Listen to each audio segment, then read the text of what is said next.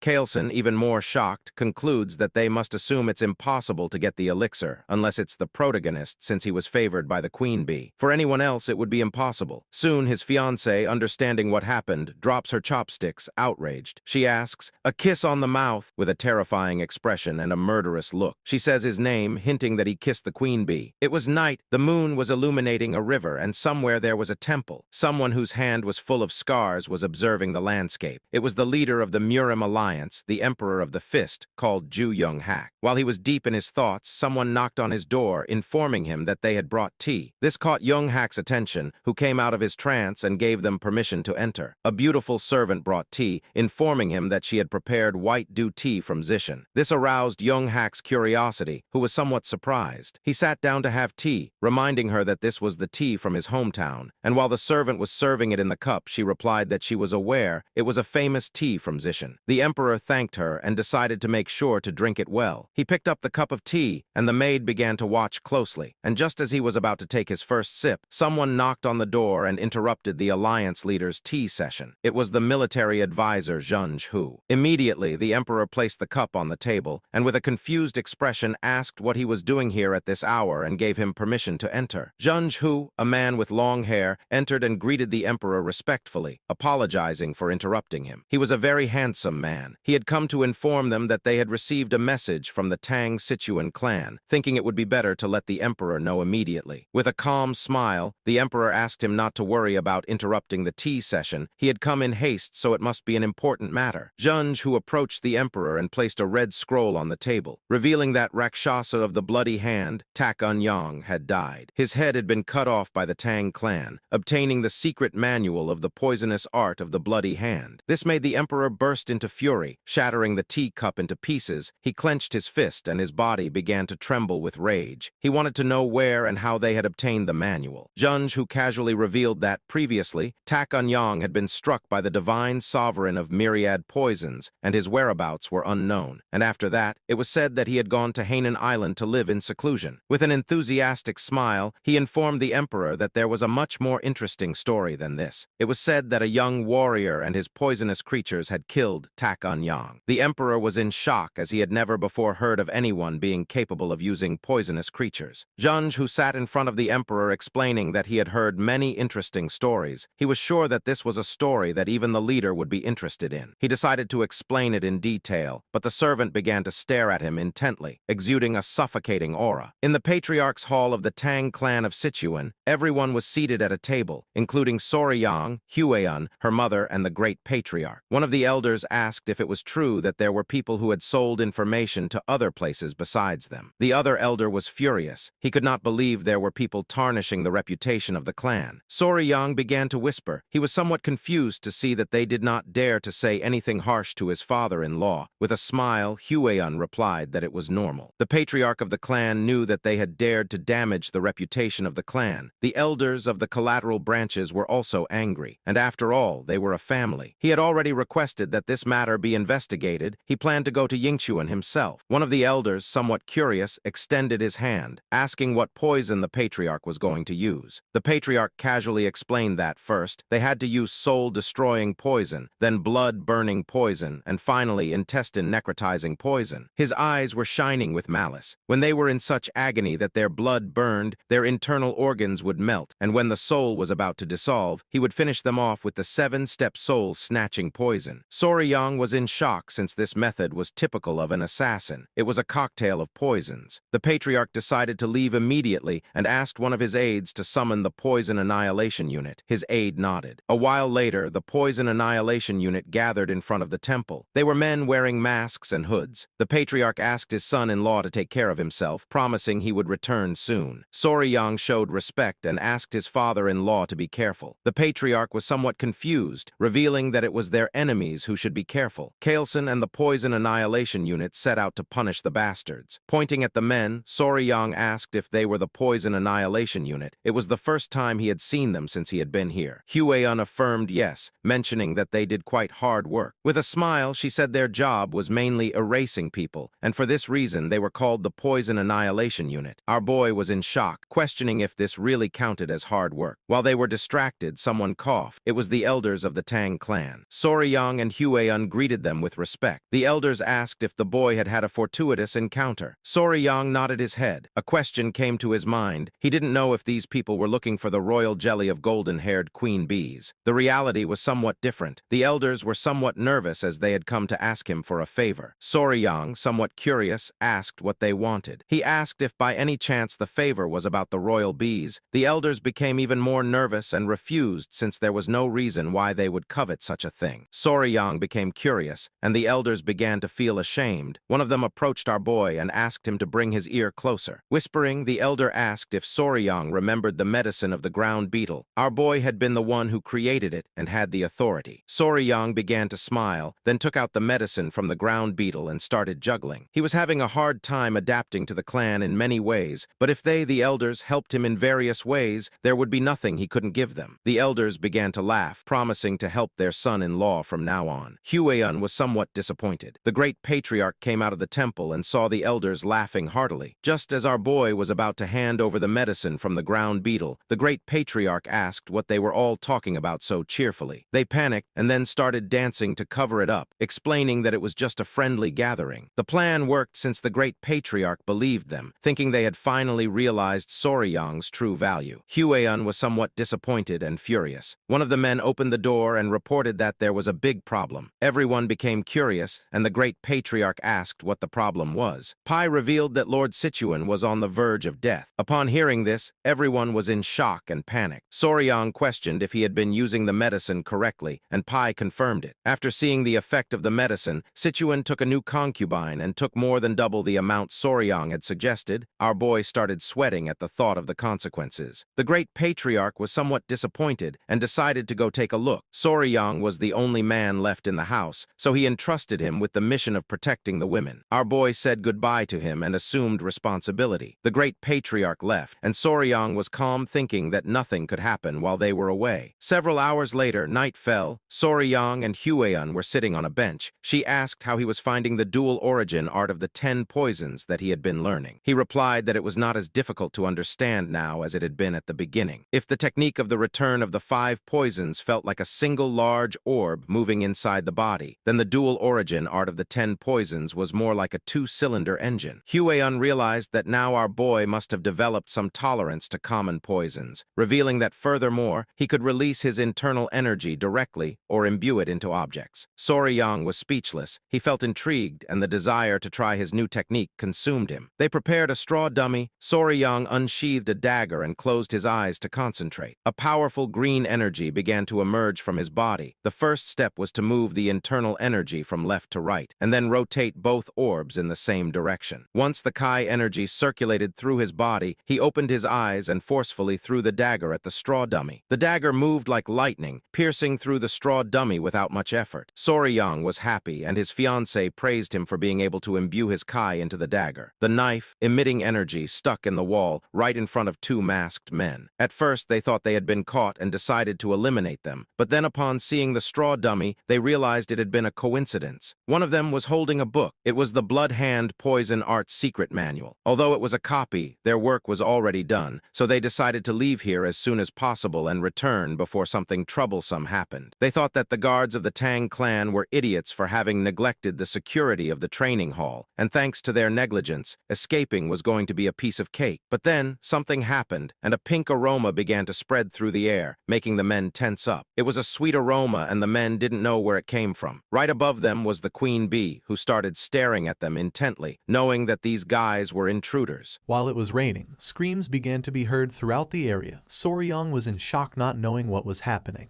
While on the other side, Hueyun looked toward the direction of the screams and realized that someone was here. Looking toward the bushes, they saw men dressed as ninjas. 2 were hiding and 1 was standing. The queen bee started attacking the man, who was somewhat confused since he didn't know why there was a bee in the training wing. Soryong and Huan began to observe this, and it didn't take them long to realize that they were intruders. Huan knew she had to act. With a furious expression, she dashed towards the intruders, asking Soryong to shoot the arrow. She moved so quickly that she left dust all along the way. Soryong put his arms in front of his face in surprise. He didn't know what she was planning to do. The queen bee was biting one of the intruder's ears, who grabbed her and with tears in his eyes asked for help from the others to get her off him. One of the ninjas turned towards Soryong and upon seeing Huan approaching, panicked and gave the order to his companions to retreat. The queen bee clung onto the intruder, the other two jumped and began scattering. Huan started running quickly toward them, asking them to stop. Upon seeing that two intruders wanted to flee, she filled herself with determination and pulled out a whip. Using all her strength, she struck the ground, creating a small explosion.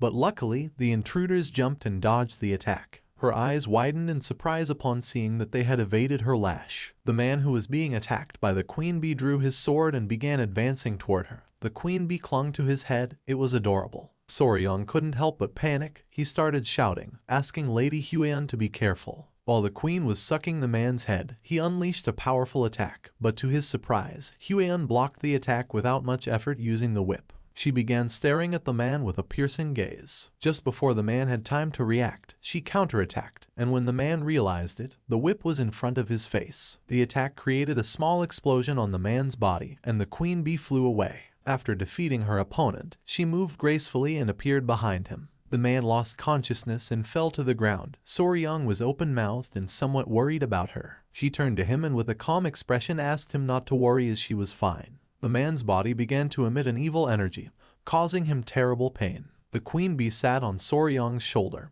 his gaze fixed on the body. He panicked, not knowing who this guy was or if he was dead. Huan put the whip inside her clothes, and the strange energy emerging from the man's body caught her attention. She began to observe in silence with a curious expression. Within seconds, the man lost his life, and she revealed that this guy had bitten poison to kill himself, surely because he had something he wanted to hide. Not far from them, someone sensed the presence of the intruders and started shouting to alert the guards. Huan turned around and decided to organize a pursuit team and begin the hunt. Our boy started sweating. He was somewhat surprised by her attitude. Huan asked him to follow her along with Gu Pi, the leader of the Venom Blood unit. It was nighttime, and the forest was illuminated by torches. Soryong, Pi, and several other members of the clan were chasing after the intruders through the forest. Pi, who was at the front, knew they couldn't have gone far. With a determined expression, he made it clear that they must capture them at all costs. The others did not seem tired, but Soryong was. He began to sweat and focused on using his two-cylinder engine. By doing this, he forcefully stomped the ground, breaking it into pieces. His body sank into the ground, and he started screaming like a madman. Because of this, small centipedes came out of his clothes. He turned around and with a confused expression asked if he was okay. Soryong created a large hole in the ground. P and the others stopped chasing the intruders and approached the hole to help Soryong. Thanks to their help, he got out of the hole and thanked them since he thought he was done for. He turned his head back and something caught his attention. Beneath him there were a bunch of green snakes, staring at him intently. Soryong couldn't help but start sweating and feeling fear, realizing it was a snake nest. He began observing the snakes and explained that snakes often gathered where the yin kai was strong, particularly during this season. They were unusually aggressive, so he asked Soryong to stay alert. Soryong couldn't help but sweat in fear. One of the snakes opened its mouth, ready to attack. For him, this was strange since tiger-striped water snakes typically weren't so hostile. The sky was filled with black clouds. Soryong admitted it was his fault they had been delayed. He knew it was going to rain, so he suggested moving quickly. T and the other man turned around, thinking he was right. They started running again since they couldn't lose sight of the intruders. Not far from them, a light could be seen. P turned to Soryong mentioning that they had found them. The masked men were furious. They were in a dead-end alley. Behind there was a rocky mountain. And while the sky was thundering, P and the others arrived, surrounding them. P and the others put their hands inside their clothes, announcing that this was where the escape ended. Soryong remained silent, while on the other side, one of the men's gaze fixed on the intruders, giving the order to the others, tighten the encirclement. The members of Unit Venom Blood drew their kunais, and upon seeing this, the masked men also unsheathed their weapons. Unit Venom Blood began advancing toward them, ready to attack. While the man wielding a sword was moving toward them, two men threw kunais, but one of the ninjas deflected them using his dagger. The man attacked with force and his sword and the ninja's daggers clashed against each other. They were furious to see how strong this guy was. One of the ninjas moved quickly and gave a strong kick to the man's face, making him drop his weapon.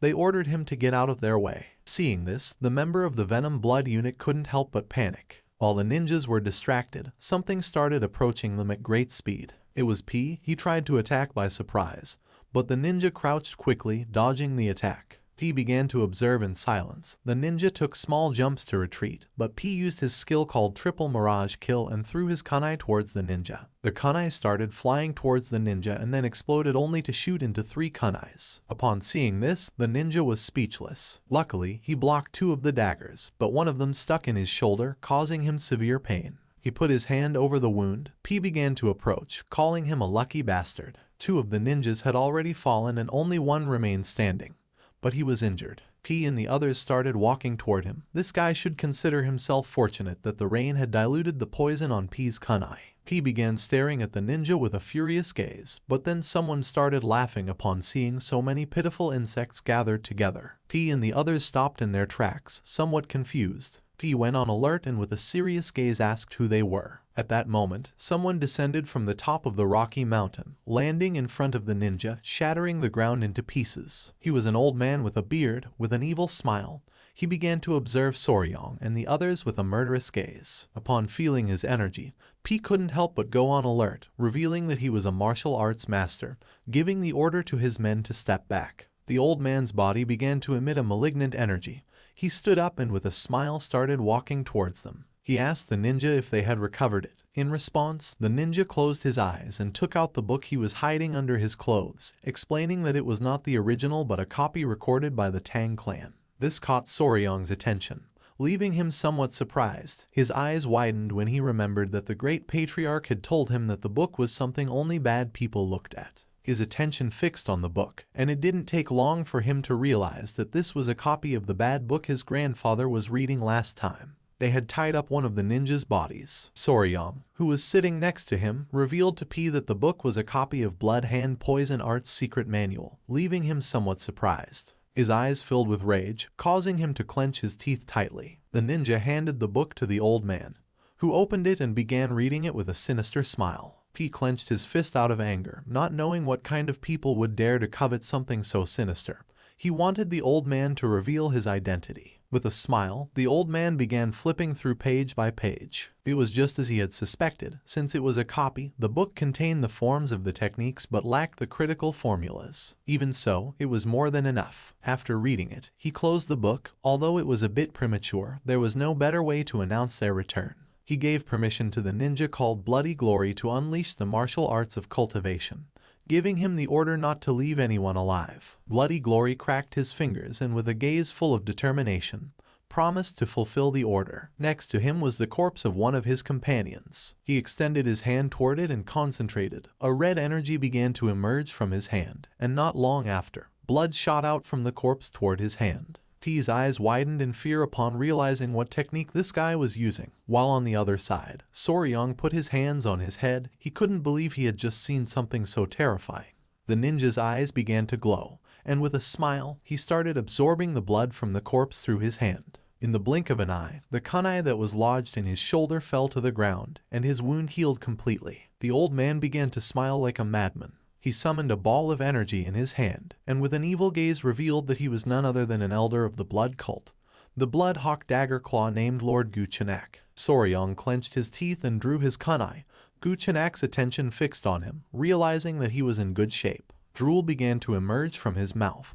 He licked his lips and his eyes started to shine as it had been a while since he had tasted the pure blood of the young. It started to rain even harder. Guchenak put the book inside his clothes and with a smile gave Hyoleong the order to capture them, as there was nothing better to recover than the pure blood of a young person. The ninja nodded his head, and then the two began to rush towards Soryong and the others. He drew his kunais and couldn't help but go on alert. With an expression full of determination, he commanded his men to unleash the 5-position annihilation formation since they could not allow them to reach Soryong. Guchenak jumped, and while his body was emitting a suffocating energy, he started laughing like a madman, asking P to try to stop him. Everyone's attention focused on him, putting them on alert. Using his power, Guchenak unleashed a powerful attack, creating a great explosion in the area that shattered the ground into pieces. He knew this was bad, so he asked Soryang to be careful. The rocks were flung out, but Soryang put his arms in front of his face to avoid being hit. Just then, the ninja appeared behind Soryang and grabbed him by the neck with a piercing gaze. He began to choke Soryang using a rear naked choke, and while his eyes were glowing, he asked him to stay still since the elder wanted to take his pure blood. Little by little, Soryang started running out of air, causing his face to turn blue. But with his remaining strength, he gave the order to his children to bite. The small centipedes emerged and attacked the ninja, biting him on the wrists and neck, forcing him to release Soryang. The small centipedes were biting with all their might. They were adorable. Seeing that they were centipedes, the ninja couldn't help but feel somewhat confused. While the ninja was trying to understand the situation, someone threw a kunai which lodged in his head, leaving Soryang somewhat confused. The small centipedes returned with Soryang and the ninja's body began to burn in flames. He put his hands in front of his face and closed his eyes without knowing what was happening. Someone called out to Soryang. He turned around and his eyes widened with happiness. It was Huiyan, the elder of the clan, and Wolfgang. She had been the one who had thrown the kunai. She became serious, and Wolfgang clenched his teeth as something caught their attention. P and the others were using the 5 poison annihilation formation, so they didn't know what was happening. P's men began attacking Guchenak, who grabbed one of them by the neck and with a smile started releasing malignant energy. P turned toward them and with a nervous gaze revealed that they were being attacked by an elder from the blood cult. This made Huiyan's eyes widen in surprise and fear. She couldn't believe what she had just heard. She panicked, started running towards them and gave the order to everyone to assist Deputy Leader Gu P. Wolfgang began to follow her and nodded his head. With a serious gaze, he gave the order to everyone to transform the 5 poison annihilation formation into the 9 poison formation annihilation. Guchenak defeated one of the clan members and threw his body to the ground. But just then, P and the others surrounded him, adopting the 9 poison formation annihilation. A smile appeared on Guchenak's face when he realized that Soryang had been the one who had defeated Takanyang's blood hand poison claw. His eyes began to shine with malice, and he mocked Takanyang, saying that blood hand poison claw was just an overrated name since, after all, he had been bitten to death by none other than centipedes. Wolfgang, annoyed by the old man's attitude, gave the order to shut his mouth, revealing that he was going to be buried here. Upon hearing this, an exciting smile appeared on Guchenak's face. He went crazy, and while his body was emitting a powerful evil energy, he mocked Wolfgang and the others, telling them to try it if they had guts. The battle began, and under the intense rain, fire started to emerge. One of the clan members was injured. Soryang began to bandage his arm wound, causing him to writhe in pain. But he asked him to please hold on a little longer. Soryang bandaged the wound. He was somewhat worried since things were not going well as their side was becoming increasingly exhausted. Guchenak grabbed one of the clan members by the neck and with a smile began to use his power and absorb his blood. P and the others grew weaker than before. This bastard from the blood cult became more energetic again as soon as he absorbed blood to recover. Guchenak attacked Huiyan, causing her body to crash against the tree. Soryang, who was bandaging the wound, couldn't help but go on alert. She fell to the ground, clenched her teeth, and began writhing in pain. Soryang, showing concern, turned around and asked if she was okay. He approached her and, worried about his future wife, placed his hands on her shoulders and asked if she was hurt anywhere. She lied saying she was fine, but then spat blood. She grabbed Soryang's hand, making him curious. With an exhausted look, she asked her future husband to please return to the clan and bring reinforcements, revealing that at this moment, they were not enough to defeat Guchenak. Soryang couldn't help but grit his teeth and feel furious knowing that she was right. Guchenak attacked again, absorbing the blood of another clan member, forcing P and the others to retreat. It was evident that Soryang could do nothing in this battle. Wolfgang, visibly nervous, asked Soryang to return and bring reinforcements for the sake of the clan.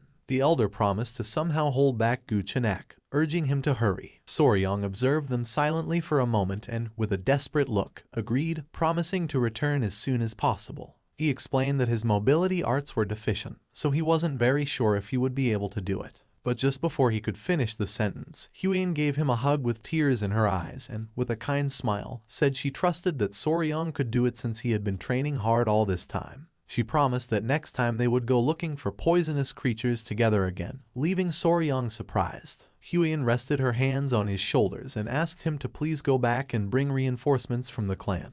Then she ran out to support the others. Soryong stayed thinking in silence. With a sad gaze, he decided to return since this was driving him crazy. He started running back to the clan under the intense rain. He was panting heavily, and each step became heavier than the last. Soryong collapsed on the ground, causing centipedes to emerge from his clothes. The small creatures began encouraging him not to give up. He composed himself and began to stroke one of the centipedes. It was strange since even if he used his mobility art at full speed, it would take him almost half a day, not to mention that most of the clan's experts were also absent. Even if he called for reinforcements, they wouldn't arrive in time. It started raining even more intensely. Soryong began to observe silently and started pondering. A question came to his mind. He didn't know why they had sent him to seek help, realizing that they wanted to save at least him. He couldn't help but clench his fist as he thought the reason was because he was the youngest, weak, and needed protection, questioning whether this was what chivalry truly meant for martial artists. He remembered the kind smile of the patriarch when he mentioned that now Soryong was also part of the family. The word family began to resonate in his head. He had never seriously thought about this, thinking that he still wasn't a member of the Tang clan family from Sichuan. The exciting memories he had lived with them and the image of Huiyan and the others smiling and extending their hand appeared in his mind.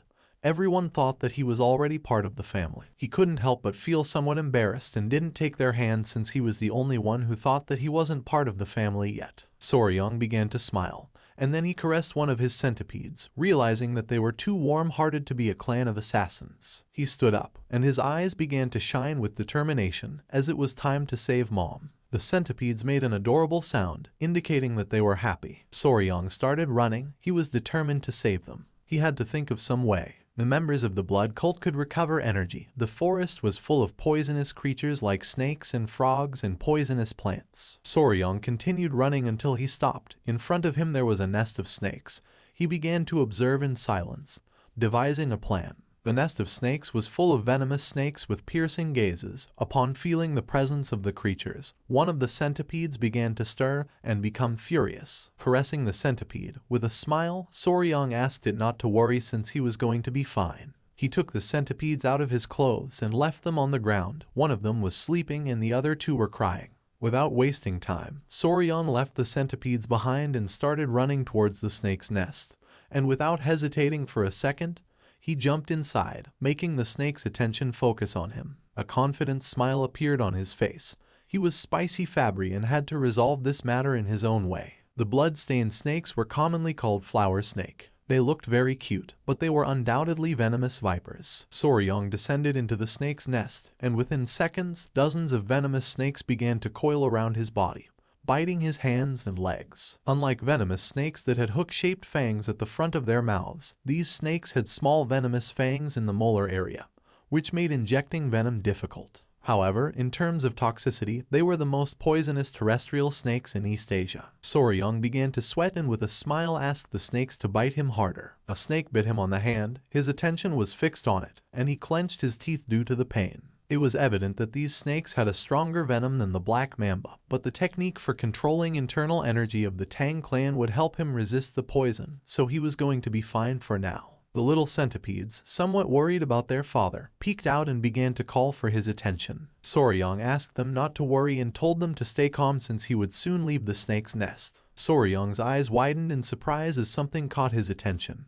His hand and arm were full of snake bites. Seeing this, he thought that this should be enough. He turned his head and with a calm expression decided to leave this place, but then he could not move, causing his eyes to widen in confusion. Once Soryong looked down, he saw that the snakes had coiled around his legs. He was in shock as he did not expect this to happen. He could not help but clench his teeth and panic since this was not part of the plan. But to his surprise, the small centipedes descended into the nest of snakes, landing on his head and shoulders, leaving him somewhat surprised. It was adorable. One of the small centipedes became enraged and began to roar. Soryong started to observe it and his eyes filled with confusion. One of the snakes began to stare at the centipede and started to hiss. This made the small centipede even angrier, who little by little began to lose patience. The small creature got down from Soryong's head, bit the snake, and with a furious gaze, slammed its body forcefully against the ground, leaving Soryong in shock. The little centipede bit another snake and started to fight. Soryong's attention was fixed on it.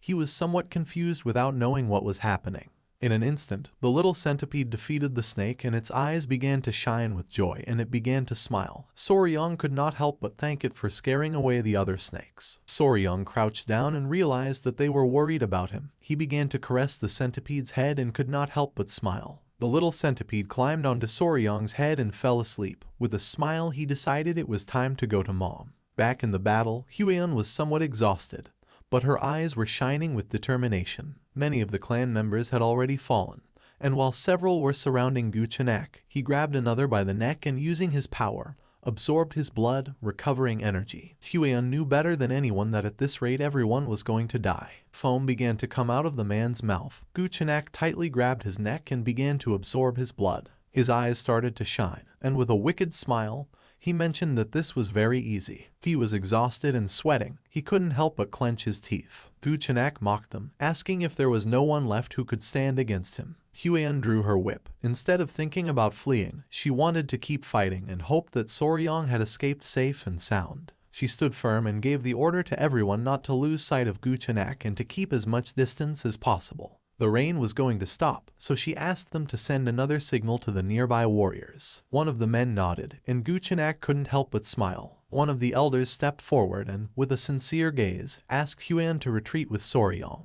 Upon hearing this, her eyes widened in surprise, and without hesitating for even a second, she refused. The men of the clan began to argue since there was no way that a direct descendant of the Tang clan could leave alone, abandoning the members of her clan while they fought. If they couldn't save her, they wouldn't be able to face the patriarch. Guchenak crossed his arms and remained silent. They asked Huion to leave quickly, but she refused since she was not going to leave the clan behind.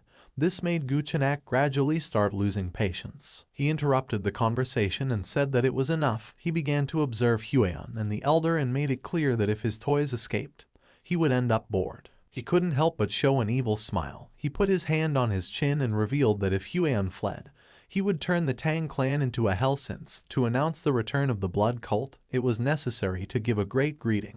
The elder couldn't help but clench his teeth upon realizing that this bastard had no intention of letting any of them go. Upon hearing this, Huion drew her whip. With a determined gaze, she swore to take at least one of Guchenak's arms even if in the process everyone died. The others nodded their heads, her gaze fixed on Guchenak, and he couldn't help but smile. But just then, someone appeared behind them and mentioned that it was just as she had said. Someone from the clan never leaves the other members behind.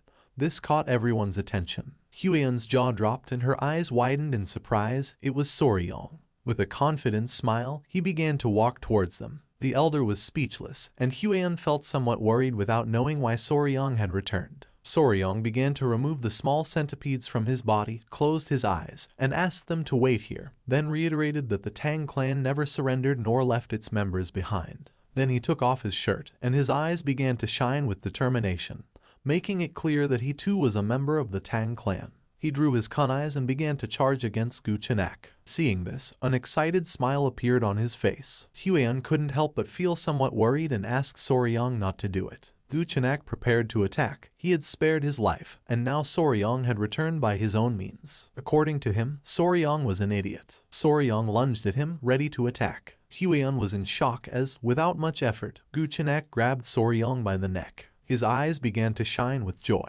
He extended his hand and began to smile upon seeing that Soryong was willing to give him his blood. He placed his hand on Soryong's abdomen and decided to taste his blood, making him clench his teeth. But Soryong reacted in time and blocked the attack with his arm. Using his power, Guchenak began to absorb his blood. With an evil grin, Guchenak called Soryong an idiot, explaining that blood also flowed through the arms. He began to absorb Soryong's blood through his arm, causing him terrible pain. Seeing this, Huion and Pi panicked. She couldn't help but feel fear, and showing concern, she gave the order for everyone to help Soryong. While Guchenak was slowly absorbing Soryong's blood, Pi and Huion started running toward them. Guchenak began to feel pleasure since it had been a long time since he had tasted the essence of a young man's blood. Just before Pi and the others could approach him, he forcefully stepped on the ground, released Soryong's body, and used the technique called blood-filled wave, destroying the ground and repelling everyone. Pi and the others were sent flying backward and crashed into the ground. Luckily,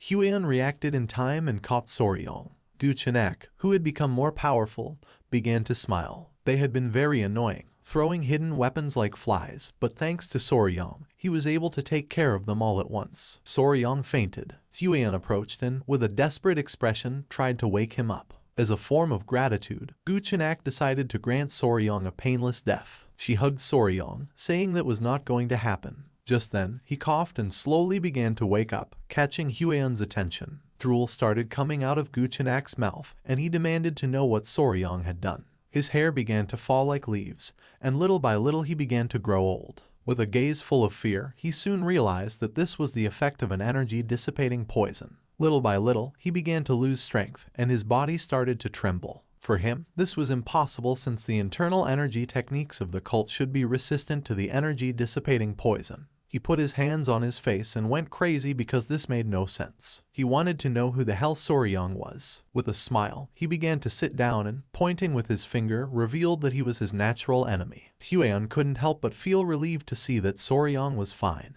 Little by little, the poison began to take more effect, and Gu Chenak could not help but tremble with fear. He could not believe that he had been defeated by a mere child. Soryang began to run out of energy, and with his last strength, he started looking at Huiyan and, with a tired gaze, revealed something to her. This made Huiyan's eyes widen in surprise, leaving her in shock. Gu Chenak's gaze fixed on Soryang, and his eyes began to shine with rage. He could not help but clench his teeth and sweat since he did not know what Soryang had done to his body. He panicked since ever since he had let Soryang's blood flow through his body, the blood no longer obeyed his will. He took a step forward, revealing that the blood cult's domination was just within his reach. He went mad and started running towards Soryang, swearing that he could not collapse here. He lost his composure, opened his mouth, and lunged at Soryang, intending to kill him. Upon seeing this, Huiyan drew her whip, clenched her teeth, and went on alert knowing that this was not good. Just before Gu Chenak could approach, she swung her whip forcefully, which wrapped around his neck, causing him terrible pain. Her eyes widened in surprise, leaving her speechless. She could not believe that her attack had landed. Gu Chenak grabbed the whip with both hands and began to exert force to free himself. A ghostly monster of a dark martial artist like him had not been able to dodge her attack. Gu Chenak's eyes began to shine, and drool started to emerge from his mouth. He was furious without knowing what Soryang had done to his blood art. Even if he crushed his bones and drank them, it would not be enough for him to recover. He exploded with rage and started running like a madman towards Soryang, swearing to kill them all, revealing that the blood cult had returned. Huiyan's eyes widened with concern. She gripped the whip tightly and with a furious expression asked the old man to shut up and die. Just before Gu Chenak could take another step, she tore off his head using the whip. His head shot out and fell near P. His attention fixed on it, and his eyes filled with confusion, and then a joyful smile appeared on his face upon seeing that they had won. Gu Chenak lost his life. The elder of the clan started running towards Soryang and Huiyan to see if they were okay. The members of the clan began to celebrate since the lady had torn off the head of the elder of the blood cult. With a confused and surprised gaze, she asked Soryang what had happened and how he had managed to weaken Gu Chenak. Soryang caught her attention by calling her big sis. Upon hearing this, she couldn't help but blush and feel embarrassed. Our boy started sweating and dark circles appeared. But even so, he did not stop smiling and said he needed to be bitten by a tiger-striped water snake to treat the poison. Seeing Soryang's condition, Huiyan panicked and was confused since she did not know what was happening. Soryang's face turned pale. Huiyan remembered that the tiger-striped water snakes had no venom. She ordered the clan members to bring an antidote. A few hours later, drooling, Soryang woke up in bed, and his eyes widened in surprise as he did not know where he was. Upon seeing that he had awakened, the attention of the great patriarch was fixed on him. He advised him not to move yet. Huiyan was also present in the room. With a surprised expression, she noticed that he could not move. Soryang was face down and stiff on the bed, his eyes filled with confusion, and he asked what this situation was. The great patriarch used his power and concentrated his energy on his back. Huiyan could not help but feel somewhat relieved to see that he had regained consciousness. The great patriarch revealed that 10 days had already passed since Soryang had collapsed. This left our boy in shock. With a kind smile, Huiyan mentioned that thanks to him she had been able to cut off that bastard's head. And then, they took Soryang's collapsed body back to the clan. And the poisoning was so severe that if Grandpa hadn't returned early, it would have been a disaster. Soryang swallowed saliva and his eyes filled with fear as he remembered how he had been bitten by a snake in his past life. He almost died twice from snake bites. A while later, the great patriarch finished the treatment, and now that Soryang had regained consciousness, he was going to be fine. He sat up with Huian's help and with a grateful gaze thanked him from the bottom of his heart. The great patriarch began to stare at Soryang and decided that it was time to talk about an important matter. He grabbed Soryang by the shoulders and with a curious gaze asked if the tiger-striped water snake really had venom and how he defeated the elder of the blood cult. Huian panicked and asked her grandfather to calm down. Little by little, our boy began to feel dizzy and decided to explain. With his hand on his head, he showed 2 fingers and with a calm gaze explained that the tiger-striped water snake was venomous and it had 2 types of venoms. One was inside of its mouth and the other came from the venom glands in the back part of its neck. Huian and the great patriarch sat next to Soryang's bed and became curious since this was something they did not know. Calmly, Soryang mentioned that it was because these snakes were shy and usually fled when they saw humans,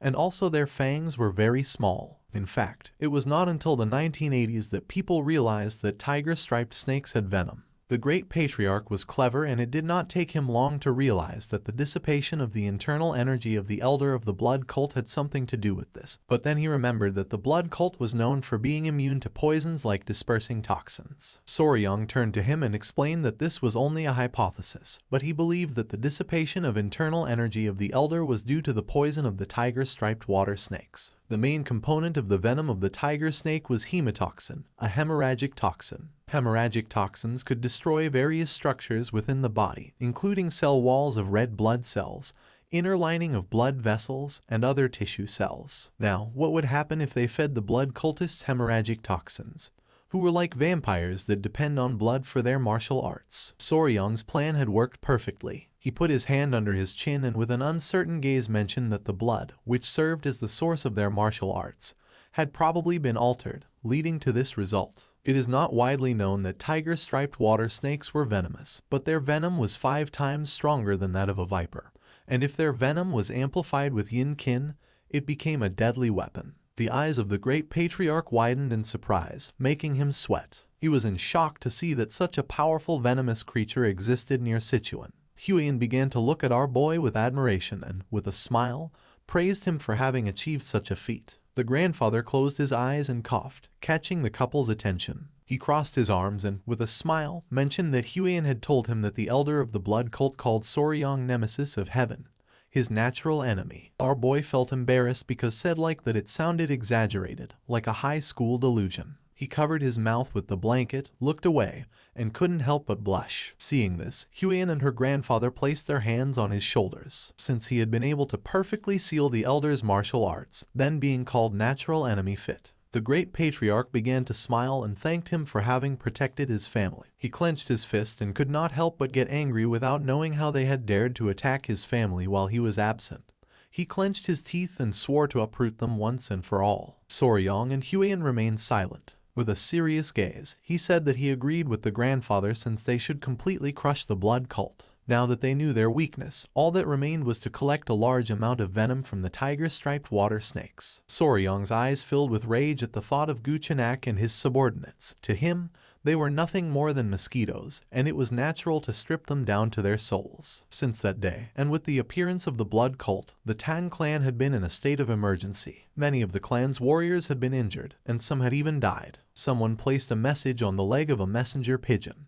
Miram's allied Orthodox factions were gathering at the Tang clan to provide their assistance. It was the great patriarch. He released the messenger pigeon and mentioned that considering they had faced someone at the pinnacle of martial arts, casualties had been minimal. But thinking about the blood that was going to flow again in Miram entirely because of the blood cult filled him with deep concern. They were not only content with kidnapping people at random to drain their blood, but 30 years ago they also committed a massacre, thus becoming the sworn enemy of the Miram as a sect. This was a very serious matter. While Soryang was distracted, the great patriarch placed his hand on his shoulder and said that this time things were going to be a little different. Soryang snapped out of his trance and became curious. With a confident look, the great patriarch revealed that the reason was that this time the Sichuan Tang clan was the natural enemy of the blood cult. Soryang couldn't help but get angry and sweat, not knowing if his grandfather was saying this on purpose. The grandfather turned towards him and showed a smile, confirming his suspicions. He put his arms behind his back and explained that he had a request, asking if he was going to be able to do it. He became curious and replied yes, and if it was something related to the clan,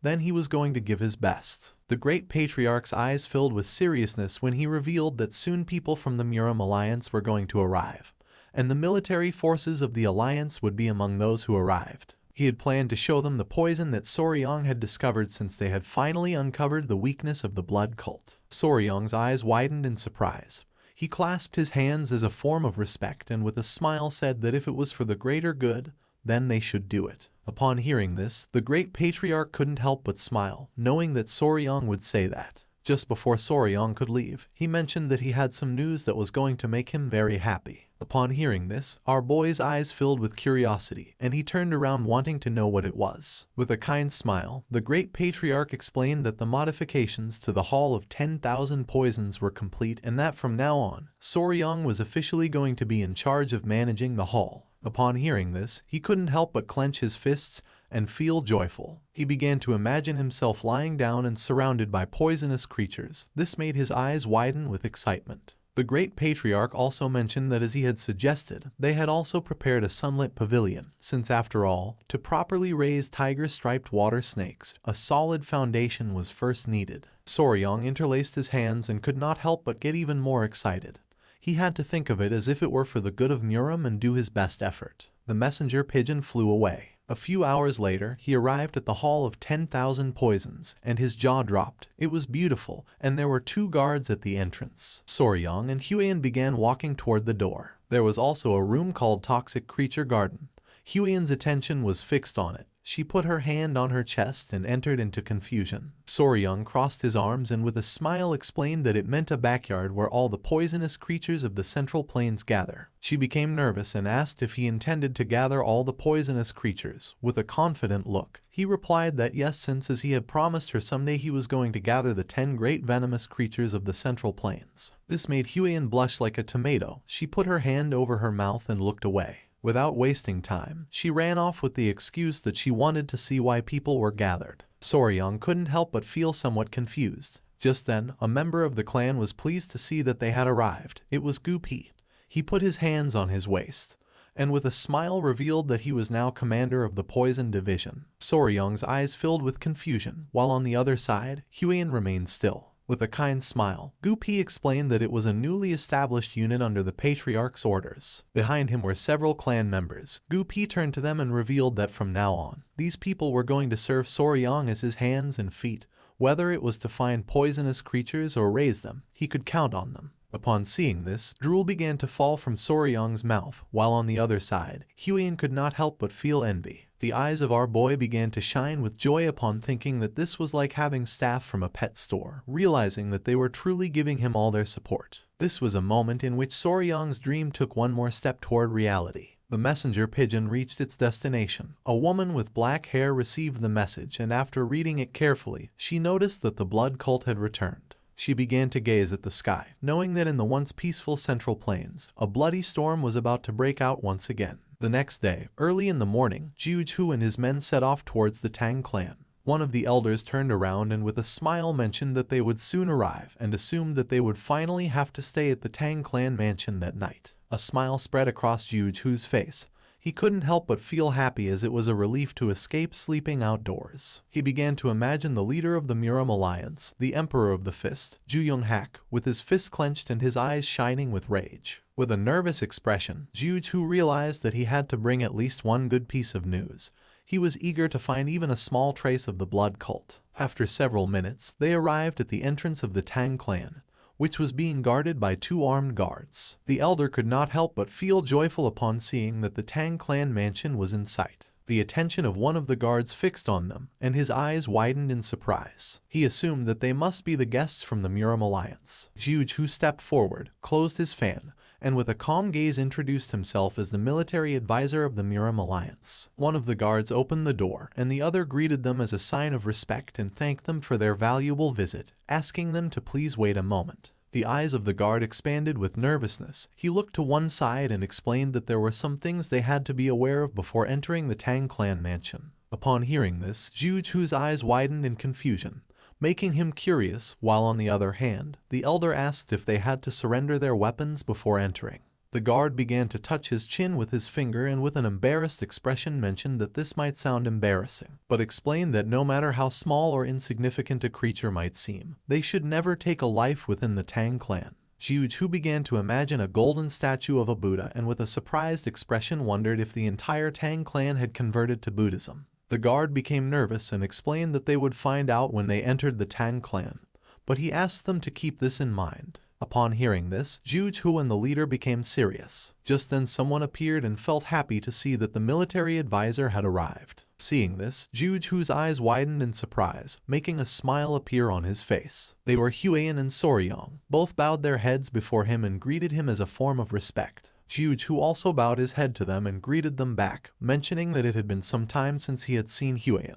She placed her hands over her abdomen and mentioned that it had been exactly 1 year since the last time they had seen each other. With a smile, Xiu asked where the myriad poison's divine sovereign was. Huiyan closed her eyes and replied that her grandfather had gone to search for traces of the blood cult, asking that he please forgive her for the inconvenience. Xiu's attention fixed on her, and with a serene expression, he asked how it could be an inconvenience to be received by one of the 3 flowers of Murim. His eyes widened with curiosity, and his attention fixed on Soryong. He asked who this young warrior was. With a kind smile, our boy said that it was an honor for him to meet the military advisor. He greeted them again and introduced himself as Soryong. Upon hearing this, Xiu and the elders' attention focused on him. They were confused to see that he was not from the Tang clan. Huiyan placed her hand over her chest, looked away, and with a nervous expression revealed that Soryong was her fiancé.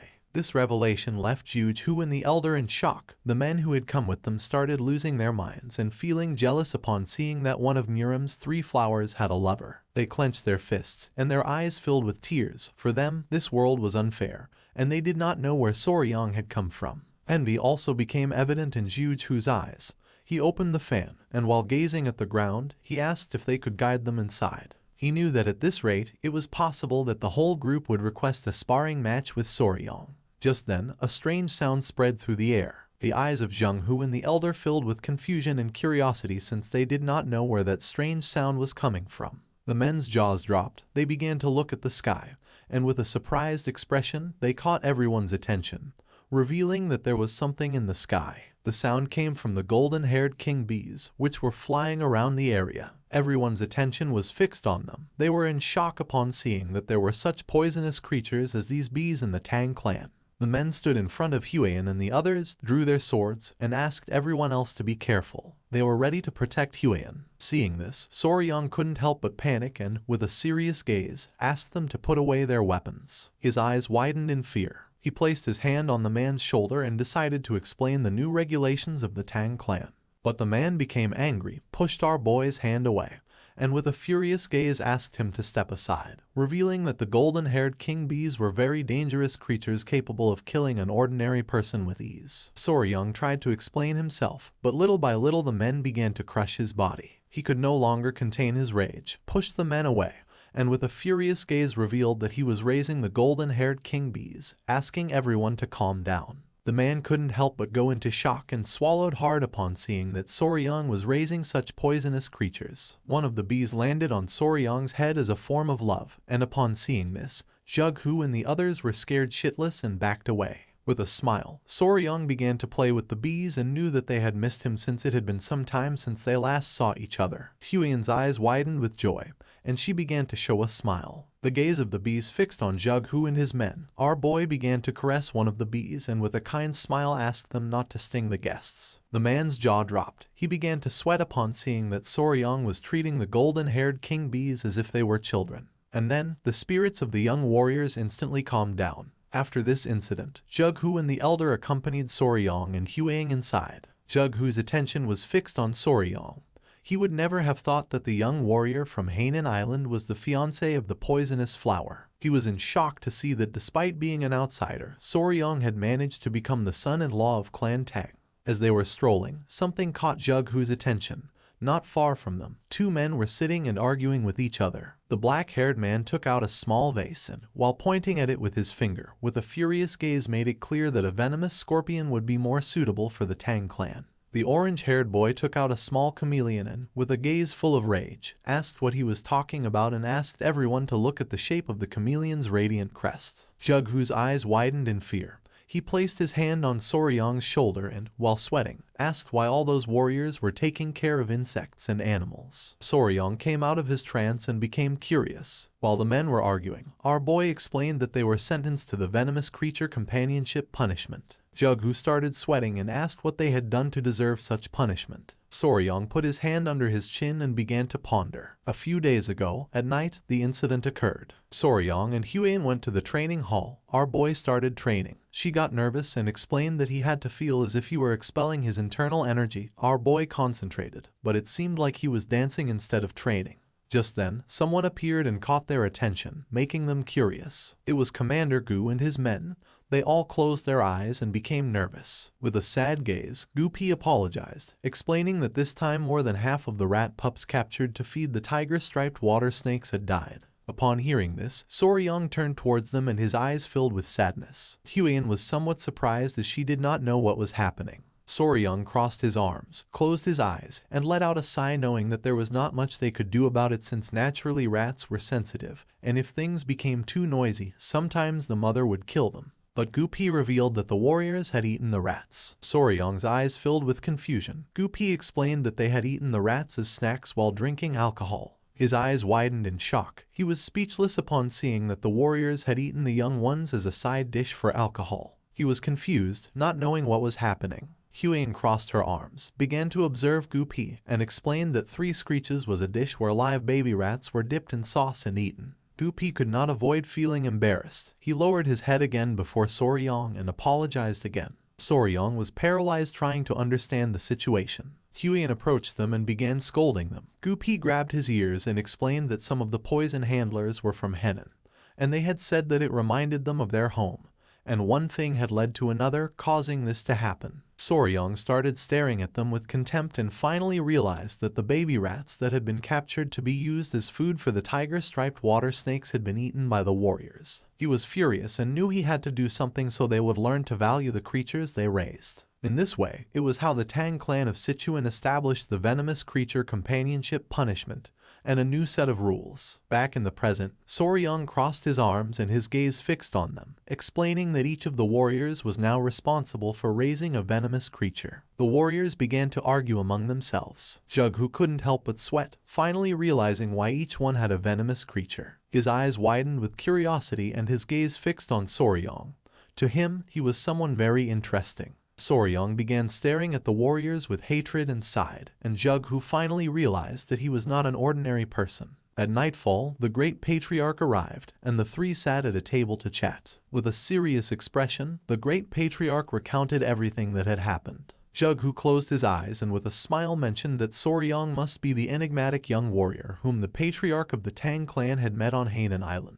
The great patriarch began to observe him and with a smile asked what he thought about the treasure of the Tang clan. Jughu praised our boy, saying that calling him enigmatic did not do him justice, admitting that the golden-haired king bees were astonishing. Soryang could not help but feel nervous upon seeing that he was being praised. Jughu's eyes began to shine with seriousness. For him, it was worrisome not to have found a single clue about the blood cult. With a smile, the great patriarch turned to Soryang and made it clear that they could not sit idly by and allow the influence of the blood cult to continue growing. Soryang's eyes widened with curiosity, and he turned toward him. The great patriarch asked our boy to bring that. This made Jughu's eyes widen in confusion and curiosity. The great patriarch began to show a finger and, using his power, created a barrier around them. Then, he closed his eyes and with a smile explained that they could not risk any sound leaking out, so for this reason, he had invoked a Kai barrier. Our boy put his hand inside his clothes, and Jughu began to observe the barrier, and his jaw dropped. With a confident smile, Soryang took out a small jar and placed it on the table. Jughu grabbed the jar, began to observe it, and his mind filled with questions. He asked what kind of object required even a Kai barrier to maintain secrecy. With a confident gaze, the great patriarch replied that it was a poison that dissipated internal energy. Jughu argued that the internal energy dissipating poison was quite common and hardly seemed like something that required a Kai barrier. Soryang and the great patriarch looked at each other and nodded with a smile. He revealed that this particular poison, which could dissipate internal energy, only affected members of the blood cult. Jughu's attention fixed on the poison,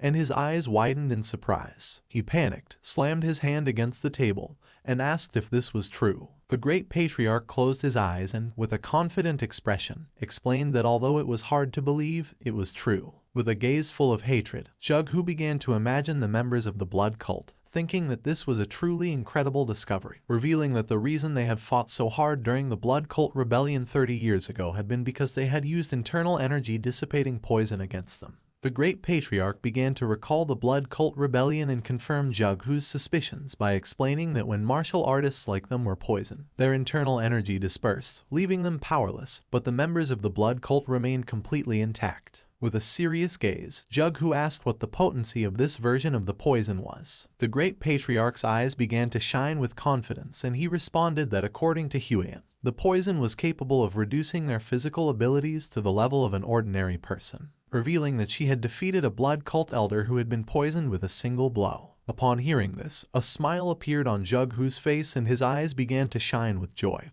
realizing that this had the same effect as the internal energy dissipating poison from the past. He greeted the great patriarch as a form of respect and thanked him since with a gift like this, even the leader of the alliance could breathe more easily. He turned to Soryang and mentioned that if Jughu wished to express gratitude, he should direct it to Soryang since he was the one who had made this discovery. He explained that Soryang had poisoned himself with the poison to lure the elder of the blood cult into absorbing his blood, and because of this, he had been on the brink of life and death for about 10 days. Jughu's eyes widened with admiration, thinking that he had great wisdom and bravery, sacrificing his own body. Our boy began to touch his neck and couldn't help but turn red. Jughu placed his hand on Soryang's shoulder, causing a confused smile to appear on his face. With a grateful gaze, Jughu said that if Soryang had any wish, he could ask him for it. Whatever it was, he would personally tell the leader of the alliance. Jughu started to smile, waiting for an answer. Our boy lowered his head and began to ponder.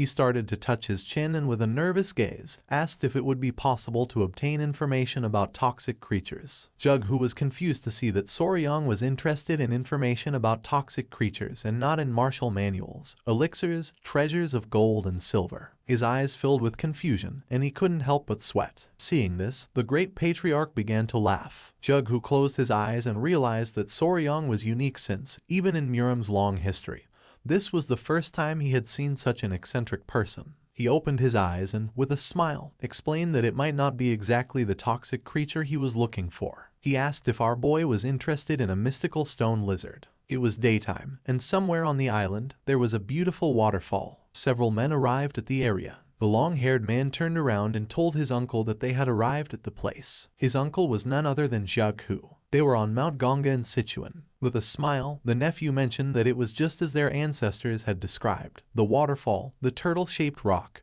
and further in the distance, one could even see the summit of Mount Ganga. Jughu approached the water and touched it gently with his finger. He began to observe the water and, with a sincere expression, admitted that since this water came from the melting of perennial snow, it was freezing cold. He stood up and with a cheerful expression asked his men to stay here and his nephew Chen to stay close and follow him carefully. The men nodded their heads, and Chen's eyes widened with joy, making an excited smile appear on his face. Jughu gained momentum and jumped. Taking small jumps over the water, he began to move towards the waterfall. Chen did not fall behind, and imitating his movements, he started following him closely. A while later, they arrived at the waterfall. Jughu placed his hand on the stone and peeked out. His eyes began to shine with confidence as he remembered that beyond the turtle-shaped rock, if they climbed up the waterfall along the cliffside, there should be an entrance next to the fist-shaped rock. With a surprised expression, Chen mentioned that this matched perfectly with the records. Both looked at each other and with a smile, they nodded.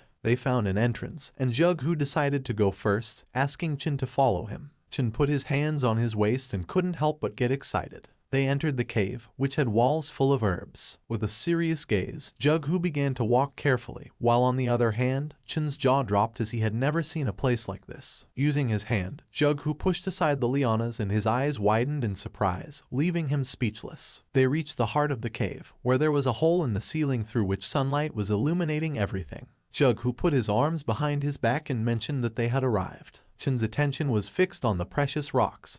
He would never have thought to see such an impressive view inside this cave. For him, This was mystical. This place was filled with herbs. Jughu's attention focused on them, realizing that this was the perfect environment for spiritual herbs to thrive. Chen was amazed to see how precious this cave was. Jughu's eyes widened in surprise, and his attention fixed on a flower-shaped herb. It was the century-old snow ginseng, a spiritual herb that had absorbed extreme yin energy. Chen approached the herb and mentioned that they needed to exchange this snow ginseng for the dark wolf flower from the Namgun clan.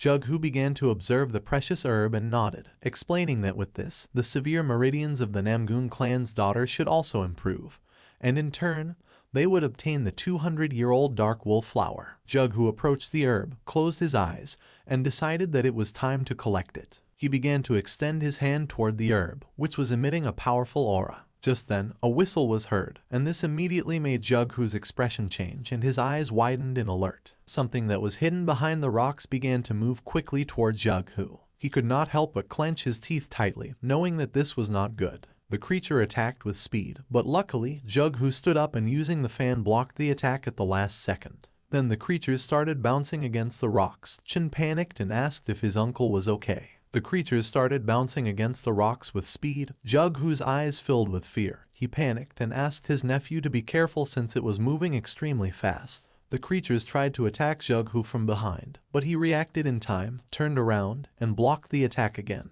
The tip of his fan froze. His gaze fixed on the fan. He could not help but feel somewhat confused upon seeing frozen Kai. Chen, somewhat worried, approached and asked what was happening and what creature was attacking. Jughu remained silent, and then with a serene gaze revealed that they were being attacked by a lizard. Upon hearing this, Chen's eyes widened in surprise and confusion. He could not believe that this was true. The blue-colored lizard emerged, ready to attack again. Jughu told this adventure to Soryong. Our boy's jaw dropped and his eyes widened in surprise, as it was extremely rare to find a blue lizard. The great patriarch could not help but smile, thinking that Soryong was a lover of poisonous creatures. With a serious expression, he mentioned that the lizards were not poisonous, and asked if he was sure that if it was safe. The mouth of our boy watered and his eyes began to shine with joy. With a smile he said that it was fine, revealing that the lizards had poisonous Kai in their eyes. The great patriarch was surprised, and despite having no idea what our boy was talking about, he praised him anyway. Jughu began to show a forced smile, realizing that Soryong was certainly an eccentric. It was night and the sky was beautiful. Jughu explained that if he received any new information about other toxic creatures, he would let Soryong know immediately. Soryong's eyes began to shine with joy, and he couldn't help but thank him from the bottom of his heart. The next day, the patriarch returned. He was very worried, and the first thing he did was enter the mansion to check if Soryong was okay. Soryong, Huang, Jughu, and the great patriarch were sitting and having a cup of tea. Seeing that the patriarch had arrived, everyone's attention turned to him, and our boy asked if there was any problem. Tialson grabbed Soryong by the mouth and head and with a worried expression began to turn his head to see if he had any injuries and asked if he was okay. Huan stood up, and upon seeing this, she couldn't help but feel somewhat confused. Soryong was just as confused as she was and explained to the patriarch that he was fine. With a smile, he began to show all the snake bites he had on his arms and explained that although he had woken up after 10 days with scars on his arms, at least he was alive. The patriarch's eyes began to shine with rage, and smoke started to emerge from his nose. He was furious to see that the bastards of the blood cult had dared to harm Soryong. Just then, something caught his attention and his eyes filled with surprise. He turned to Huan and with a furious and worried expression asked if she was okay. Seeing this, Huan panicked and asked her father to calm down. With a confident smile, she admitted that she was fine, revealing that Soryong and the family members had saved her. The great patriarch coughed and with a smile caught everyone's attention, revealing that Soryong had done something incredible. He revealed that after knocking out the elder, Soryong said that he was his natural enemy. Our boy looked away and couldn't help but feel embarrassed, while on the other hand, a proud smile spread across the patriarch's face. Soryong joined his fingers and, while blushing, with a nervous expression explained that everything had gone well since his plan had worked. The great patriarch joined the conversation, revealing that thanks to that, they had discovered the weakness of the blood cult. Jughu, who was sitting at the table, raised his hand and with a kind smile caught the patriarch's attention by asking how he had been. Seeing that Jughu was also present, the patriarch shook his hand. Since Jughu had risen to a high position, They had not been communicating much, and now they had only met under these circumstances. With a smile, Jughu apologized, explaining that he had been very busy. Soryong and Huiyan's attention was fixed on them, making a smile appear on their faces. She adjusted the strand of hair and mentioned that they were childhood friends. Our boy couldn't help but feel stressed, as this was very chaotic. Jughu asked the patriarch to take a seat since they had much to discuss, starting with the blood cult. The patriarch did not refuse but asked Soryong and Huiyan to sit as well since they needed to discuss this in more detail. Soryong became nervous but nodded his head, while on the other hand, Huiyan began to smile. Everyone sat at the table, and the patriarch asked how the progress of the search for the secret agent was going. Soryong's eyes filled with curiosity. He interrupted the conversation and asked which secret agent they were talking about. He didn't know if by secret agent they were referring to a spy or something similar. The patriarch rested his head on his fist, and his eyes expanded with joy. Then, he closed his eyes and, in a serious tone, asked if Soryong hadn't mentioned that the bastards from the blood cult had interrupted to steal the secret manual of Blood Hand Poison Claw. With a surprised and sincere gaze, our boy explained that for them it was extremely valuable. The patriarch opened his eyes and asked how our boy believed they had discovered that the Blood Hand Poison Claw manual was with the Tang clan of Sichuan. Soryong's eyes widened in fear. He couldn't help but clench his teeth and start sweating. Placing his hands on the table, he stood up and with a furious expression made it clear that this was a big problem since there could be someone inside the clan leaking information to the blood cult. Huiyan and the patriarch's attention focused on our boy, leaving them somewhat surprised. The eyes of the patriarch and Jughu filled with confusion.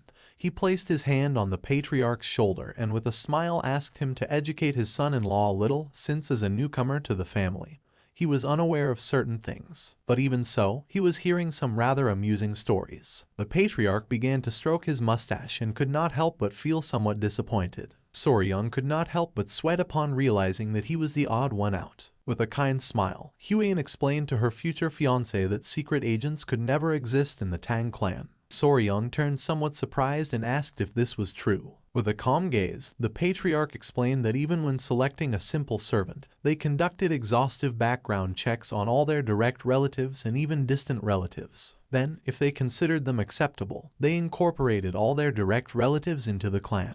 With a confident smile, he made it clear that all their children were raised within the Tang clan, so under such circumstances, no one would dare to betray them. Our boy couldn't help but go into shock upon seeing that they took such extreme measures. He began to sweat, and his eyes widened with curiosity, and then he asked who the secret agent was. Somewhere else, someone broke a teacup. A muscular man grabbed a woman tightly by the neck, making her clench her teeth. She tried to break free, but it was in vain. The man was Ju Young-hak, and his eyes were full of rage. He began to strangle the woman, making her face turn pale. She was a servant of the Murim Alliance. Jughu showed a finger and, with a confident smile, made it clear that within the alliance, only 3 people had knowledge of this matter, and he was confident that by now, the leader of the alliance should have already captured her. It was daytime, and the sun was high in the sky. While the situation in the clan was stabilizing, an unexpected guest arrived at the gates of Tang Clan Manor. Upon seeing the guest, the guard couldn't help but tremble with fear. The guest mentioned that he had finally arrived, explaining that running all the way from Hebei to Chengdu without using mobility arts had been quite fun. He struck his fist against his chest and, with an excited smile, asked the guard to inform his patriarch that Peng Muwen,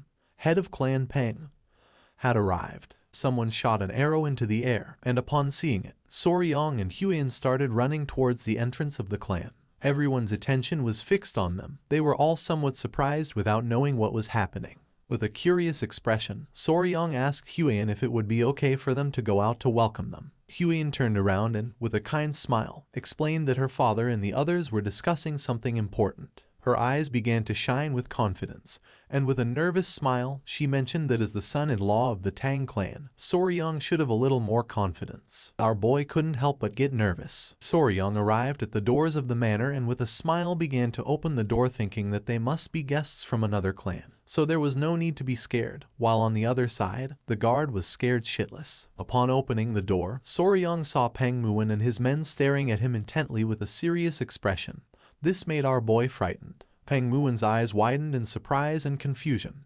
He placed his hands on his waist and couldn't help but smile upon seeing Huiyan.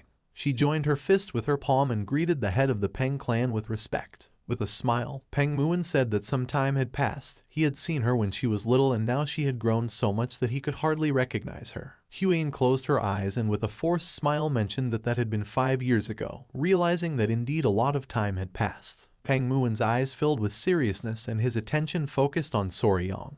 He wanted to know who he was. Upon feeling the gaze of the head of the Peng clan, Soryong began to sweat like crazy. Huyen started observing him and couldn't help but feel somewhat confused. With his face sweating, our boy greeted Peng Muon, introducing himself as the son-in-law of the Tang clan.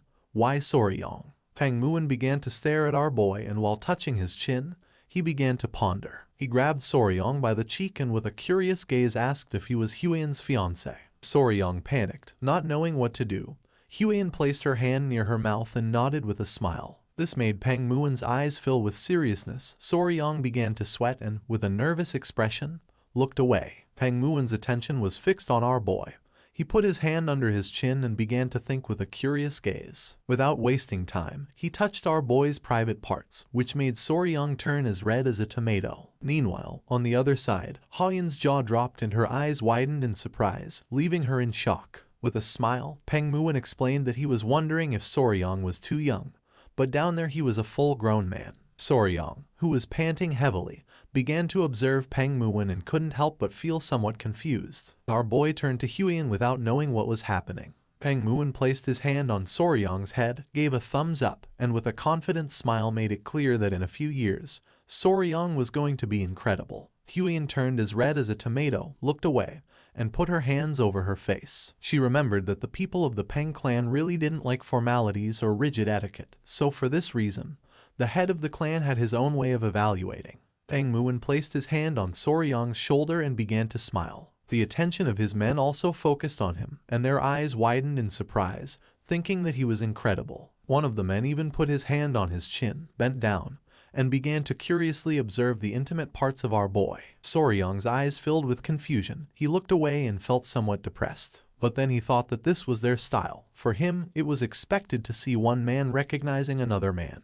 He greeted Peng Muon, and while his eyes were shining with joy, he smiled and thanked the head of the Peng family for the compliments. Peng Muon started laughing, thinking that Soryong was different from the useless brats of other noble clans. He hit our boy on the back and introduced himself as Peng Muon, head of the Peng family. The slap was so strong that it hurt our boy a little. He welcomed everyone to the Tang clan, and while they were conversing, Huyen began to observe them and couldn't help but start sweating. Huyen caught Peng Muon's attention by saying she had a doubt. He became curious, turned to her, and asked what doubt she had. Her eyes widened with curiosity. She thought they had come from distant Hebi just to help her family, asking how they had arrived so quickly. Peng Muon's eyes widened with seriousness. In reality, they had not come to help, so he asked if the Tang clan had problems. With a surprised expression, he began to inspect Soryong's hair and asked if something had happened. Huyen began to sweat. She was bewildered as she did not know the reason why Peng Muon had come. Seeing her expression, Soryong was confused. A while later, they went to the family mansion and Peng Muon was somewhat surprised to see that the blood cult had appeared.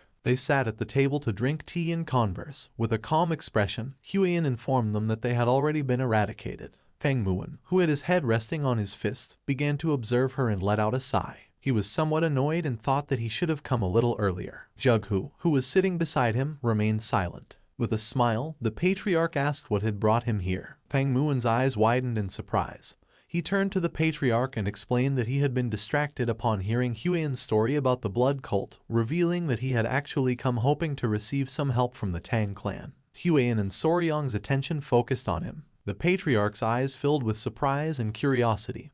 He asked if Peng Muon could explain himself. He began to touch his head with his hand, closed his eyes, and then let out a sigh. He put his hand near his mouth, turned towards the door, and with a serious expression asked his men to bring her to greet her elders. Jughu became somewhat curious, and his attention was fixed on him. Someone opened the door of the hall. It was one of Peng Muon's men whose eyes were shining. With a penetrating gaze, the man entered the hall. Huyen put her hand near her mouth, and her jaw dropped. She realized that it was a kid. Soryong began to sweat, and his attention was fixed on the man. The man approached the table, put his hand behind his cape, and asked the young lady to come down and pay her respects to the elders of the Sichuan Tang clan. Just then, someone on the man's back started moving, saying they were still sleepy. Soryung's eyes widened in surprise, and his jaw dropped, leaving him in shock. Someone dressed in white got down from the man's back, also shocking Huang. It was an adorable little girl who was eating a lollipop. Everyone remained silently watching the little one.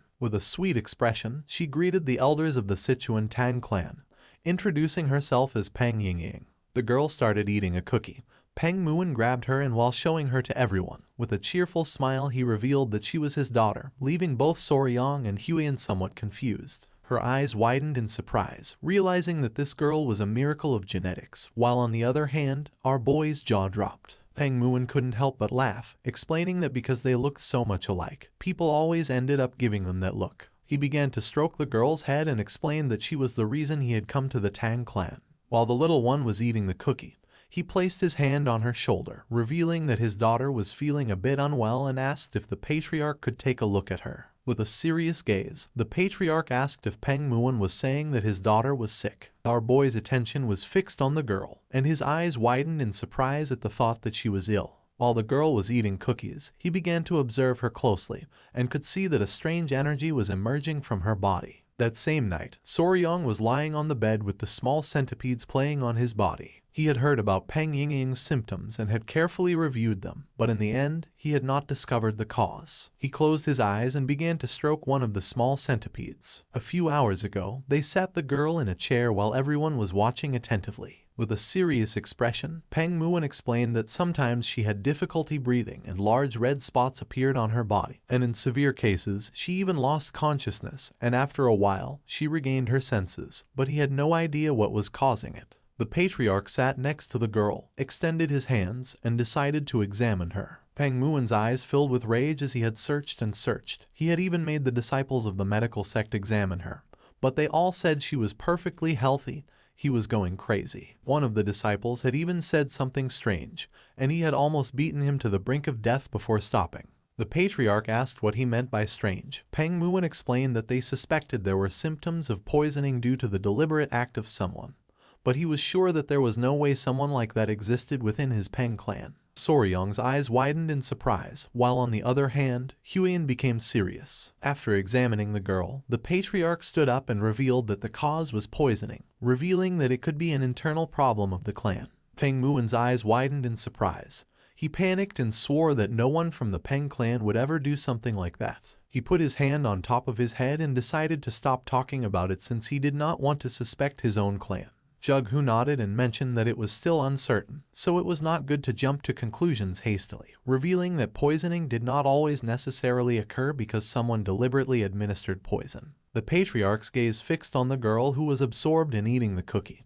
He decided to provide them with an empty courtyard in the guest residence, asking them to stay there for now since he wanted to observe the girl's condition to determine whether it was poisoning or some strange illness. With a grateful expression, Peng Muin thanked the patriarch of the Tang clan, deciding to let his daughter be under his care for a while. Back in the present, Soryong began to imagine the girl eating sweets, no matter how he looked at it. That was childhood diabetes, realizing that sugar was literally multiplying inside her body. He sat on the bed and began to think, not knowing if diabetes caused red spots, and if there had been obvious symptoms, it should have been easier to recognize. Just then, someone knocked on his door. Our boy's eyes widened in surprise, and someone revealed that there was a big problem. Soryong became curious, opened the door to his room, and asked what the problem was. The maid who had knocked on his door became nervous, revealing that little Peng Yingying had collapsed. Upon hearing this, our boy went into shock. It was nighttime, and the moon was high in the sky. He put on his clothes and ran to the place where Peng Muin's daughter was. Upon arriving, he saw Huiyan and Muin's men with a worried expression.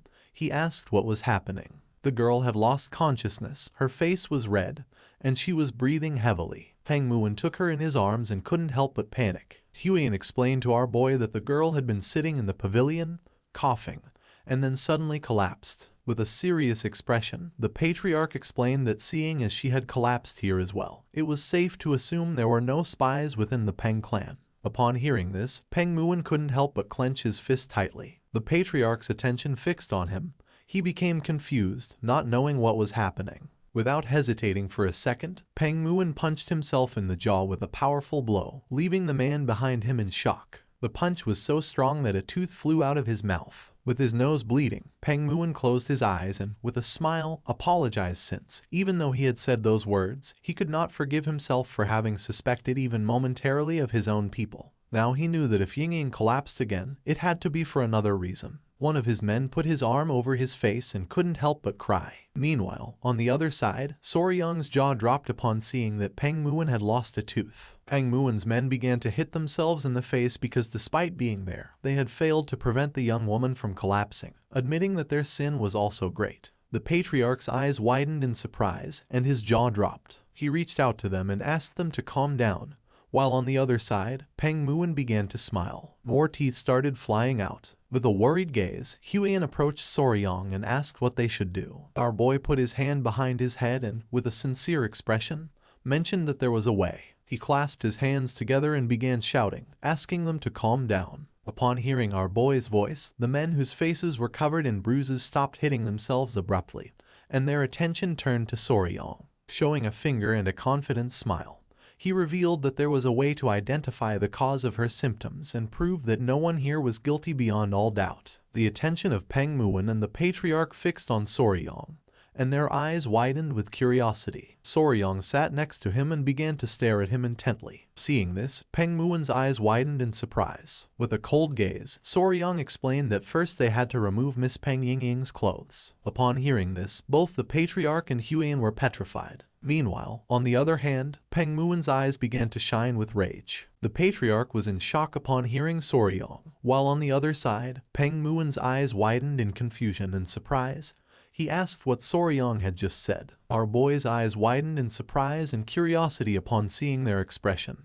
This was a reaction he did not expect. Soryang mentioned again that they should take all of Yingying's clothes off, but just before he could finish the sentence, Peng Muin grabbed him tightly by the collar. Our boy couldn't help but feel afraid. Upon seeing that he wanted to undress his daughter, Peng Muin's eyes began to shine with rage. Soryang's eyes widened in panic. He opened his mouth and panicked, asking him to wait a moment. Just then, one of the small centipedes emerged from Soryang's clothing and its gaze fixed on Peng Muin. Soryang realized that the little one was ready to attack, so without wasting a second, he ordered it to hide again. Little by little, Peng Muin began to lose his composure, and Soryang soon realized that this was not good at all. The patriarch's eyes filled with fear. He panicked, asking him to calm down and explaining that his son-in-law must have had a reason for saying such things. Huiyan, who was sitting next to him, extended her hands and with a nervous expression asked Lord Peng to please at least listen to what Soryang wanted to say first. He grabbed the poor Soryang by the collar even more tightly. Our boy closed his eyes and began to show a forced smile. Peng Muin started staring at him with a gaze full of rage, not knowing what to do.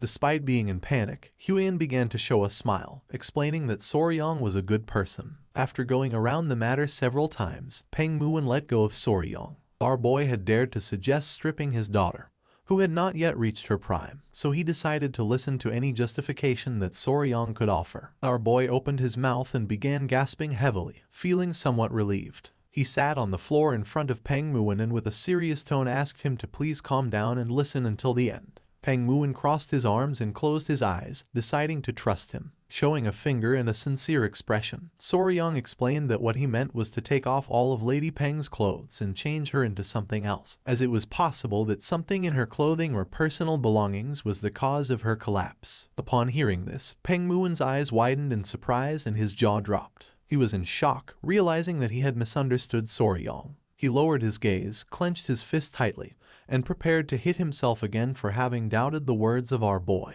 Soryang's eyes widened in fear, making him panic. He began to shake his hand, asking him to calm down. He was sure that his daughter's sudden collapse must have left him shocked. With a kind smile, Patriarch Peng thanked our boy from the bottom of his heart for being able to understand someone else's mistake. Soryang began to stare at Peng Muin and with a serious expression explained that from now on, the young lady of the Peng clan was going to be under the care of the Tang clan, and until further notice, all contact with the Peng clan was going to be restricted. Upon hearing this, the Patriarch and Huiyan were somewhat surprised. Peng Muin began to point at himself with his finger and with a confused gaze asked if he also. Soryang's eyes began to shine with confidence and with a smile nodded his head, since if his daughter experienced the same symptoms under their care, then it would be proven that the cause was not related to the Peng clan. This was the method called controlled environmental adjustment, a technique commonly used by breeders who raised poisonous insects, snakes, and amphibians. In his past life, one day he took his little chameleon out of the terrarium. The little chameleon tried to converse with our boy by asking if he could add some vitamin D to the food. Soryong's eyes expanded in confusion, leaving him in shock. If only the creatures they cared for could tell them this part hurts, things would be much simpler. But there was no way since humans could not communicate with them directly. That's why they systematically changed aspects of their environment, such as habitat and food, to identify what was making the creature feel sick. Back in the present, Ying-Ying, who had collapsed, had a red face and was breathing heavily. Soryong planned to use this method to diagnose her. He wanted to completely reset her environment and gradually reintroduce elements to identify the trigger since they couldn't just sit and let her keep collapsing without knowing why. The patriarch began to touch his beard and with a curious expression realized that Soryong was right since, with some time, they would be able to discover the cause of her condition. He could not help but praise his son-in-law for having such a good idea. Soryong's eyes widened in nervousness, making him panic, while on the other hand, Huyen closed her eyes and felt relieved. Peng Muin understood Soryong's plan, and his body began to tremble. He hugged his daughter and, with tears in his eyes, asked Soryong to please take good care of her. Our boy's eyes began to shine with confidence. He placed his hand over his chest and, with a smile, asked him to trust him.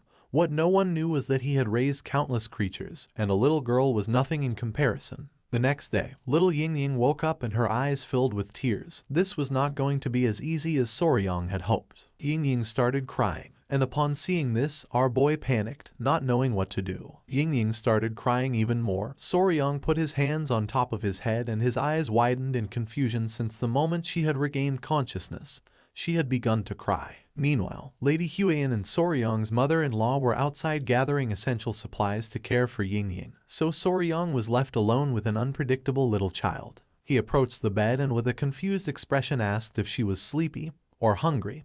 He didn't know what to do. Several minutes passed and Ying-Ying did not stop crying. Soryong put his hands together and with a confused smile asked if she was crying because Lord Peng was not here. Pointing outside, he explained that her father had gone to get medicine for her, promising that he would return soon. Still with tears in her eyes, Ying-Ying puffed up her cheeks and said that she wanted sweets. Our boy started sweating in surprise upon seeing that she was crying because she wanted sweets, and not because her father was not here. Ying-Ying started crying even more since all her sweets were gone and now she was all alone. Soryong remembered that when Huyen had changed her clothes, she had discovered that she had a lot of hidden pockets just for sweets, leaving her somewhat surprised. With a kind smile, he asked her to calm down, explaining that she had just woken up after collapsing so she shouldn't eat sweets right now, advising that for now, she should eat some rice porridge since later he was going to make some sweets for her. Upon hearing this, she stopped crying and with a surprised expression asked if he was really going to make sweets for her. Soryong began to show one finger and explained that if Lady Peng ate her porridge well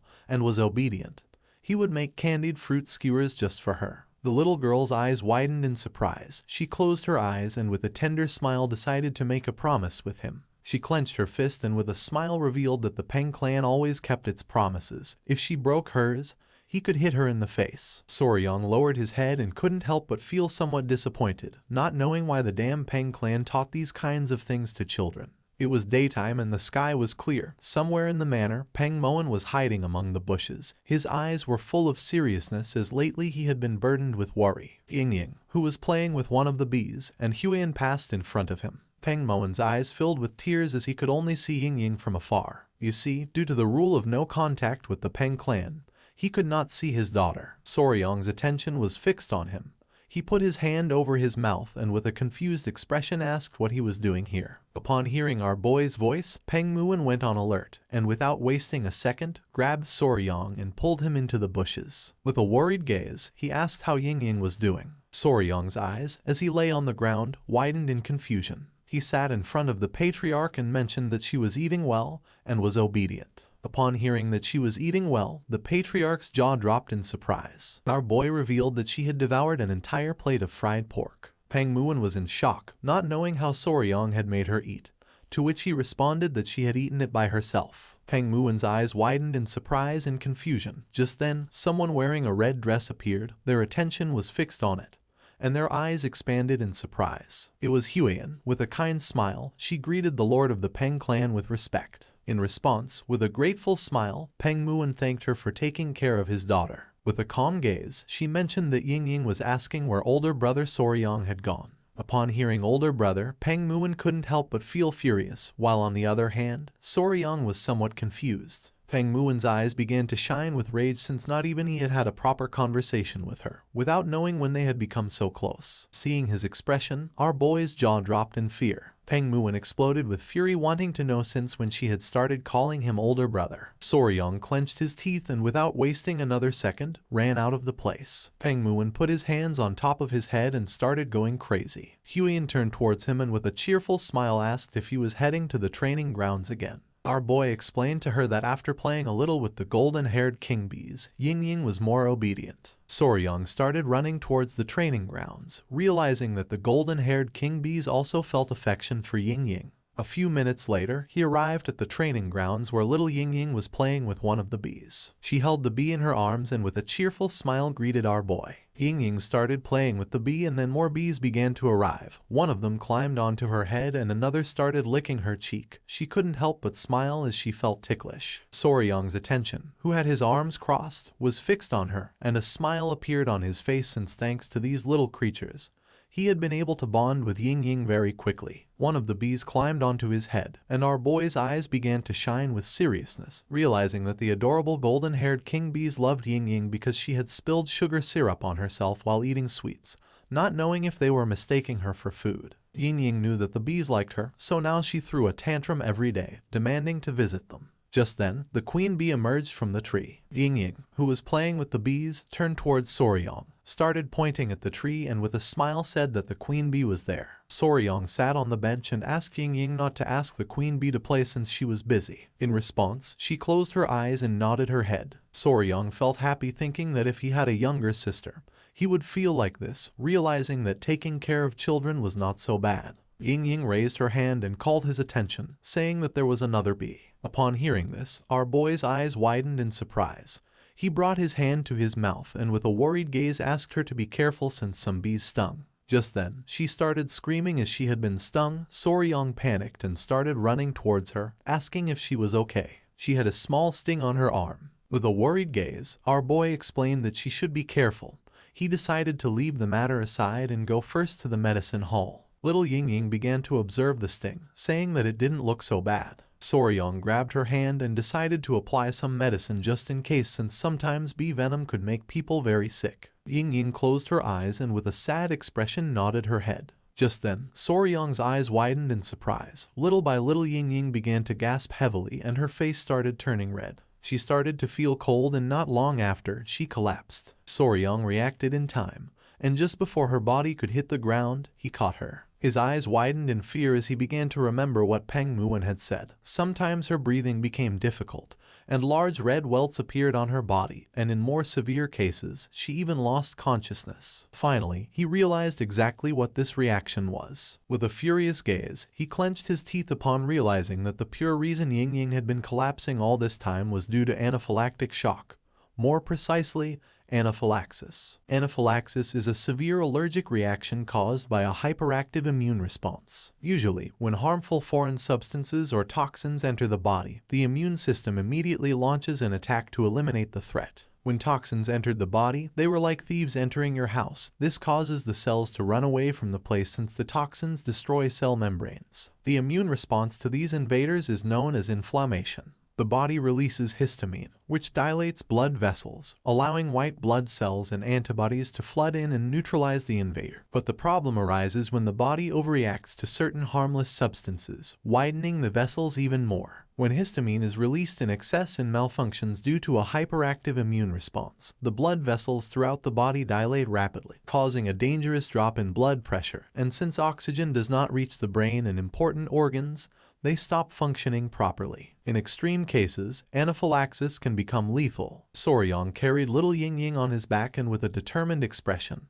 began to run at full speed, knowing that they had no time. He started running quickly through the area and along the way begged Ying to please hold on a little longer. Several minutes later, thanks to his incredible mobility arts, Soryang arrived at the entrance of the patriarch's residence. With a nervous gaze, he began to shout, informing his father-in-law that Ying had lost consciousness. Upon hearing this, the patriarch opened the door. Ying, who was as red as a tomato, began to pant heavily. Soryang picked up Ying in his arms and clenched his teeth in worry, not knowing if she would be okay. The patriarch and Peng Muon ran out of the residence, and upon seeing that Ying had lost consciousness, they panicked, asking what had happened. With a worried gaze, Soryang explained that she was having serious trouble breathing. Peng Muon took his daughter, and his eyes widened in fear. He reached out and decided to pour his internal energy to stabilize her. The patriarch sat beside them and remained silently observing. Little by little, the breathing of little Ying began to stabilize, and the red rashes started to disappear. In a matter of seconds, the red rashes disappeared, and Ying's breathing returned to normal. Seeing this, Soryang closed his eyes, fell on his butt to the ground, and let out a sigh of relief, thinking that internal energy was incredible. The primary treatment for anaphylaxis was to stabilize blood pressure and ensure an open airway for breathing. In modern medicine, this was done using epinephrine, steroids, and antihistamines, and in more severe cases, intubation was required to help with breathing. But in this world, Kai-based techniques solved everything, and it was no surprise that Soryang found it impressive. The patriarch's gaze fixed on Ying, and his eyes filled with seriousness as he realized that the symptoms were the same as last time. He turned to Soryang and, remembering that he was with her, asked if he had seen what had triggered the reaction. Peng Muon's eyes widened with curiosity. He asked if Soryang knew what had caused her to faint. Our boy sat in front of them and nodded his head, explaining that he had seen it clearly. With a confident expression, Soryang began to show a finger, revealing that Ying had collapsed after being stung by a bee. Upon hearing this, Peng Muon and the patriarch's jaws dropped in surprise. They could not believe that a bee had been the trigger for the allergic reaction. The patriarch began to stroke his beard and thought that although it was rare, there were cases of people fainting after being stung by a bee. But he knew that this did not explain why she had collapsed all those other times. Peng Muon's eyes widened in surprise. He thought that the patriarch was right, since if a bee sting were the cause, she would not have made it this far. He was somewhat confused because this meant that they still did not know what the cause was. The patriarch let out a sigh as they could not find any clear connection. But just before he could finish the sentence, Soryang closed his eyes and nodded with a smile, revealing that he had found what the cause was. The patriarch's eyes widened in surprise and curiosity. He was in shock and asked if Soryang was really telling the truth. With a smile, our boy revealed that Ying being stung by a bee had helped him discover the true cause. Peng Muon's jaw dropped in surprise. He demanded that Soryang explain himself. Our boy decided to explain in detail. Peng Muon's face filled with sweat, while on the other hand, the patriarch's eyes widened with suspicion. Soryang's attention was fixed on little Ying. He closed his eyes and with a smile mentioned that first they had to remove her clothes. It was already dusk. Someone closed the door of a room. It was Huiyan, who turned around and with a sincere gaze admitted that it was just as Soryang had said. Those eruptions on her body made it difficult to see at first, but beneath them there were some old marks, and now new ones had appeared. Behind her were Soryang, who had a bump on his head, the patriarch, and Peng Muon. The patriarch, who had his arms crossed, began to smile, while on the other side Peng Muon's eyes widened with happiness, thinking that Soryang was right. Just then, the matriarch opened the door and with a serious gaze asked everyone to remain silent since she had not yet regained consciousness. Upon hearing this, everyone nodded their heads. Peng Muon brought his fist to his mouth, closed his eyes, and coughed, admitting that it was just as Soryang had mentioned. There were additional marks beyond just the rash. Soryang, who had a giant bump on his head, began observing him in silence. With a sad and confused gaze, Peng Muon asked why his daughter had been fainting all this time. With a confident tone, Soryang revealed that it was due to bee venom poisoning. Peng Muon's eyes filled with confusion as he recalled that the patriarch had said that was not the cause. Besides, there was no way they wouldn't notice a bee sting, and their courtyard had no flowers, only stone pavement, so there was no reason for the bees to be there. He wanted to know what made Soryang think it was bee venom. Soryang closed his eyes, started touching his chin, and thought that he was right since a bee sting would have been noticeable. But he had no doubt that her symptoms matched perfectly with anaphylaxis caused by bee venom. Little by little, our boy began to open his eyes, which started to shine. His mind was like a giant bookshelf full of books about poisonous creatures. His eyes began to shine with seriousness. He started touching his cheek and knew that what he needed to find out was another creature that had the same venom as a bee, one that contained melatonin or peptides that triggered swelling and difficulty breathing. He began to imagine the forest of Hebei province in China, which had a temperate western climate. Several poisonous creatures appeared in front of him. Among them was the white-lipped pit viper known as the Chinese cobra, the Chinese scorpion, the Chinese red ant, and the red-chested ant. Soryong began to touch his chin and decided to discard the snakes and scorpions. Peng Muwen's and the patriarch's attention focused on him, and their eyes widened in confusion. They did not know what he was doing. He began to imagine little Yingying eating sweets. He had to find an environment where she would often be bitten by that creature, something she did frequently. He remembered that she loved to eat sweets. His eyes widened in surprise as he recalled that Yingying had a secret pocket in her clothes to hide sweets. He couldn't help but smile as he found the cause. He stood firm with his decision, mentioning that he was sure it was bee venom, asking them to trust him. Huiyan's attention was fixed on our boy, and her eyes filled with confusion. Peng Muwen was somewhat furious and mentioned again that there were no bees in the Peng clan residence. Soryong turned to them and with a confident smile said that those from the Tang clan would know the venom does not affect everyone in the same way. For some, even an infinitesimal amount could be lethal, while others could withstand 10 times that amount without problems. Peng Muwen's jaw dropped, and he began to sweat without understanding a single word. The patriarch reached out to him and, with a sincere gaze, argued that Soryong was right since even with the same poison, the effects varied from person to person. Soryong extended his hands, explaining that as they had seen, Yingying was particularly sensitive to bee venom. Huiyan remained silently listening, while on the other side, Peng Muwen and the patriarch nodded their heads. Soryong's eyes began to shine with confidence. He started touching his head with his finger and said that one thing was certain, she was vulnerable to bee venom. But since there were no bees in their house, that only left one possibility. Peng Muwen started to observe our boy and couldn't help but sweat. Somewhere in the manor, the queen bee was lying on the ground with a tender gaze next to another bee. Soryong revealed that the culprit was in fact a bee, but a very special kind. Several hours later night fell. Soryong was crouched on the ground next to some rocks. Huiyan was illuminating the area with a fire lamp and behind were the patriarchs. The patriarch started to observe our boy with a confused gaze. Peng Muwen's eyes expanded with curiosity, and he asked if Soryong was sure that it was here. Soryong's eyes began to shine with confidence. With a smile he said that he was sure this was the place. He asked Huiyan if she could illuminate the area a little.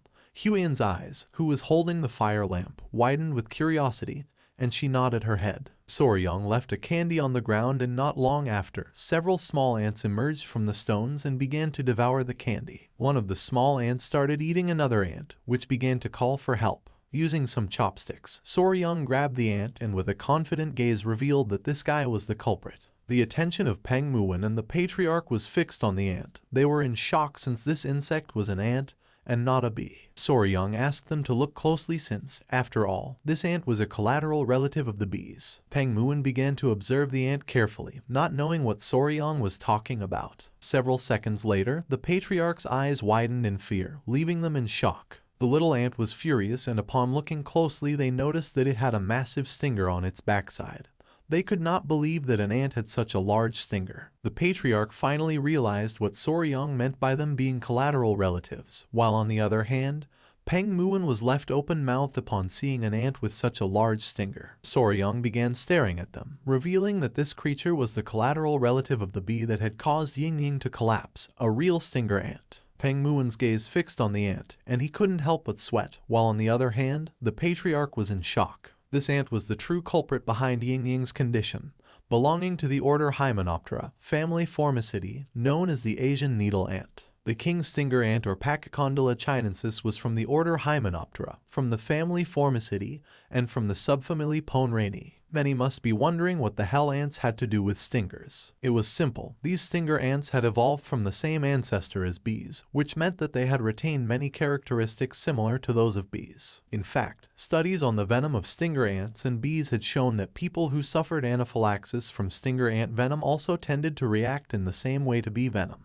Soryong grabbed the ant with the chopsticks, making it become furious. Pointing at it with his finger, And with a smile, our boy mentioned that he didn't believe the ant was targeting Ying Ying specifically. According to him, it had probably appeared to feast on the demon beasts that had invaded the Tang household, revealing that the King Stinger demon ant fed mainly on other demonic creatures. After being stung by the ant, one of Peng Muen's men carefully analyzed the sting. The mark looked like a common rash, so then they had no way of knowing what had really stung her. And by the time Ying Ying regained consciousness a few days later, she simply assumed it was a residual spot from something insignificant. Peng Muen's eyes widened in surprise and his jaw dropped. Now everything made sense, and no one would have thought that Ying Ying had collapsed because of such a pathetic and small creature. With a curious expression, he turned to the patriarch and asked if he could make an antidote. The patriarch closed his eyes and began to think. He opened his eyes, which were filled with seriousness, revealing that there was an antidote for bee venom. But cases like Ying Ying's, where the body was highly sensitive to the toxin, often it did not work effectively. Peng Muen's eyes widened in surprise and his jaw dropped. The patriarch made it clear that just knowing the cause was a step forward, since at least now they could be careful before she collapsed again. Peng Muen couldn't help clenching his teeth and feeling furious, but then let out a sigh. He began to observe our boy and with a smile thanked him. Soryong's eyes began to shine with joy and he nodded his head, saying that there was nothing to thank for. With a confident expression, our boy asked Peng Muen not to worry since there was a way to treat Ying Ying, and even though it was slow, it existed. Upon hearing this, the patriarchs were in shock. Peng Muen extended his hand and asked Soryong to tell him what it was. Soryong began touching his cheek and with a calm gaze mentioned that it was something called desensitization. Huiyen's attention fixed on our boy. She didn't know what he had in mind. Soryong began to explain himself. Peng Muen's eyes filled with confusion and he asked if they had to undress Ying Ying again. Soryong began to sweat and with a nervous expression explained that it was a treatment where small amounts of bee venom were injected into the patient's body over time, gradually decreasing sensitivity to the toxin, so it was normal that it was going to take some time. With an angry expression, Huiyen was already ready to give Soryong a good lesson. He was sure that once the treatment was complete, Ying Ying would no longer collapse from the venom. The patriarch, with a surprised expression, crossed his arms, realizing that Soryong's method was viable, since even in the Tang clan they had similar techniques. They introduced venom gradually into the body to develop resistance. Peng Muen clenched his fist, asking if once the treatment was over, Ying Ying would no longer collapse. With a smile, the patriarch nodded his head. It was going to take a long time, but it should be possible. Upon hearing this, a pleasant smile appeared on Peng Muen's face. He closed his eyes and patted Soryong on the back, thanking him for having saved his daughter. Our boy started touching his head in embarrassment. The patriarch and Huiyen couldn't help but smile. Peng Muen's eyes began to shine with joy.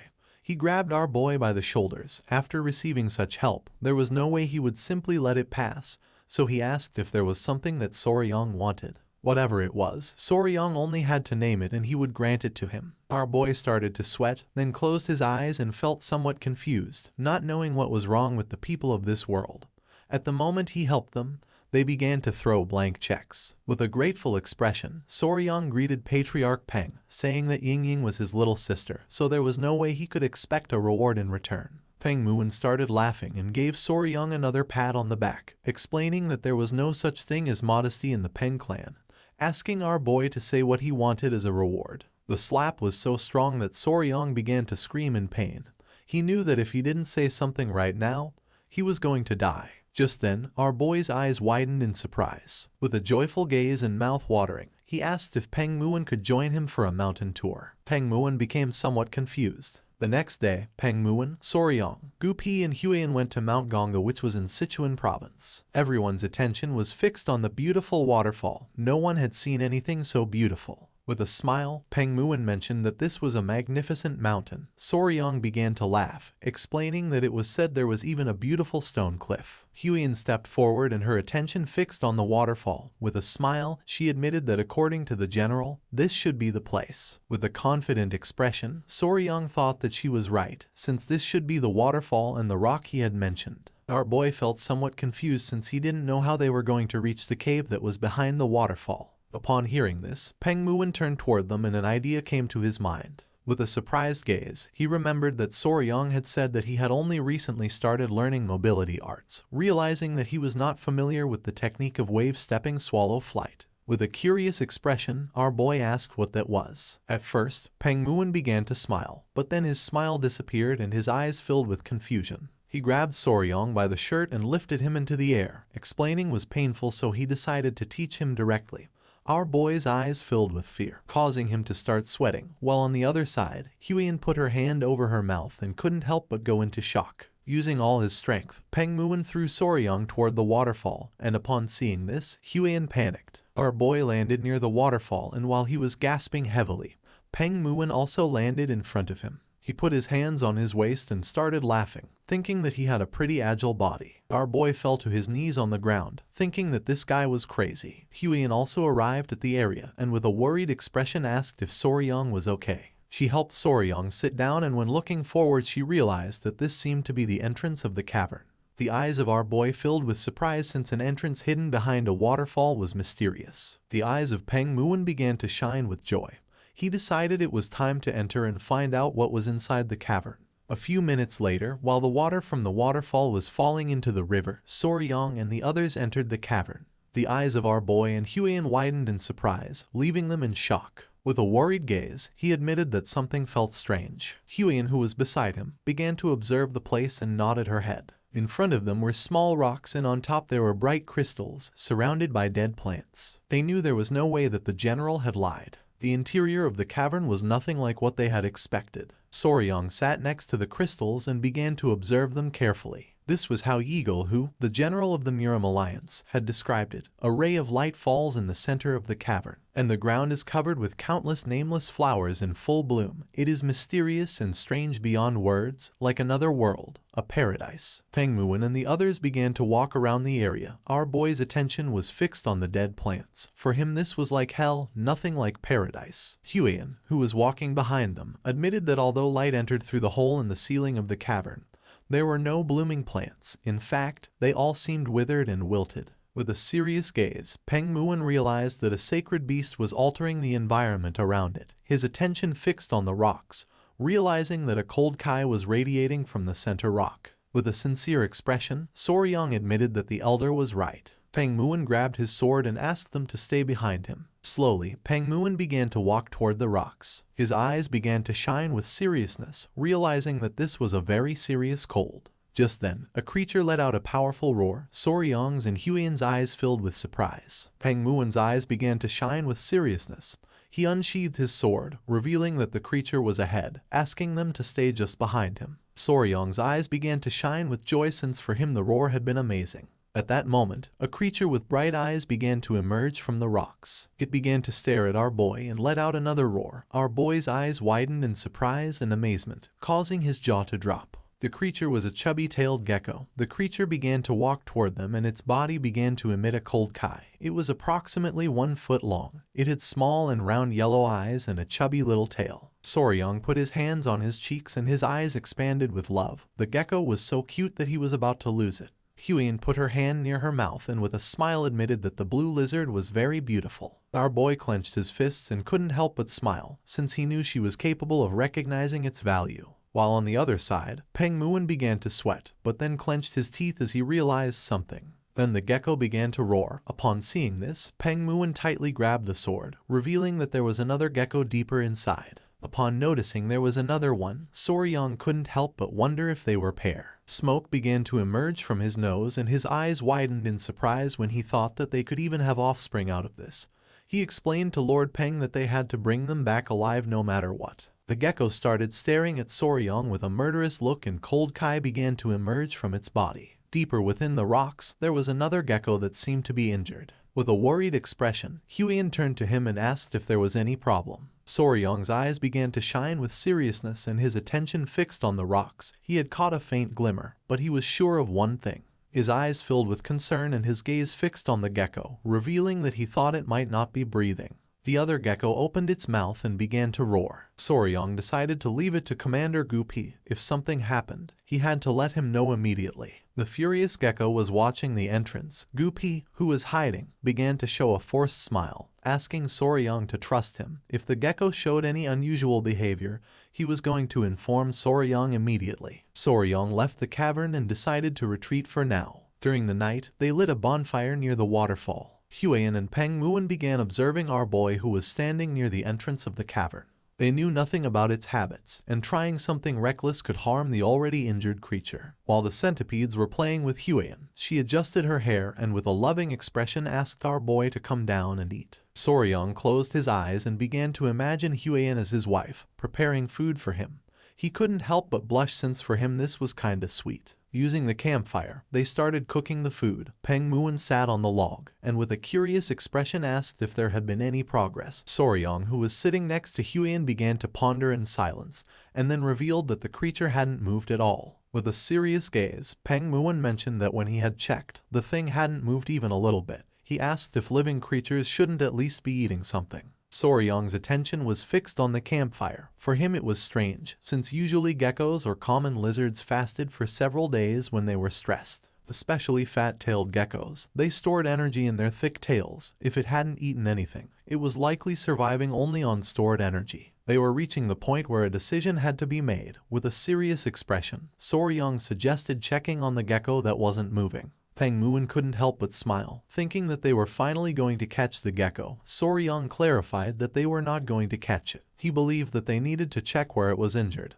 and if it got hungry, it could even eat something. He wanted Peng Muon to lure out the gecko that was watching the entrance. Upon hearing this, he couldn't help but feel somewhat surprised. Showing his bicep and a smile, Peng Muon asked if it wouldn't be easier to knock it out with a single blow. That way they would get both the healthy one and the injured one. Our boy started sweating, knowing that the gecko was going to die on the spot after being hit by those muscles. With a forced smile, our boy explained that if Peng Muon smacked it, even the rock thing that repelled General Jekyll, whose men could drop dead on the spot.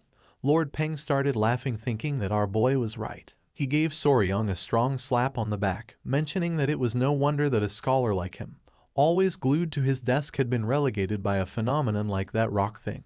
He thought that if he hit the gecko, he could kill it. With a serious gaze, Peng Muon asked if the plan was to subdue the gecko gently. Showing one finger, Soryong said that was the best move. With the help of a stick, Soryong began to draw on the ground, explaining that first, Peng Muon was going to lure out the lively gecko, then he and Huian were going to check on the one that seemed to be injured during that time. Huian threw some rocks on the ground, explaining that in the meantime, the poison division could block the path to Soryong.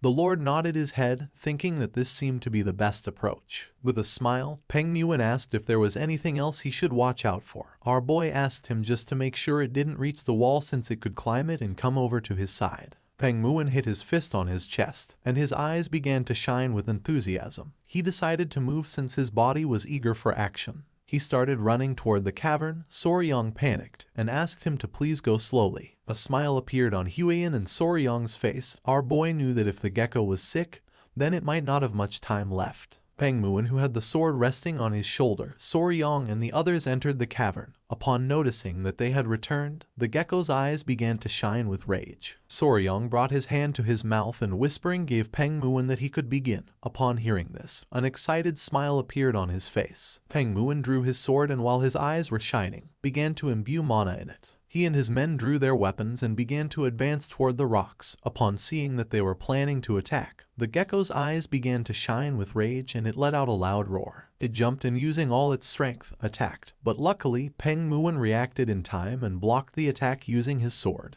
The gecko struck hard at the sword using its tail. He couldn't help but smile as he couldn't believe that such a small creature was good enough to be a first-rate warrior of the Peng family. The creature backed away, only to gather momentum and attack again. Upon seeing this, an excited smile appeared on Peng Muon's face and his eyes began to shine. Using the sword, he deflected the trajectory of the gecko's attack, and when it realized it, it couldn't help but feel somewhat confused. With a serious gaze, Peng Muon told his men that this was their chance. In the blink of an eye, Peng Muon's men surrounded the small creature. It got angry and started roaring. Soryong's eyes filled with fear, but Huian grabbed him by the shoulders and whispering suggested moving quickly while they could. A while later, they moved away from the area and reached the rocks. Soryong's eyes widened in surprise. With a worried gaze, Huian asked if the creature was really injured. He replied that it seemed so. Upon observing closely, he noticed that the tip of the tail was necrotized due to an incomplete shedding. It had not been able to finish shedding, and now its eyes were also full of pus. With a curious expression, Huian asked what to do now. Resting his hand on the rock, Soryong explained that they should treat the gecko immediately, but there was no medicine or anything here. With a confident smile, he decided to strip it all off. Upon hearing this, Huian couldn't help but feel somewhat confused. With a furious gaze, she mentioned that lately, it seemed like he wanted to strip everything. Soryong started blushing like a tomato, but he knew this was the right method. Our boy took a step and the injured gecko woke up. He began to extend his hand toward it, explaining that he was going to treat it, asking it to stay still. The gecko closed its eyes. Soryong grabbed the creature and his eyes widened in surprise. Just like the queen bee, it seemed to understand speech to some extent. Soryong grabbed the gecko's skin, mentioning that these creatures, like snakes, shed their skin. However, wild fat-tailed geckos often ate their own shed skin, so it was difficult to find any remains. Huian's eyes widened in amazement. He left the gecko on top of the rock and took out his kunai, realizing that this skin was very tough, and doing this with bare hands wasn't going to work. With the help of the kunai, he got to work. Huian's eyes filled with surprise since according to her, it looked just like a precious stone. Using the kunai, Soryong cut a bit of the gecko's shed skin, revealing a beautiful and shiny color. Gently, Soryong removed the skin from the gecko's leg. Pointing at it with her finger, Huian couldn't help but feel tenderness since it looked like gloves. He knew she couldn't resist it because even during his days as a YouTuber, videos of peeling off shed skin went viral. Now the only parts left were the head and the tail. Soryong acted carefully since one had to be cautious around the eyes so as not to hurt the creature. There was pus accumulated in the gecko's eyes. It was because it had not been able to shed completely. Now the inflammation had filled its eyes. Very carefully and gently, Soryong managed to remove the skin from the gecko's head without hurting it. With a smile, our boy asked if it felt better. The gecko's body began to tremble until it opened its eyes. Huian couldn't help but feel somewhat excited. Soryong began to observe the gecko closely. Huian asked if there was any problem. With a sincere gaze, he admitted that yes. Pointing at the gecko's tail, he mentioned that he was debating what to do with its tail. He began to sweat since he knew that to stop the necrosis, he would have to cut off the tail. But in its current state, cutting it could kill it instead. Just then, Peng Muon began to shout, asking Soryong to be careful. Upon hearing this, he and Huian went on alert. Peng Muon revealed that they had lost the gecko. Just then, the gecko appeared behind them. The creature's eyes began to shine with hatred. Upon noticing this, our boy panicked and asked it to calm down. Showing the kunai and holding the gecko in his arms, Soryong explained that he was only trying to help and treat its friend. Our boy's attention was fixed on the kunai and his eyes filled with surprise and confusion. Upon seeing the weapon, the gecko exploded with rage and began to roar. The gecko's body began to release an intense frozen kai, repelling Soryong. Our boy panicked, realizing that it was pissed off. The gecko jumped and upon noticing this, Huian stood in front of our boy and with a worried gaze asked him to be careful. Without hesitating for a second, she pushed Soryong. At that moment, the fierce gecko descended forcefully to the ground.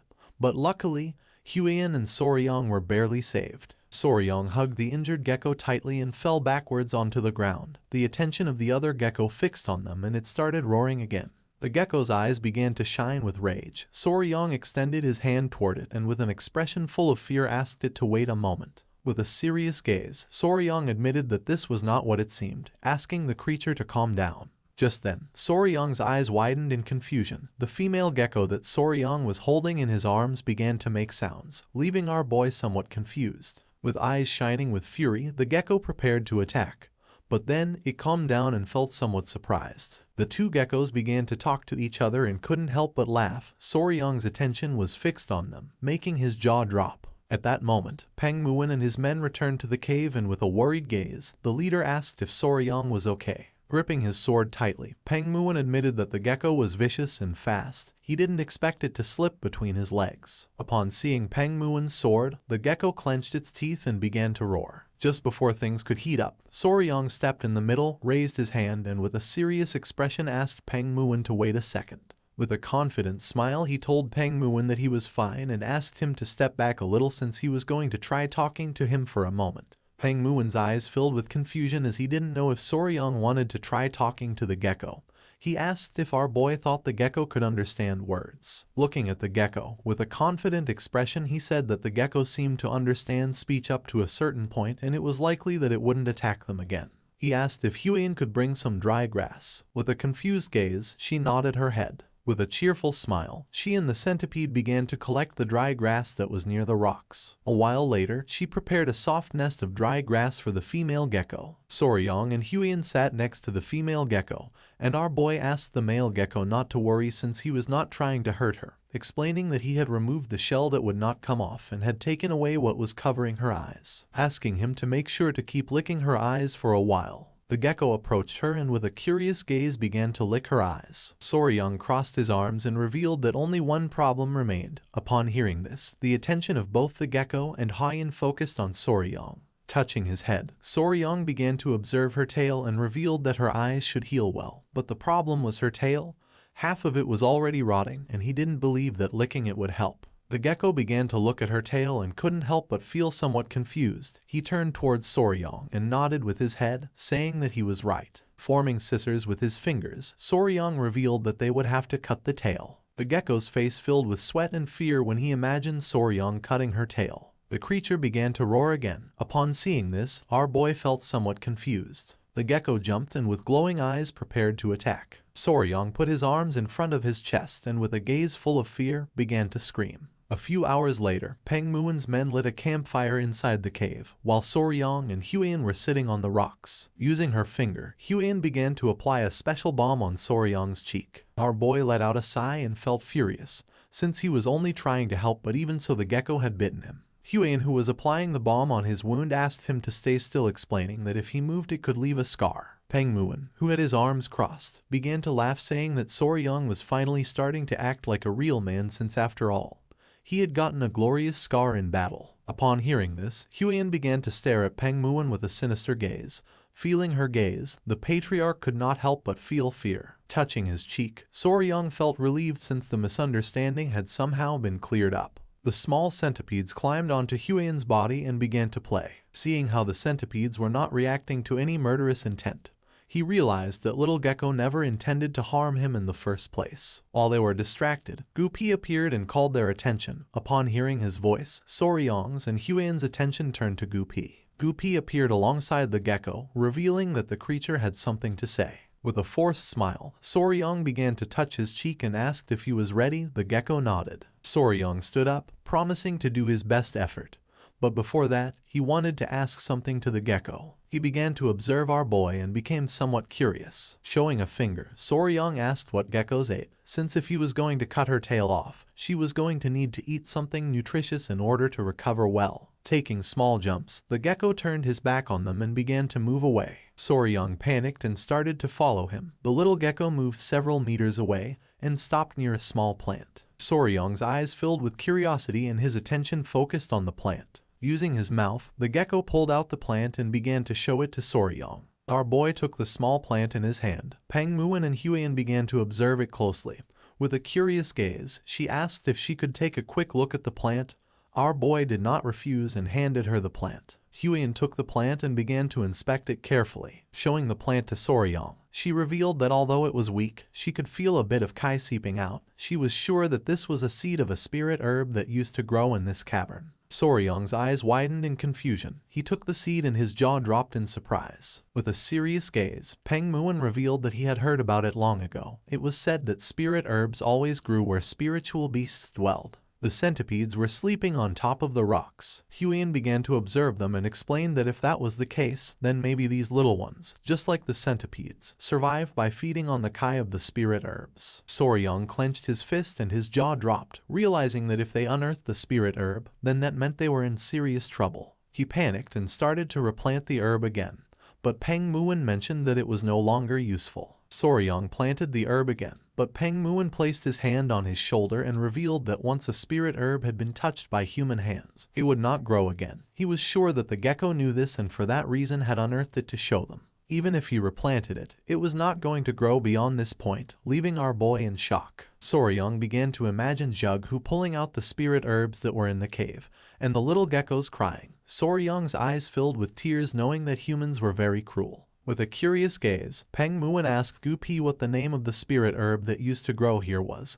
Gupi began to observe him in silence, and revealed that that thing was called frost ginseng. Peng Muin began to ponder, and then a smile appeared on his face since then all they had to do was find something that emitted the same type of kai as the frost ginseng. Upon hearing this, our boy stood up and his eyes began to shine with joy.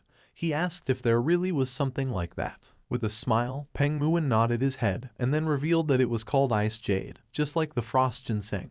It contained the essence of cold kai. Touching his chin, he mentioned that the problem was how to obtain the ice jade, since even with money, it was not something that could be obtained easily. While they were distracted, Huiyan stepped forward, capturing their attention. With a serious gaze, she said that if they were talking about the ice jade, then she knew someone who had it. Upon hearing this, a curious smile appeared on the faces of Soryong and Peng Muin, since for them this was good news. With a curious gaze, Soryong approached her and asked who had the ice jade. She panicked and asked him to calm down. She began to sweat, not knowing what to say. Seeing this, Soryong and Peng Muin became somewhat confused. Huiyan swallowed saliva, then began to touch her chin and with a sincere gaze revealed that they were some other weed. Upon hearing this, our boy's jaw dropped in surprise, while on the other hand, Peng Muin became even more confused. With a serious gaze, she let out a sigh. Soryong's eyes widened in fear as he did not know what was happening. Peng Muin and Soryong began to observe Huiyan, not knowing what she had in mind.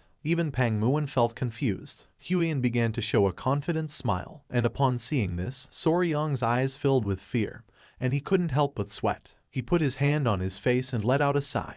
He didn't know why his father-in-law had to say something like that at that moment. He remembered that in this world girls were called weed. Peng Muin crossed his arms and asked who was that other weed who supposedly had the ice jade. Soryong came out of his thoughts and his jaw dropped in surprise, leaving him in shock. Huiyan began to show a confident gaze. Showing a finger, she revealed that one of the 3 flowers of Muram was known as the Flame Queen Peony. Her real name was Namgun Xiao, the daughter of the Namgun clan. From what she had heard, Xiao had the ice jade, but she really didn't need it. Upon hearing this good news, a smile appeared on Peng Muin's face, while on the other hand, Soryong's jaw dropped in surprise. While they were conversing, the little gecko appeared and started making chirping sounds to get Soryong's attention. Upon hearing the gecko's voice, our boy became curious and turned around. The little gecko's eyes filled with tears and sadness. Huiyan asked what he was saying, and Soryong revealed that he was asking them to quickly treat the injured gecko. Soryong reached out his hand and decided to save the rest of the conversation until after treating the gecko. Huiyan nodded her head, noticing that the little gecko was nervous. She thought that was for the best. Soryong peeked his head between the rocks and saw the little gecko sleeping. He took her out of the nest and began to examine her carefully. The other gecko's eyes began to shine with concern. With a confused look, Huiyan remembered that geckos could cut off their own tails. She didn't know why it had held on until things had gotten so bad. With a sad expression, Soryong admitted that she was right, but also revealed that there were some geckos that weren't like that. Upon hearing this, Huiyan's eyes widened in confusion. When a lizard cut off its own tail, it was called autotomy, and depending on the species, the traits were different. Soryong began to observe the gecko carefully, remembering that there were some who could perform autotomy but couldn't regenerate. Some could both shed and regrow, and others couldn't do either of those things, so he couldn't assume anything and had to examine it properly. Soryong started to touch the gecko's tail. Once they confirmed it, they would find the detachment segment and press it with a finger to trigger the separation. Huiyan's eyes filled with confusion since she didn't know what that was. With a smile, our boy explained that although it seemed like the gecko's tail could be cut anywhere, in reality, the point where it breaks was predetermined. That was what they called the detachment segment. Huiyan was in shock since she didn't know much about geckos. Because they weren't poisonous, she didn't know how Soryong knew so much. According to her, this was amazing. The gecko was sleeping in Soryong's hands. He had sounded confident when he said it, but the tail was already very decayed, so he wasn't sure that the surgery would go well. Soryong grabbed its tail and his eyes began to shine with determination. He had to try anyway since he was spicy Fabry. A few minutes later, Soryong and Huiyan began performing the surgery. Peng Muin, who was sitting on a rock, realized that this was taking longer than he had thought. With a serious gaze, he started staring at Soryong, and the little gecko began to emit chirps. A few minutes later, with the gecko sleeping in his arms, Soryong appeared. Lord Peng Muin asked what had happened to the gecko. Huiyan began to show a smile, while on the other side, with a joyful gaze, Soryong revealed that fortunately the surgery had gone well. As long as they took good care of her, she should be fine. Upon hearing this, the little gecko couldn't help but cry and show a grateful smile. Our boy sat next to the gecko and felt happy to see that he was so happy. Peng Muin's gaze fixed on our boy. The more he looked at him, the more incredible he seemed. The pair of geckos returned to the nest. Now that the surgery had been completed, Soryong and the others decided to stay nearby and monitor its condition for a few days. A few days later, with a curious smile, Soryong and Huiyan returned to the cavern and began to run toward the rocks. Near the nest was the pair of geckos playing happily. Seeing that her condition was better, Soryong couldn't help but smile. The little geckos began to show tender looks. Soryong clenched his fists and couldn't help but feel excited, realizing that they had gone from being kittens to being lizard puppies, knowing that if this had happened in his past life, it surely would have gone viral. Soryong's attention was fixed on the female gecko, realizing that the injured girl had also regained some strength. Now that her condition was better, Soryong decided it was time to leave. Upon hearing this, the gecko's eyes widened with sadness. With a smile, Soryong explained that they were not going away forever. They were just going to get some food for them and then come back. Until then, he asked the gecko to make sure to preserve the seed's kai. The two geckos nodded their heads. Soryong turned around and with a confident gaze told Huiyan that it was time to return to the Tang clan. With an excited gaze, he clenched his fist and thought that it was time to obtain the ice jade. A few hours later, they returned to the manor of the Tang clan and sat down to chat with the patriarch. Back in the Tang clan, leaving behind the geckos, a few pieces of news had arrived, and among them, without a doubt, the biggest incident had been the matter related to the blood cult. The patriarch interlaced his hands and with a serious gaze decided to speak about that matter. After the identity of a spy infiltrated in the Murim alliance was revealed, their warriors followed the owl that an assistant had raised. A man with a mustache hid behind a tree and when he peeked out, his eyes widened in surprise and fear. The owl arrived at the hideout of the blood cult, which was filled with ninjas. Coincidentally, a squad had just returned to the Murim alliance, and they had sent them poison extracted from tiger-striped water snakes, which had played an important role when they raided the hideout. Showing a letter, the patriarch revealed that the leader of the alliance had personally sent a handwritten letter of gratitude. He was very proud of Soryong. With a forced smile, Soryong coughed. The patriarch asked if he had caught that mysterious gecko. He decided to stop by the toxic creature garden himself to see how it looked. Soryong began to sweat and with a nervous gaze mentioned that one could say they had half caught the gecko. Upon hearing this, the patriarch felt somewhat confused. Just then, with a serious expression, Huiyan decided to explain everything that had happened so far to her father. The patriarch put the cup of tea on the table. He began to stroke his beard and started thinking about the ice jade. Resting her hands on the table, Huiyan stood up and explained that for that reason, they had planned to go together to Anhui province to visit the Namgun clan. After thinking, with a calm gaze, the patriarch gave them permission to go. For him this was very convenient since he needed them to deliver something along the way. The timing wasn't the best because of the blood cult, but if Soryong was with her, he could be at ease. Soryong let out a sigh and his eyes filled with confusion since he didn't know if that had been a stealthy way of assigning him a task. Just before they could leave, with a serious expression, the patriarch asked them to wait a moment. He closed his eyes and revealed that some disturbing rumors had been circulating lately about the Namgun clan. Soryong and Huiyan began to look at each other and their eyes widened in surprise. It was nighttime and near the Namgun clan was Yellow Mountain. Two men were walking around the area. The bald man's eyes filled with surprise and he couldn't help but sweat when he asked if his friend was joking. With a confident gaze, his friend said that he was telling the truth. He again mentioned that the young lady from the Namgun clan was not normal. With an angry gaze, the bald man asked his friend to stop saying nonsense and not to make up dirty and scandalous rumors. His friend's attention was fixed on something. Not far from them there was a man lying on the ground. Upon seeing this, their eyes widened in fear. They began to run toward the man without knowing why someone had collapsed here. The friend placed his hand under the man's head without knowing if he was dead. Just then, the man began to smile. Their attention was fixed on the man and they could not help but feel even more confused. The man had not collapsed. Blood was coming out of his nose. He was red like a tomato and gasping heavily, as if he were in love. The men began to look at each other and felt even more confused. They carried the man on their back and decided to take him to the village thinking that he must be drunk. Not far from them, there was a woman hidden behind a tree, watching everything. The woman's body began to release a strange aura. Her shadow became larger. She was like a spider hanging from its web. It was night and under the light of the moon, a woman was practicing with the sword. She concentrated and her eyes began to shine with determination. With precision and elegance, she swung the sword several times, cutting the leaves of the trees. At that moment, her body began to tremble, and the woman began to gasp heavily and felt frustrated. She had not managed to cut all the leaves, so she thought that she still needed more training. A woman with pigtails who was holding a lamp appeared and addressed the woman as Unnai. She was Namgoon Yoon from the Namgoon clan. With a serious expression, she suggested returning now, since if they arrived late, they were going to be caught. Yoon knew that her father was going to scold her if they were caught this time. She admitted that the sword handling was great, but as the eldest daughter of their family, Unnai had to take better care of herself. Unnai began to observe Yoon in silence. Using her hand, she took off her hat and with a sincere gaze admitted that Yoon was right. She was the eldest daughter of the Namgoon clan, also known as the Flame Queen Peony or Soul. At that moment, she began to cough strongly. Seeing this, Yoon's eyes filled with concern since she did not know if Seul was okay. Unnai clenched her fist and her face turned pale, since she suffered from the disease called overflowing Kai deviation.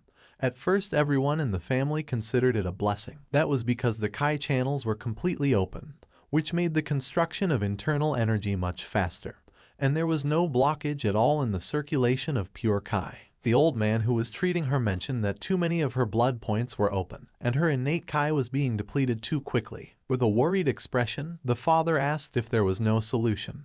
The old man put his hand on his chin and began to ponder. With his face sweating, and with a sincere expression, the old man revealed that she needed yin energy, pure and strong yin energy, which should be used before her innate Kai or her life could be shortened. Back to the present, Unnai began to pant heavily and little by little began to run out of energy. Yoon approached her and with a worried gaze asked if she was okay. With a smile, Unnai asked her not to worry and suggested going back. With a confused gaze, Yoon asked if she was sure. Just then, Unnai's attention was fixed on the lamp. She felt identified and thought that she was like the oil flame inside this lamp. She began to stare at the lamp, knowing that she was a being who would disappear once the oil was consumed. She began to look towards the sky, knowing that she had to hurry and master at least the Emperor's sword style as soon as possible. Her attention was fixed on the moon, and while the wind was blowing, she thought that she should master the style before her body burned and disappeared. It was daytime, and somewhere on the Yangtze River there was a boat. On the boat were Soryang, Huiyan, and Gupi. Gupi began to point towards the water and asked Soryang to look, since the Beiji dolphin had appeared. Upon hearing this, Soryang's eyes widened in surprise, realizing that it was the Yangtze River dolphin. The dolphin emerged from the water and began to play. Soryang was in shock, since he could not believe that he was seeing with his own eyes a species that had gone extinct. And even though he liked insects and reptiles, dolphins were something different. With a smile, Huiyan mentioned that if they followed the Yangtze River, they would reach Wuhan, where the Murim Alliance was located. Soryang's attention focused on her. With a smile, he explained that according to his father-in-law's orders, they had to stop in Wuhan and deliver the red-necked keelback's poison. After that, they could get off the boat at Angyang, which was considered a safe zone. Huiyan began to show a smile and said that at this speed they could arrive at a much earlier hour. Soryang sat next to her and with a worried expression revealed that there was something he was concerned about. Huiyan sat next to him and with a curious gaze asked what it was. Our boy knew that if the ice jade was really so precious, then the Namgoon clan would not hand it over easily. He extended his hand and explained that this fact kept bothering him, no matter how he thought about it. She started laughing and asked him to trust her. She started imagining Unnai and revealed that the ice jade was of special use for the young lady Namgoong Seol. She needed to be able to eat it, but the ice jade could not be eaten. She started to point at our boy, being sure that now that they had that, they were going to trade it for the ice jade, since after all, that could be eaten. Soryang put his hand into his clothes, then he started to touch his chest and mentioned that she was not entirely wrong about that. He felt worried since he did not know if this ice jade was safe. He also remembered that lizards were cold-blooded, so normally they hated everything that was cold. He did not feel good feeding them something he was not sure about. With a serious gaze, he called Huiyan's attention and remembered that she had said that the ice jade contained cold yin energy. He asked what that was, since he had heard about yin and yang energy before, but for him it was still difficult to understand. Huiyan turned towards him, and while her eyes were shining with joy, she started to show one finger and began to smile. Because it was important for martial arts cultivation, she decided to explain, but asked our boy to listen carefully and remember. The Yin Kai was the Kai that created the Yin fire, and among the kiss of heaven and earth, it referred to the Kai that sank downwards and gathered. With a serious expression, she revealed that normally, Yin energy suppressed the activity of living beings. Dark, cold, and fearful things were all types of yin energies, so the expression cold yin energy was simply a type of yin energy. Soryang's eyes widened in surprise and he thought that yin energy was bad. With a smile, Huiyan said no, since in contrast to yin energy, yang energy created yang fire, but an excess of it accelerated living activities, causing faster aging and depleting energy. Soryang began to imagine lizards playing with ice, realizing that the reason those two children needed cold energy was that their bodies were cold energy in itself, and thus they grew by absorbing that yin energy. He thought it was something like recharging batteries. Soryang started touching his head and questioned if yin and yang were not supposed to be balanced, like male and female. He did not know how they achieved that balance when they had pure yi energy. Soryang started touching his head in confusion. Huiyan's gaze fixed on him and she could not help but blush like a tomato. With a nervous expression, she looked away and said that she did not know. She started shouting, saying that they were going to discover how to find that balance between yin and yang later. Upon hearing this, our boy could not help but blush and his mind filled with confusion. She put her hands on her face and felt embarrassed. Just then, Gupi appeared and announced that they had arrived, asking them to get ready to disembark. Their ship docked at the port of Wuhan. Once the ship stopped, Soryang and Huiyan got off. She introduced herself and revealed that they had brought the object he had requested. The man with a ponytail extended his hand and with a smile said that the general was already waiting for them. They started walking across a bridge and Soryang felt amazed. He was in shock to see how grand the Muram alliance was. Not far from the area, a woman grabbed a man by the ear, making the man start to scream. With his face full of sweat, the man asked the woman named Sword Phoenix to stop since he was about to teach that guy a lesson. With an angry gaze, she made it clear that he could not be dueling against his own allies. With a sincere expression, the other man told Xianghu that she was right since he had acted too hastily without verifying the facts first. Xianghu said that he was only defending the honor of the young lady. At that moment, something caught Xianghu's attention. His gaze fixed on Huiyan and he soon realized that she was the poisonous flower. Huiyan turned around and recognized the man with a white bandana as Slaying Dragon, the woman as Sword Phoenix and Xianghu as Spear Dragon. With a smile, she remembered that it was the first time they met since the Dragon Phoenix meeting. She asked how everyone had been. Xianghu could not help but smile since it had been a long time since he had last seen Huiyan. They began to talk among themselves and Soryang remembered that in Muram, only those with remarkable skills received titles like Dragon or Phoenix, realizing that all of them were elite martial artists. Sword Phoenix said that she had something to ask her, revealing that there was a strange rumor circulating about her. Upon hearing this, Huiyan felt somewhat confused. She revealed that there was a rumor circulating that she had a lover. Huiyan's eyes widened in surprise. Our boy started sweating and felt confused. With a confused expression, she asked if it was true that this rumor was circulating about her. With a nervous smile, Xianghu said yes, revealing that all the warriors were gossiping about it. He was about to challenge him to a duel in her honor for spreading nonsense. They were comrades who fought together, so he wanted to defend her honor. Our boy noticed that he had a crush on her. Huiyan looked to the side and made it clear that this rumor was false. Xianghu felt furious and decided to find the warrior who was spreading the false rumor and give him a good beating. Huiyan stepped forward and decided to correct that rumor. She grabbed Soryang by the arm, leaving him somewhat confused. She began to show off Soryang and with a proud smile revealed that she did not have a lover, but rather a fiancé. She introduced Soryang as her fiancé. Upon seeing this, everyone went into shock. With a surprised expression, Sword Phoenix noticed that Soryang was very young. With a forced smile, Huiyan apologized and thought that she should have introduced Soryang to them earlier. Soryang and the others greeted each other. Just when he raised his head, he saw Xianghu staring at him with a murderous gaze. He approached our boy and asked if his name was Soryang. With a face full of fear, Soryang said yes. Xianghu knelt before our boy, leaving everyone in shock. He introduced himself as Yang Xianghu, the spear dragon of the Yang family of Xincheng. Our boy started sweating like crazy. With an angry expression, Xianghu challenged Soryang to a duel. Xianghu asked Soryang to accept the duel, leaving them in shock. Sword Phoenix and Slaying Dragon let out a sigh and felt somewhat disappointed upon seeing Xianghu's attitude. With his face full of sweat, Soryang asked if he really wanted to challenge him to a duel. With eyes shining with rage, Xianghu said that he wanted to have a duel man to man.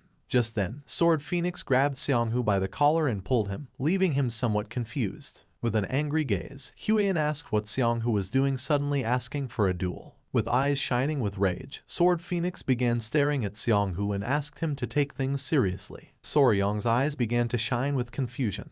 He couldn't believe that Xianghu wanted to have a duel with him as soon as they had met.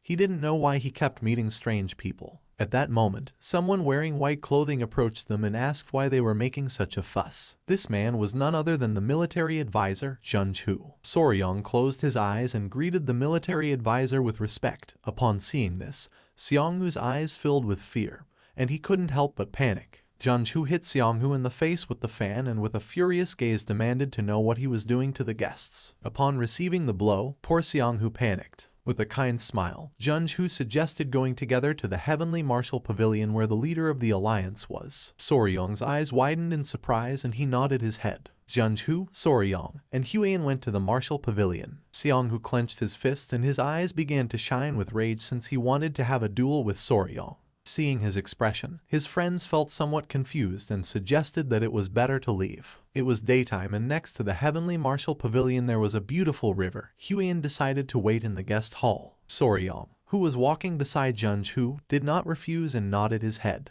A girl who was in the guest hall began to sweat and with a nervous expression started pointing out the way, saying that first they had to go greet the leader of the alliance. Soryong's attention focused on her and he soon realized that she was a rookie and seemed a little lost. Junju began to smile and mentioned that they had caught that guy thanks to Soryong and explained that she was the one they had brought to replace the previous maid, who had turned out to be a spy, and because she was new, she was still somewhat inexperienced. Our boy began to show a forced smile. The maid closed her eyes and informed the leader that the general and the young warrior from the Tang clan had arrived. Upon hearing this, the leader gave them permission to enter. The door of the hall opened. The leader of the alliance was standing on the balcony enjoying the views. Junju and Soryong bumped their fists against their palms and bowed their heads to him as a sign of respect. Our boy introduced himself as Y Soryong from the Tang clan of Sichuan. Upon hearing this, the leader's eyes filled with surprise. With a kind smile, he asked them to come in since he knew that Soryong must be tired from such a long journey. Just then, something caught his attention, putting him on alert. He began pointing at our boy with his finger and with a serious expression questioned whether those little guys on his wrist and waist didn't bite just anyone. With a surprised expression, our boy said that they didn't bite just anyone. The little centipedes were sleeping under Soryong's clothes. He remembered that it was said the leader was one of the top 3 martial masters in all of Muram. He couldn't believe that he had instantly noticed the poisonous creatures wrapped around his body. They sat down to chat, and the leader got straight to the point and asked if Soryong had brought the venom from the tiger-striped water snakes. Soryong said that he had, and with a smile revealed that he had prepared as much as possible just before leaving.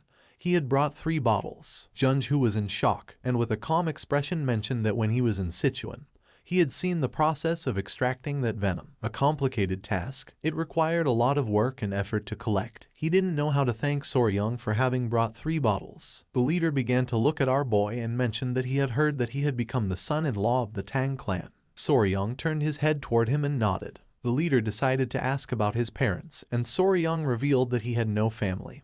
He was alone in this world and had no one to trust. Junju interrupted the conversation and with a serious tone said that he had heard that Soryong had lost all his memory in an accident, and before being taken in by the patriarch of the Tang clan, he used to live alone on Hainan Island, hunting snakes and selling them. The leader crossed his arms and it didn't take long for him to realize that Soryong must have lived a lonely and difficult life on his own.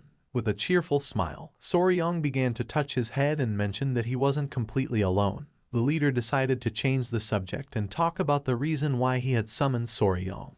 He knew that our boy had played an important role in the recent blood cult incident and wanted to grant him a reward. The eyes of our boy widened in surprise. With a nervous gaze, he mentioned that he had already told the general what he needed the last time. Junju began to show a smile. What Soryong had discovered was something enormous, enough to ensure that those disgusting leeches from the blood cult would never set foot on the Central Plains again. And according to him, this kind of service deserved more than just a simple reward. With a nervous expression, Soryong began to shake his hands in denial, revealing that it had been something he had stumbled upon while trying to save his people from them. If it was that gift which had already been promised to him, according to him that was more than enough for him. The eyes of the leader and of Junju began to shine with seriousness. The leader placed his hand on the table and asked if he had really stumbled upon it while trying to save his people. He stood up, crossed his arms, and couldn't help but smile, as he had been wondering why he felt a sense of closeness with Soryong. Now he had realized that it was because they were alike. Soryong's eyes filled with confusion, and the leader clarified that he wasn't talking about their faces. With a serious gaze, he revealed that he had lost both his clan and the one he loved because of those bastards from the blood cult. He was struggling, doing everything possible to save even a single remaining member of the family, and at some point along the way, he reached enlightenment and achieved martial mastery. The leader began to observe our boy and mentioned that he had heard that Soryang had thrown himself against an elder of the blood cult while he was poisoned in order to save his people from the Tang clan. With a smile, our boy said it was true. A smile appeared on the leader's face since he had done the same thing 30 years ago. He began to walk towards Soryang. Despite being imposing, he had thrown himself in completely, with nothing but desperation in his heart. He placed his hand on our boy's shoulder, leaving him somewhat confused. With a smile, as a reward, he decided to grant our boy his unique martial art, called Iron Coffer Technique. The jaws of Soryang and Junju dropped in surprise. The leader couldn't help but smile and with a confident gaze revealed that he had never taken a disciple before, and when he died his martial art would disappear with him. He had no intention of pretending to be his master, so he decided to let the Tang clan know they didn't need to worry. Junju stood up and his face was covered in sweat. Our boy was open-mouthed and sweating like crazy. From the bottom of his heart, he thanked the leader and swore to make sure not to bring shame to his great name. Upon hearing this, a kind smile spread across the leader's face. Once night fell, Soryang was walking around the area carrying a heavy book. He held the book tightly. The alliance leader was granting him his own martial art. For now, Soryang had to keep it secret from everyone except for the elders of his clan, since if it were found out, he could become a target of the blood cult. He decided to return to the guest hall and thought that if he told Huyen she would be delighted. Just then, a man appeared and began watching him in silence. The man asked our boy to wait. With a curious gaze, Soryang turned around and saw the furious Xianghu staring at him. Soryang couldn't help but tremble. Xianghu took a step forward and with a serious look said that he had heard that Soryang had passed through the Heavenly Martial Pavilion. He had come since he still hadn't received an answer regarding their duel. Our boy was in shock to see how persistent this guy was. With a sincere expression, Xianghu admitted that he wanted to know if Soryang was a man worthy of marrying Huyen.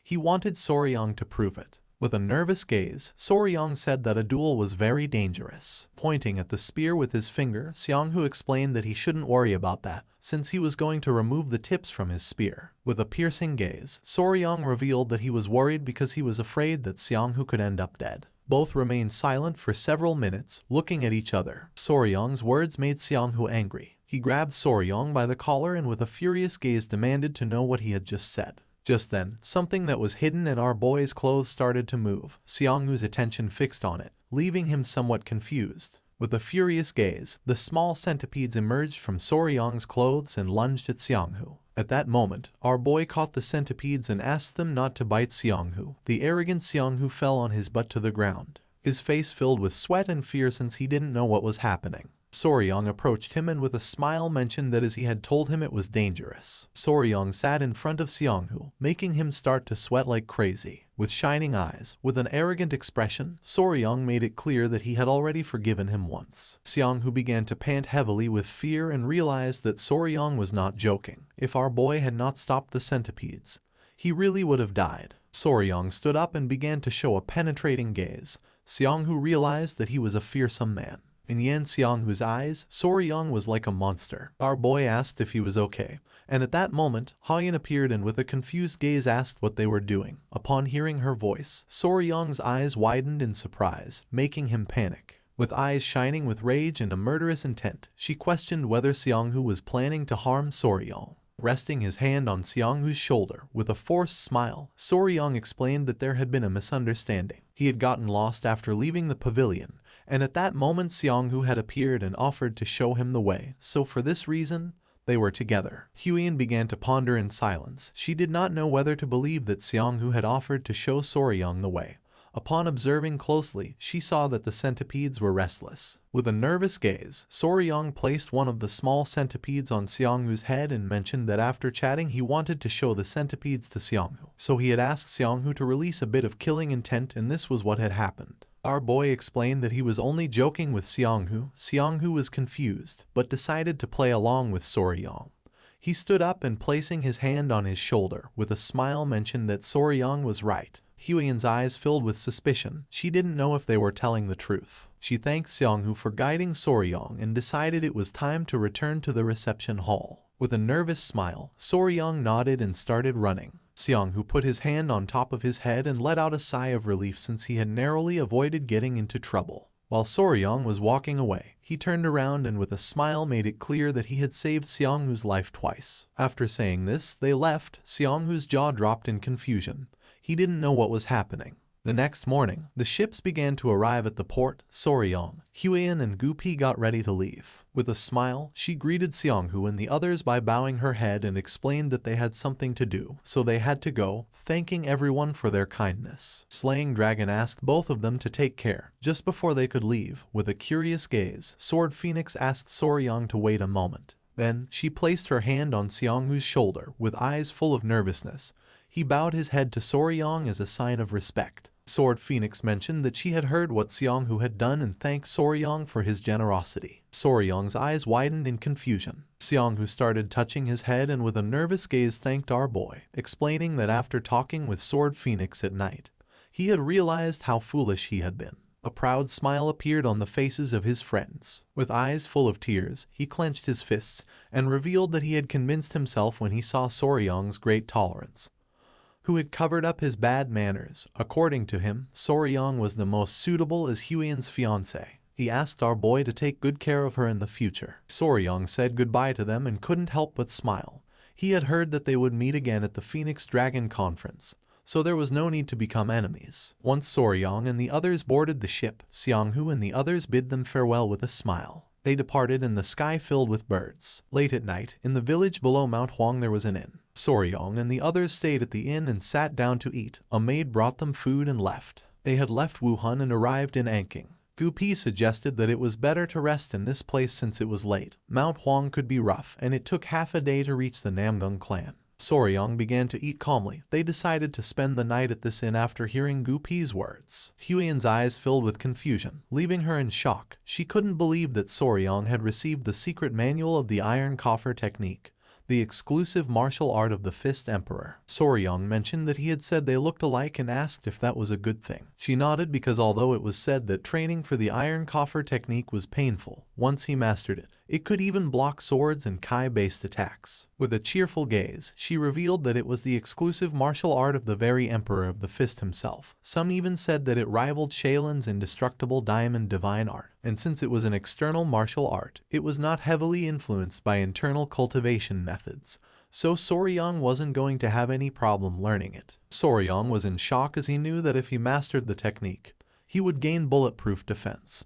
He knew that he had inherited an incredible technique. With a kind smile, she offered to help him train, as she had heard that the first emperor used to whip his own body every morning as part of the regimen and she could do this for Soryang. Soryang's jaw dropped upon hearing that the first emperor used to whip his own body, clenching her fists. She said this was true since hardening skin through whipping was part of training. Soryang couldn't help blushing at the thought of Huiyan dressed as a maid holding a whip. Just then, an old man approached them and asked if they were planning to climb Mount Huangshan. Soryang's eyes filled with curiosity and he turned around. Huiyan nodded her head and questioned why the old man was asking this. The old man introduced himself as the owner of the inn and asked if they were heading to the Namgung clan. Our boy stood up and with a confused gaze asked if there was any problem. Huiyan remembered that her father had said that sinister rumors had been spreading. She didn't know if this could be related to them. The old man approached her and revealed that during the last few months, the people who had gone up Mount Huangshan had started to disappear. Eventually they had been found safe and sound, but all their yang energy had been completely drained. Upon hearing this, Soryang's face filled with fear, while on the other hand, Huiyan became suspicious since according to her this was strange. She questioned what all of this had to do with the Namgung clan. The old man coughed and couldn't help blushing when he revealed that each of the people who had come back to their senses had said the same thing.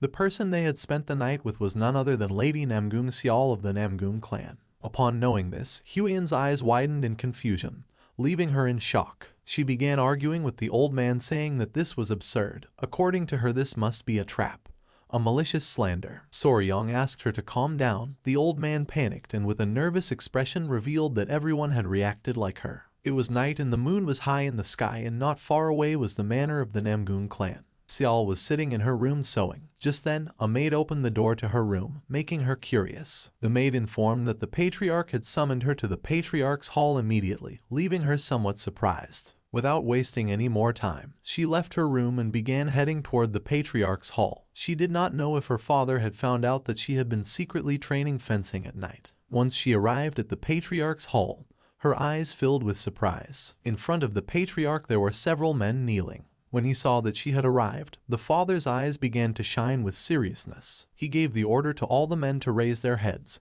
and asked everyone to say if the one they had seen was really his daughter. With a face full of fear and trembling, one of the men raised his head, and the others began to ask for mercy. With a furious gaze, the father gave them the order to speak the truth at once, leaving Xiao somewhat confused. With a serious expression, he asked if Xiao had been secretly going out to Mount Huangshan at night. He revealed that these men were saying that she had drained their yang energy.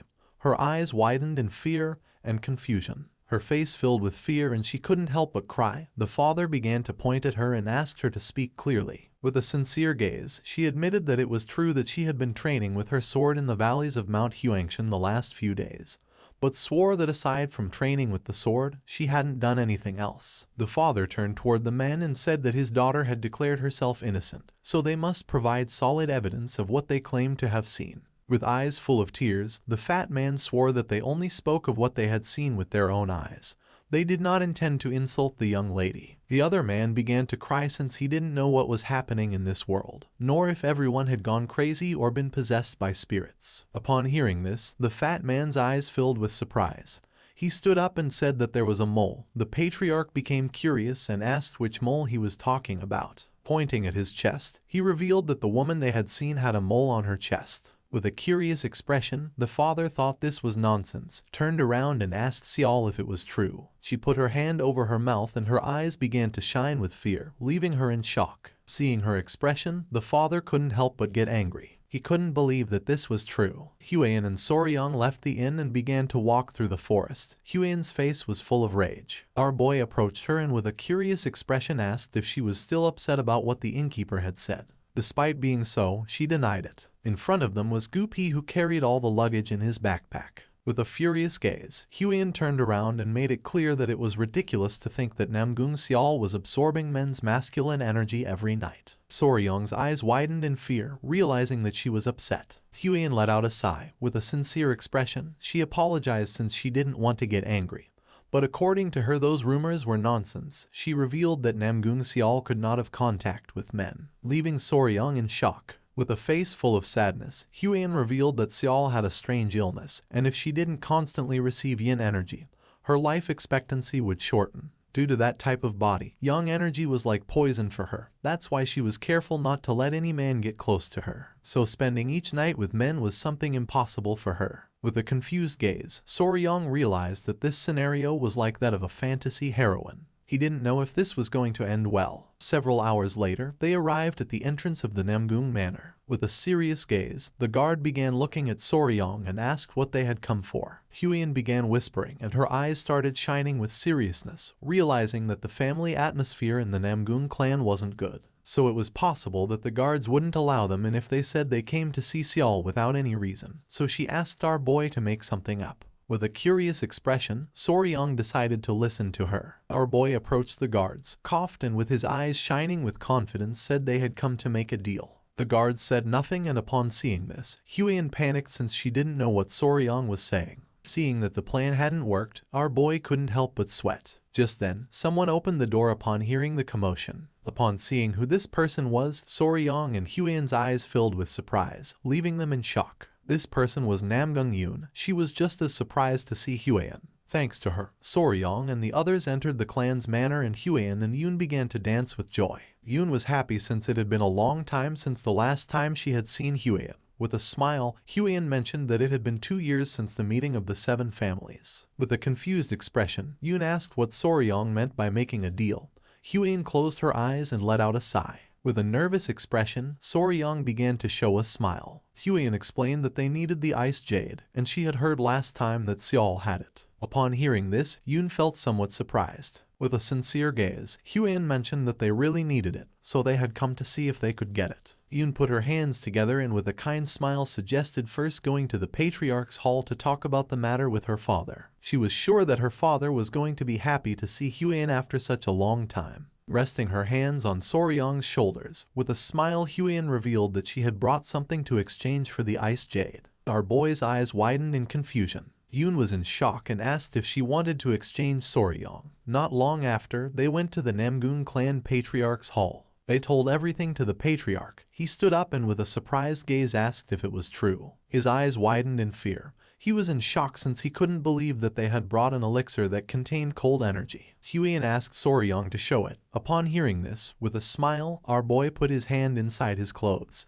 took out the elixir, and placed it on the table. The Patriarch's attention was fixed on it and his mind was filled with surprise. Inside the elixir there was something shining. With a curious gaze, the Patriarch asked if he could take a closer look, and with a smile Soryong gave him permission. Soryong couldn't help but sweat. It was an elixir that he had brought very carefully, keeping it in his arms. He hoped that they would accept this exchange. The Patriarch began to examine the elixir carefully, and mentioned that the purity of cold kai was very high.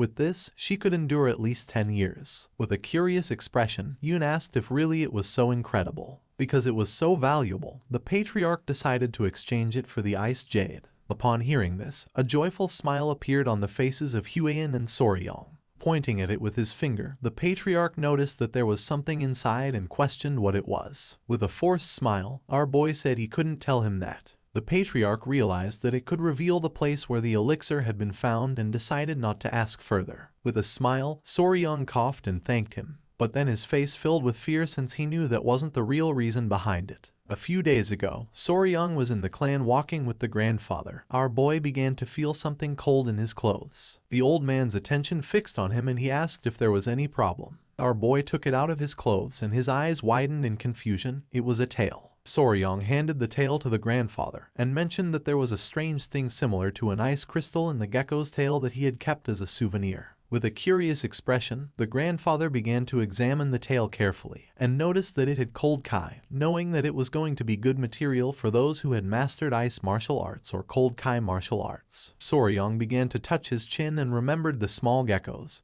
He thought they stored nutrients in their tails, like fate-tailed gecko. He would have never thought that it was actually cold kai. With a smile, the grandfather asked if Soryong wanted to try turning the tail into an elixir. Back in the present, our boy was in shock since he knew that a withered gecko's tail wasn't even worth mentioning. With a cheerful gaze, the Patriarch asked Yoon to go tell her sister to exchange this elixir for the ice jade. Upon hearing this, she nodded. Now that they were already here, he asked them to rest a little. He had to organize a party to welcome the guests of his clan.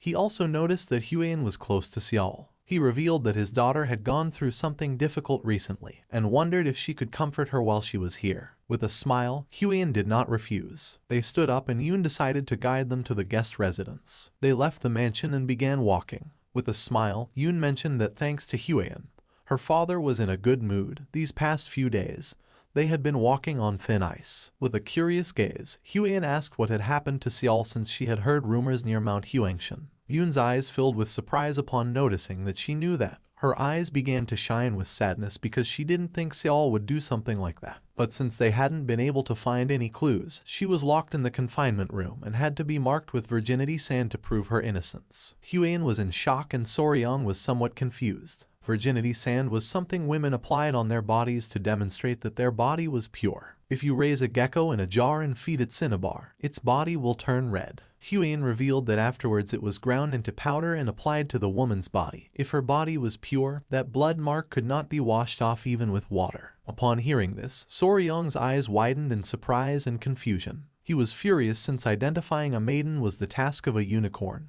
not that of a gecko. Seeing Soryong's expression, Huan panicked. Just then, they arrived at the place where Seol was, catching their attention. Soryong's eyes widened in surprise. Not far from them sat Seol with the blood mark still on her hand. With a smile, Huan greeted her. Upon seeing Huan, Seol couldn't help but go into shock. Yoon revealed that she had brought an elixir containing cold kai. Their father wanted her to exchange it for the ice jade. Yoon gave Seol the elixir. Her eyes widened with curiosity and her jaw dropped upon noticing the immense cold kai of it. She thanked them and decided to make the exchange, making Huiyan and Soryong feel happy. She took out the ice jade and handed it to Soryong.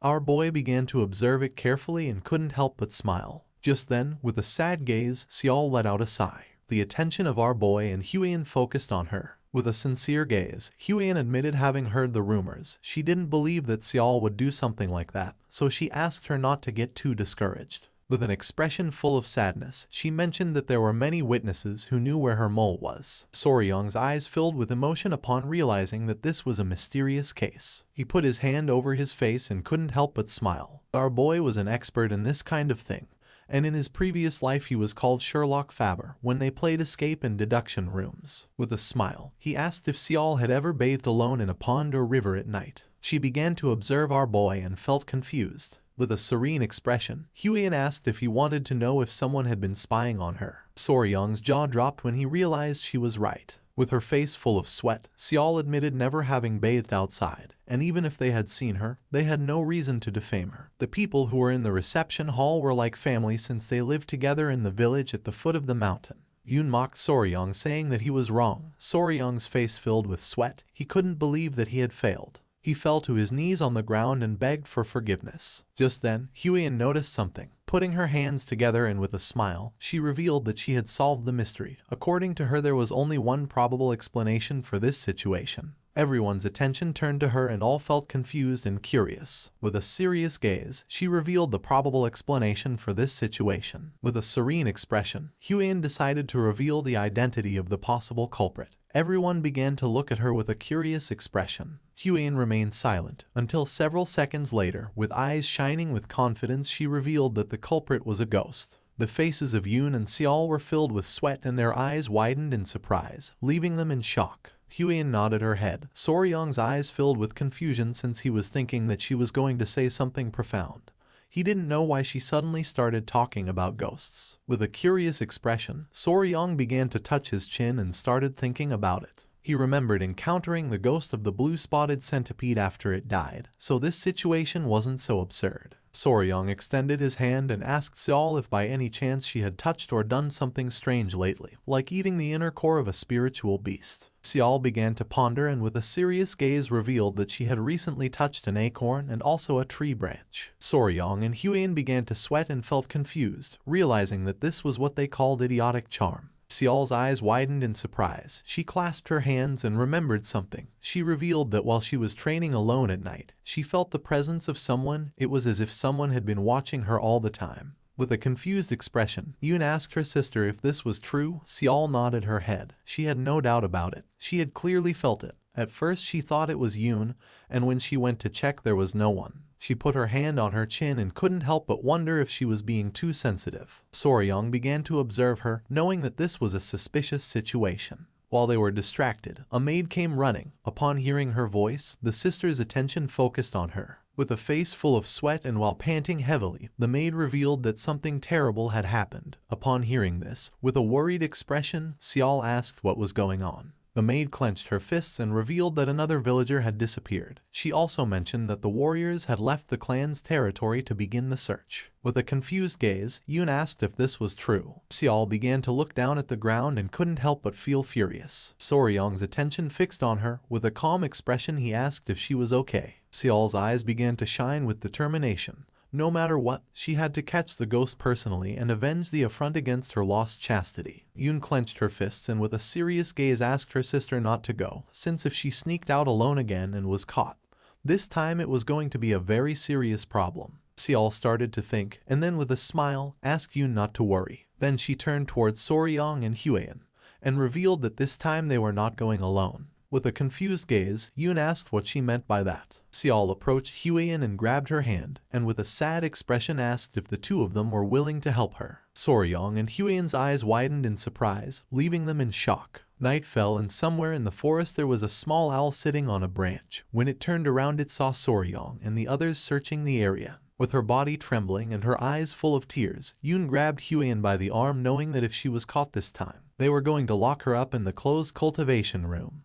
Then she thought she would be trapped there for at least half a year. Upon hearing this, Huiyan began to show a nervous smile. Yoon turned around and mentioned that Soryang must be helping her stop Seol. She didn't know how Soryang could fall in love with her so suddenly. Soryang's eyes widened in confusion, and he began to show a nervous smile. A moment before, Seol took out a golden ornament. She explained that it was a norigi made of knots. The central piece was designed so that an ice jade could be inserted. Our boy and Hwyeon remained listening in silence. With a serene gaze, Seol mentioned that although she wasn't very sure why they needed the ice jade, if they were looking for something to carry with them, this wasn't a bad option. Soryang and Hwyeon began to observe it closely, and their eyes widened in astonishment. She split it in half, revealing that even it could be split in half, it could serve as a symbol between the two. She promised to give it to Soryang if he helped her. Our boy went into shock. Their attention was fixed on the bright ornament. Back in the present, our boy began to think silently. He placed his hand over his chest and made it clear that, as he had already said before, it wasn't because he wanted the norigi. He simply wanted to protect Lady Seol's honor. Yoon's face filled with rage. She knew that Soryang was lying. Seol began to stare at her sister and asked her not to be so impulsive. While Hwyeon was showing a forced smile, Yoon began to lose her mind since she didn't know what she should do. Several minutes later, they stopped walking. This was the area where she had felt someone's presence. There could be some kind of trace, so she decided to thoroughly check the area. Hwyeon approached her and with a worried expression asked what they were going to do if the culprit really was a ghost. Seol began to show her sword and promised to cut the ghost with her sword imbued with the energy of destroying evil and revealing justice. Soryang began to observe carefully, realizing that this was intense. Just then, his eyes widened with curiosity and surprise as something caught his attention. Out of nowhere, fog began to appear in the area. Now none of them could see. Soryang began to look from side to side and became confused, not knowing what was happening. He began to shout and call for Seol and the others. He began to walk around the area without knowing if they had been separated. Just then Soryang's foot bumped into something. He became confused, not knowing what was happening. When he looked closely, he realized it was a spiderweb. He grabbed it in his hand and noticed that the thread was very thick, realizing that the creature that had created the web was enormous. At that moment, screams began to be heard. With a gaze full of fear, our boy turned around. He panicked since the voice was Yoon's. He didn't know what had happened to her. Our boy called the little centipedes, Grace and Myra, and asked them if they could find their mother. The little creatures began to smile. They jumped from Soryang's clothes and began to run. Soryang entrusted them with the mission of going and protecting Hwyeon. Our boy began to run through the forest, realizing that they were being dragged deeper and deeper into the forest. He didn't know why there were spider webs. He began to pant heavily, remembering that spiders were divided into two types, sedentary and wandering. The sedentary ones built a web and stayed in one place, while the wandering ones roamed like vagabonds. The forest was full of spider webs. He knew that no way, none of them wove flat webs on the ground, which meant this was not an ordinary spider. Red fog was all over the forest, and once the fog began to clear, with a serious expression Soryang decided to hurry and find Yoon and the others. Several seconds later, our boy stopped walking. The trees in front of him were full of cobwebs. He began to observe this and his eyes widened in confusion since he didn't know what was happening. At that moment he heard Yoon's voice, and when he lifted his head his eyes widened in fear. She was wrapped in spiderwebs and stuck to a tree. Upon seeing this, our boy panicked. With a surprised gaze, Soryang turned around and saw a woman sitting on top of a giant spider. The woman began to smile. It was Seol, with her eyes shining with evil. She started staring intently at Soryang. With eyes shining with evil, Seol began to show a smile. Soryang's face filled with fear. He was in shock since he couldn't believe what his eyes were seeing. The area was covered in webs. It was a type of ground spider that our boy had never seen before. It wove its thread on the ground, not the air, so he thought it was a new species. Soryang clenched his teeth and began to stare at Seol, who was sitting on top of the giant spider. He finally understood everything that had happened. What was in front of him, under the form of Namgung Seol, was a pedipalp disguised as the spider. A pedipalp was, in essence, a sensory or manipulation appendage of spiders, often mistaken for a leg but actually being a specialized organ attached to the head, used for touch, mating or prey capture. He observed how, with a slight slide, it was revealing its shoulders and acting seductively to attract him, and thought that this must be the result of evolution to attract male prey. Soryang began to blush and thought there was no need for that, since he had already been captivated. Yoon regained consciousness and tried to free herself from the silk that was wrapped around her body. Her attention was fixed on Soryang. She was furious to see that even he had fallen into the trap. Without hesitating for a second, our boy began to walk toward her. Seeing this, a smile appeared on the spider's face. With his face full of love, Soryang mentioned that she was very beautiful. Without wasting another second, he hugged the spider, leaving her in shock. Her eyes began to shine with evil, and with a smile, she prepared to attack Soryang. At that moment, our boy gave the order to one of the centipedes to bite. In the blink of an eye, the small centipede emerged from Soryang's clothes and bit the spider on the neck. She opened her mouth and began to scream in agony. Soryang moved away. The little centipede jumped and returned with our boy. With eyes full of tears, the spider reached out to Soryang and tried to ask for help. Her expression was too realistic, and for our boy it was not surprising that people fell into her trap. She put her hand on her neck and began to feel dizzy. Not long after, she collapsed to the ground. Soryang began to pant heavily and his eyes widened in confusion.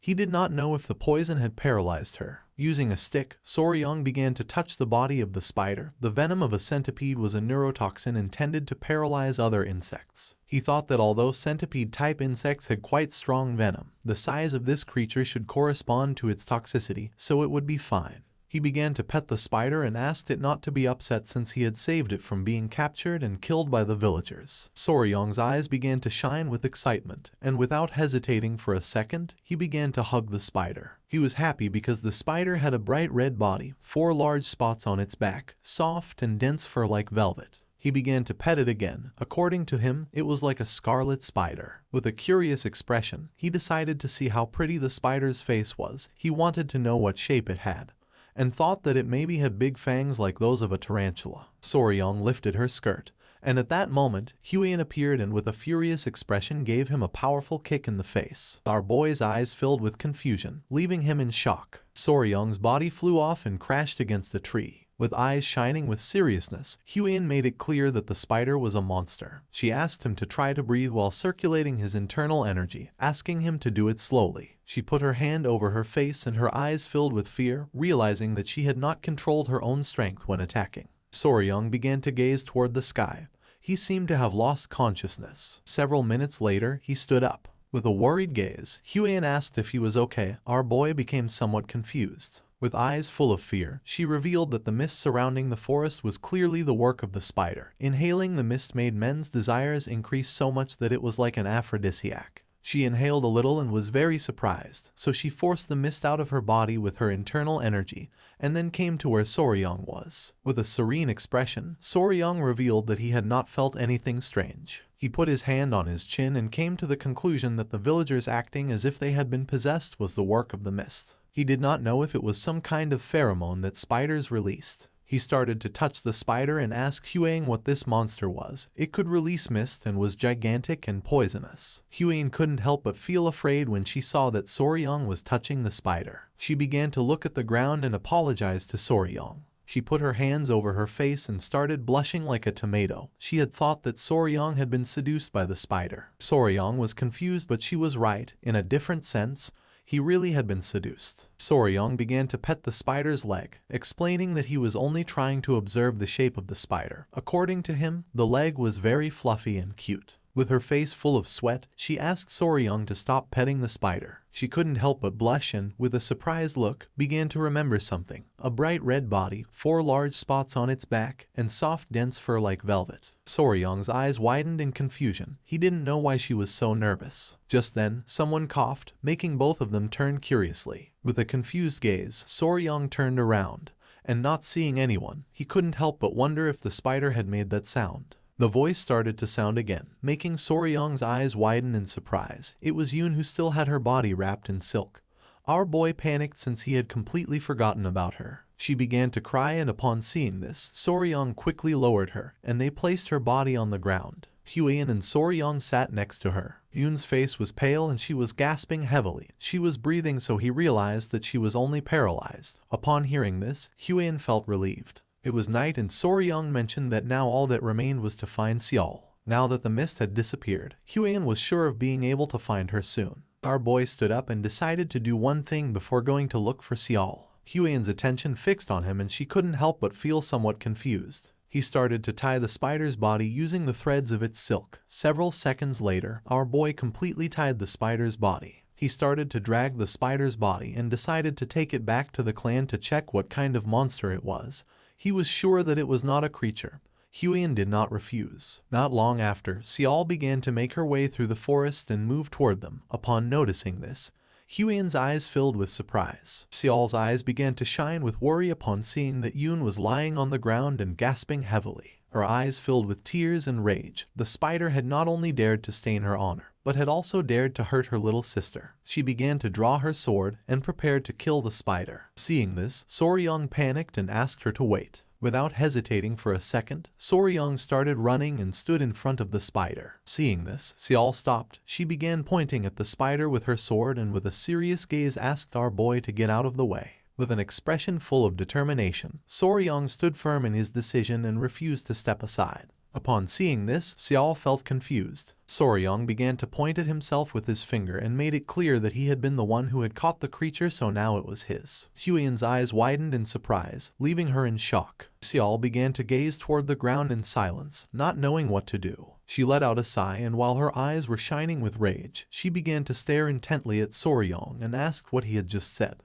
With a furious expression, Xiao asked what Soryang had just said. Our boy swallowed hard. According to him, killing the small creature was too much. He remembered that first she had killed a salamander with a poisonous chant, and now wanted to kill the spider. Huiyan grabbed Yun in her arms and asked Xiao to wait, revealing that she was still alive. She was only paralyzed. Upon hearing this, her eyes filled with relief and surprise, and she asked if this was true. Huiyan confirmed it and asked her to calm down. Huiyan understood Lady Namgung Xiao's feelings, but warned that if the hosts were killed and the mimicry broken, it would change into another form, and then there would be no way to clear Lady Yun's name ever again. Looking at the spider with a serious expression, she asked Xiao to think about it. If she took the spider and showed it to her family members, her grievance would be cleared. Besides that, it had been Soryang who had caught that host. He found the elixir that would be delivered to her and even saved Lady Yun's life. It was Soryang who helped clear Lady Yun's grievance, therefore Xiao should not wield her sword recklessly. Soryang and Xiao's eyes filled with surprise.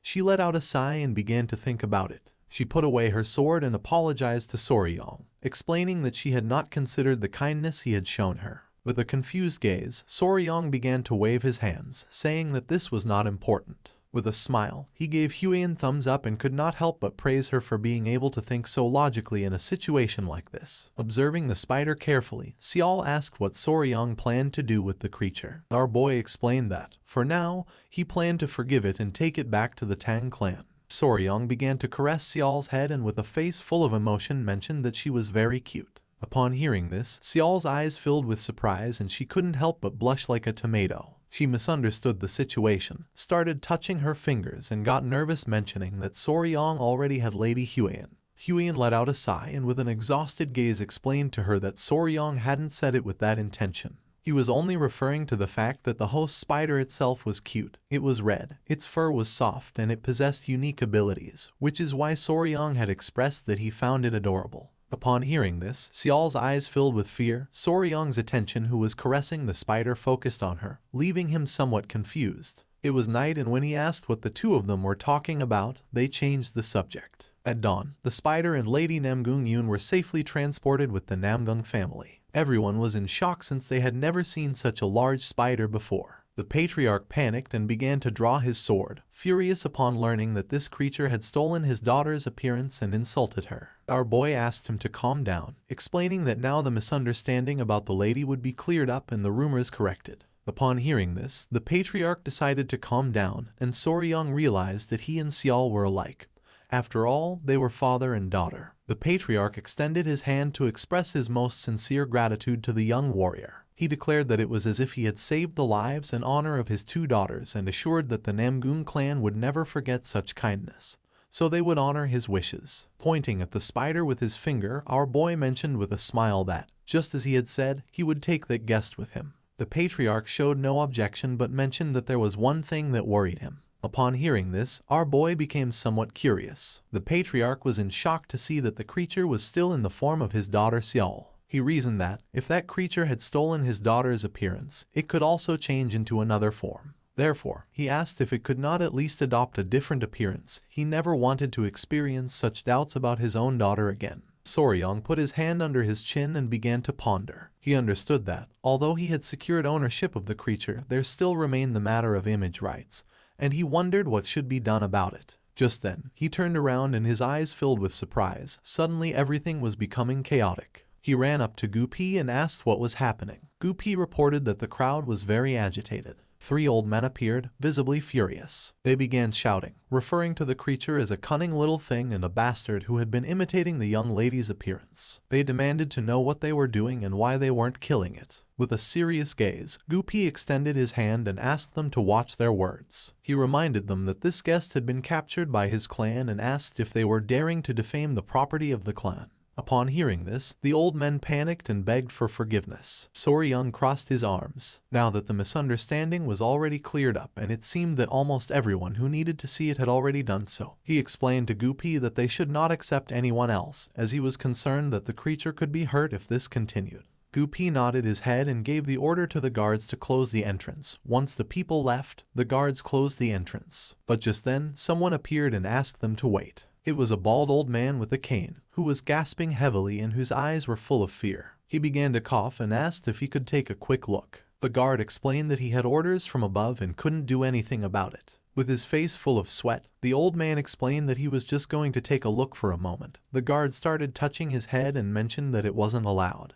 With a smile, our boy asked the guard to show him, since he realized that he had come a long way despite his poor health. The old man's eyes filled with surprise and with a grateful expression, he thanked our boy. The old man approached the spider and began to observe it carefully. Soryung and the others remained silent. The old man's eyes filled with tears, and upon seeing that it was true, the spider's attention focused on him and its eyes widened in surprise. The old man turned around and asked if Soryung was going to kill the spider as the others said. With a calm expression, Soryung replied that he would by no means do so. He explained that it was a precious creature and he planned to take it to Sichuan to raise it properly in the Tang clan.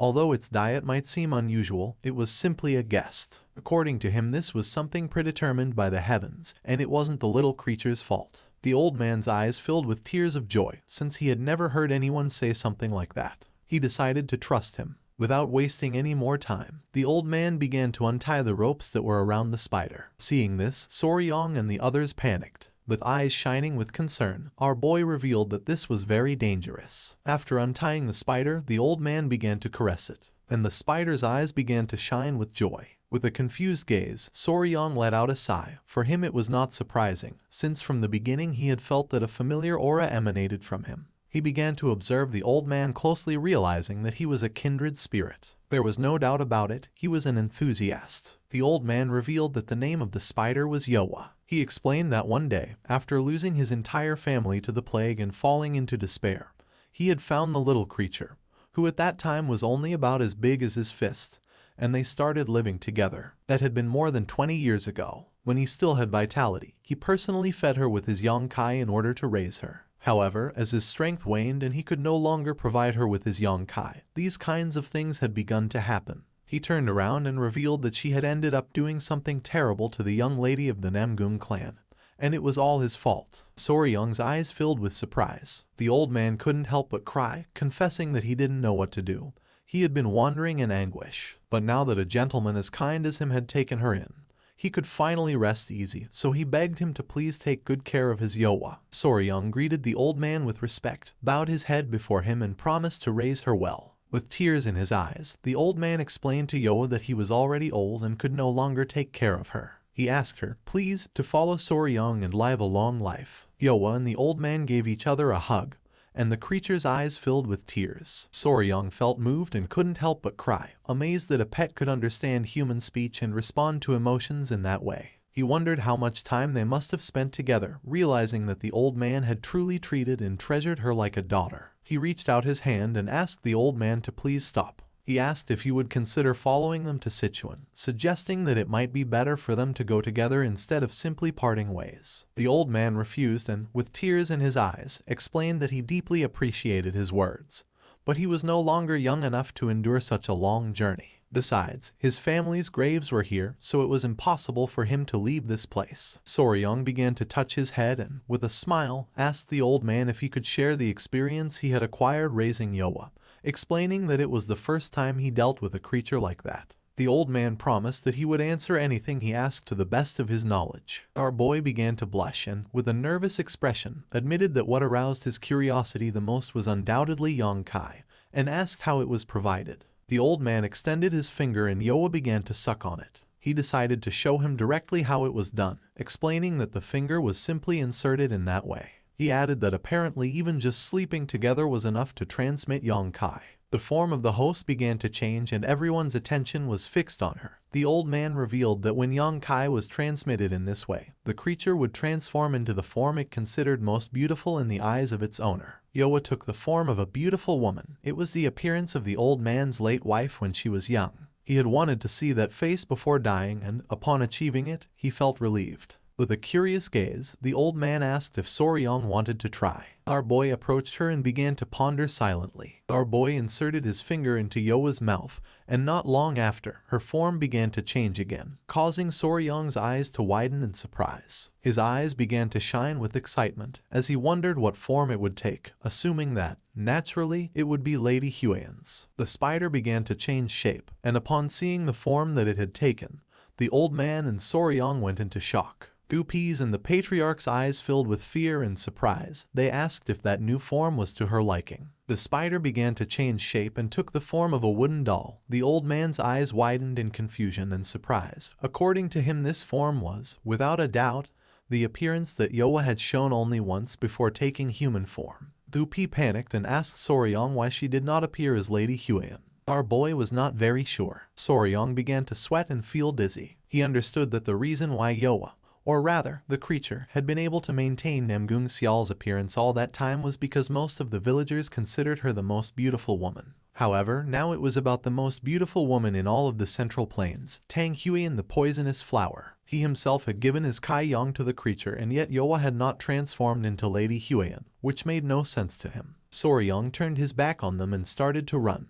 He was sure that the Tang clan would see this as nothing other than a betrayal against them. Seeing this, Gupi and the others were thrown into confusion. Soryong began to pant heavily. For him, this was inconceivable. He refused to accept that his fascination with poisons was stronger than his admiration for Lady Huiyan, much less that this was the reason why the creature had revealed its true form. He was convinced that there clearly had to be another explanation for what was happening. At the same time, Huang was in Namgung Yun's room at the guest residence. On the bed lay Yun. Not long after, Soryong opened the door running. Upon noticing this, Huang's eyes filled with confusion and surprise. She didn't know what was happening or why he was so out of breath. Soryong said he had a favor to ask her. With eyes shining with seriousness, he asked if he could hug her. This made her blush like a tomato. With a forced smile, Soryong began to wave his hands and asked her please not to misunderstand him, saying that it wasn't like that. Although later, changing his mind, he considered aloud that maybe a misunderstanding wouldn't be so bad after all. She stood up and clenched her fists and couldn't help but get nervous upon realizing that in the end he had found out. She put her hands over her face and revealed that she had not intended to hide it on purpose. She had only read about it in books,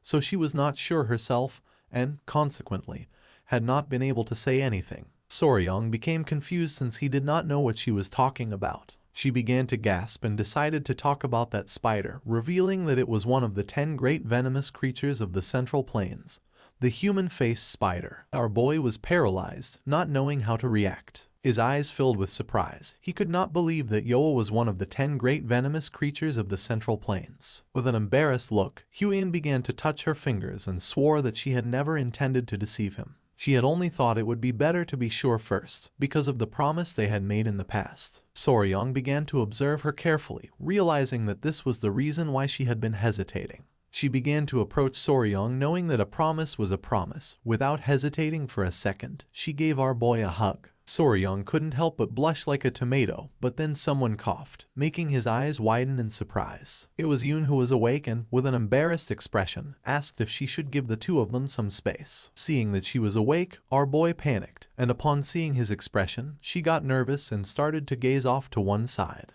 It was already daytime and the sun was shining high in the sky.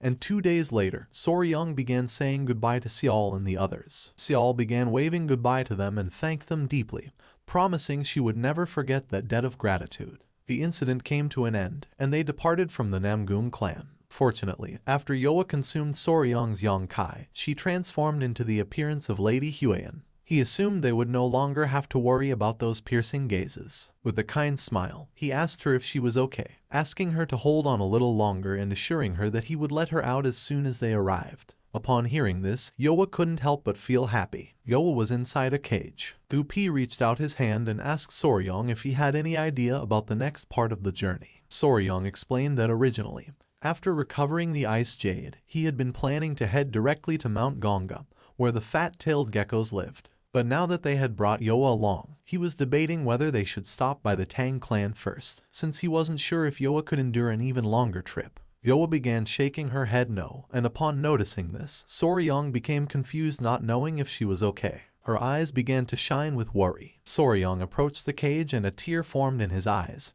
He couldn't believe it. He wondered if she was really worried about him. Thinking that she was such a kind and gentle soul moved him deeply. He thanked Yoa and promised her that he would take them there as quickly as he could. With a confident look, Soryong turned around and decided to go directly to Mount Gonga as planned. They would take the fat-tailed geckos and Yoa and return together to the Tang clan. Gupi nodded his head. They began sailing down the river. The sky was full of seagulls, and our boy was enjoying the views. Two people who were on the ship began to talk to each other. One of them asked the other if he had heard the news that, apparently, the leader of the Alliance had personally led the Blue Dragon unit on an expedition this time. The other mentioned that he had heard that the guys captured during the recent raid on the Blood Cult base had revealed information about the locations of other fortresses. With a worried expression, the boy with a ponytail revealed that he had heard there were barely any casualties in that battle, which seemed quite incredible to him. It was said that someone had managed to create a poisonous mist that only affected members of the Blood Cult. Soryong was in shock since they were talking about him. With a curious gaze, the boy with the ponytail asked his friend who had accomplished such an incredible feat.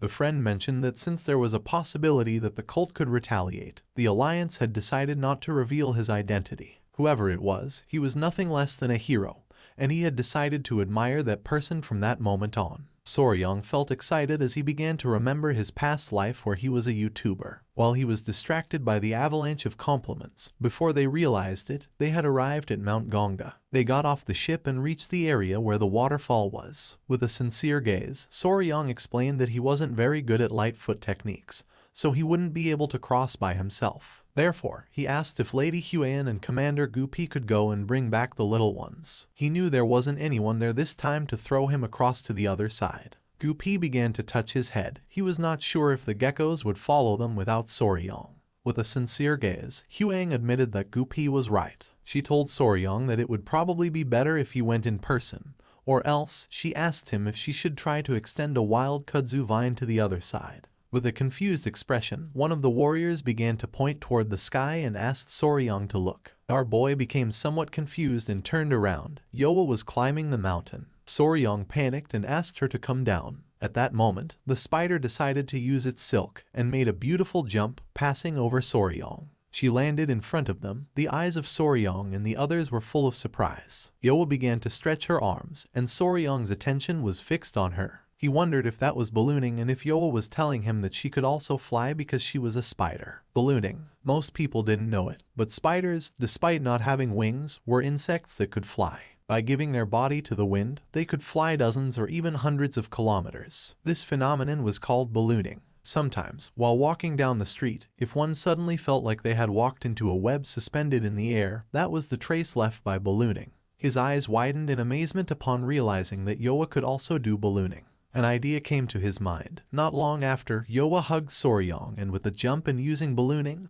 they reached the waterfall. Our boy was happy to see that this had worked. He couldn't help but hug Yoa since, according to him, she was incredible. He didn't know how she could be so ridiculously versatile. Yoa began to show a smile. With an annoyed look, Huang approached them and expressed her discomfort with the hug to Soryong. She explained that, since Yoa had her appearance, the situation made her feel as if it were herself who was being cradled, which felt strange to her. Soryong got nervous and stopped hugging Yoa. He asked them to wait a moment and decided to go bring the geckos. Our boy entered the cavern. Sunlight was coming in through the hole in the roof, and in front of Soryong were the geckos. He started to show a smile and caught their attention. The geckos turned around, and upon seeing Soryong they felt somewhat surprised. They jumped and Soryong started running toward them. He was worried and wanted to know if they had been okay and if they weren't hurt anywhere. The geckos started licking our boy's face, and he couldn't help but smile. He realized they had become even more affectionate during his absence and was very happy to see them looking healthy. He began to show the ice jade and promised to take good care of them if they came with him. The geckos began to watch it closely. They started to show a smile. Soryang decided to name them. He called the female Snow and the male Ice. Carrying the geckos in his arms, Soryang decided it was time to go to their new home. And so, Snow and Ice became part of the family. It was night and someone arrived at the Tang clan manor. Upon seeing who it was, the guards couldn't help but feel somewhat surprised. It was Soryang, Gupi, Lady Huang, and Yoa, who was in the form of Huang. The guards were somewhat surprised to see two Huangs. Upon observing closely, they realized that Yoa was a spider, and they couldn't understand why this creature had the appearance of Lady Huang. Soryang coughed, and with a confident expression asked the guards to announce to the elders of the clan that the proud official son-in-law of the Tang clan had arrived. Furthermore, he instructed them to inform that he had captured, then corrected himself and clarified that he had actually brought with him one of the 10 great poisonous creatures. Upon hearing that Soryang had brought one of the 10 great poisonous creatures, the guards could not help but go into shock and decided to report it immediately. They launched a flare to announce that Soryang had returned with one of the 10 great poisonous creatures. Not long after, the Patriarch, his wife, the Grand Patriarch, and the clan elders began running towards Soryang. The Great Patriarch remembered that Soryang had said he would go look for food for the lizards, questioning with disbelief how, instead of this, he had ended up bringing a spider. The Patriarch demanded to know where Soryang had been and what he had been doing. The eyes of the Patriarch and his wife widened in surprise and confusion upon seeing that the spider looked just like their daughter. With a pleasant smile, Soryang explained that they had found the spider by chance when passing through the Namgung clan, leaving the Patriarch somewhat confused. The elders were somewhat confused. In their entire lives, it was the first time they had heard of someone encountering one of the 10 great poisonous creatures by chance, and they could not understand how a human-faced spider, which was said to be so fierce, could have been captured. They couldn't help but smile. With a proud expression, the Grand Patriarch mentioned that Soryang was always doing incredible things. After clearing his throat, he stated that at least in this way, one could truly be called the son-in-law of the Tang family. The Patriarch began to laugh, declaring that Soryang was officially their son-in-law. Huang's mother began to show a smile and mentioned that now the promise between Soryang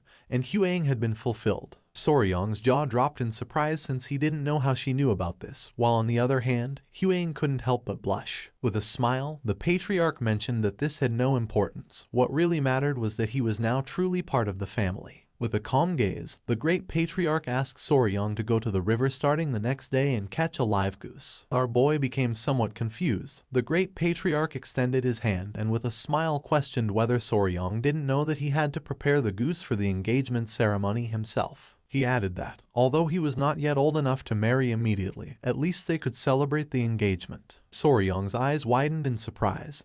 He didn't know what to say. The Patriarch began to show a finger and explained that once this was done, even if one day he stopped liking Huang, he wouldn't be able to run away. Huang became nervous and couldn't help but feel embarrassed. She asked her father to stop talking about the subject. They began to chat among themselves. A smile spread across Soryang's face. He caught everyone's attention, making them turn around. Soryang greeted them with respect, and upon noticing this, a proud smile spread across their faces. Huang couldn't help but clench her fist and feel excited. With a confident smile, Soryang declared that, as a member of the Tang clan of Sichuan and as the official son-in-law of the Tang clan, he hoped to get along well with everyone from now on. Thus, once they arrived at the Tang clan, the first thing Soryang did was assign places where the children could stay. First, Yoa chose as her residence a large tree next to the well within the village of the Tang clan. Because lizards behave similarly to dogs, he didn't want to separate them, and instead of sending them to the garden of poisonous creatures, he allowed them to stay in his room. Once everything was more or less organized, Soryang sat down with them to chat. When our boy asked if they liked this place, the geckos began to show a smile and Yoa nodded her head. Then, he told Yoa that if she was hungry, she could come directly to where he was, asking her if she would know how to get there. She began to show a smile, and then started pointing at the spiderweb with her fingers. Soryang's attention focused on it, making his eyes widen with curiosity. She had spread the spiderweb all over the place. If someone bad came, she would punish them and send out an alert with her web. Huang was somewhat confused, while on the other side, Soryang's eyes widened with joy. Showing a finger, he asked if what she meant was that, In case someone suspicious invaded, he should touch the spiderweb and she would come running. She started clapping. With eyes shining with joy, the geckos began to look at our boy. Soryang understood that they also wanted to say that he shouldn't worry because they were going to protect him. He put his hand over his mouth and couldn't help but cry with joy. He got ready to give them a hug, realizing that they were very trustworthy. He was very happy. Thus, once the new home for the new family members was prepared, the engagement ceremony was held. For this, the elders of the clan gathered and, in a simple ceremony, engagement gifts were given as an oath of marriage. However, there was a small misunderstanding during the preparation of the gifts. While Soryang was waiting in the hall, Huyen appeared carrying the geckos in her arms. Soryang's eyes widened with surprise and confusion. She began to show a confident gaze, and our boy noticed that she wanted the gifts to be the lizards, and he couldn't help but wonder if they weren't just a simple ornament. Our boy's face filled with sweat, realizing that this was a problem. He regretted that it had to be precisely this, and he didn't understand how he was supposed to offer the geckos as an engagement gift. He began to remember Huang. He knew that she had liked the geckos, but he didn't think she would say it directly. With a confident expression, he apologized and explained that this was going to be complicated. She became somewhat confused as she didn't know why. Soryang grabbed her arm, began to look into her eyes, and explained that originally engagement gifts existed to promise eternal love. He clarified that although lizards were pretty, the gifts should be immutable objects, like ice jade, to properly symbolize this promise. Huang couldn't help but blush like a tomato. With a kind smile, Soryang mentioned that both geese, which symbolized 100 years of life together, and oath letters had deep meaning. He continued by explaining that in celebrating the engagement, everything he owned would essentially be hers. Upon hearing this, her eyes widened with love. She turned around and thought that this was true, and decided to follow Soryang's will. Our boy was happy and praised himself. She caught our boy's attention, making him curious. With a confident gaze, she asked our boy to call her Huang from now on instead of Lady Huang. Now that they were engaged, they shouldn't use titles between them. Soryang's face filled with sweat, making him blush like a tomato. While the geckos were playing, with a nervous expression, he nodded his head. The next day, when the sun came out, it was time for the meeting with the patriarch. He asked if Soryang and Huang had rested well. Our boy was somewhat curious, wondering why he had called them and whether it would be to give them some advice. With a serious expression, the patriarch revealed that they had been called because they had something to say about Soryang's great technique. Soryang's attention was fixed on him and his mind filled with confusion.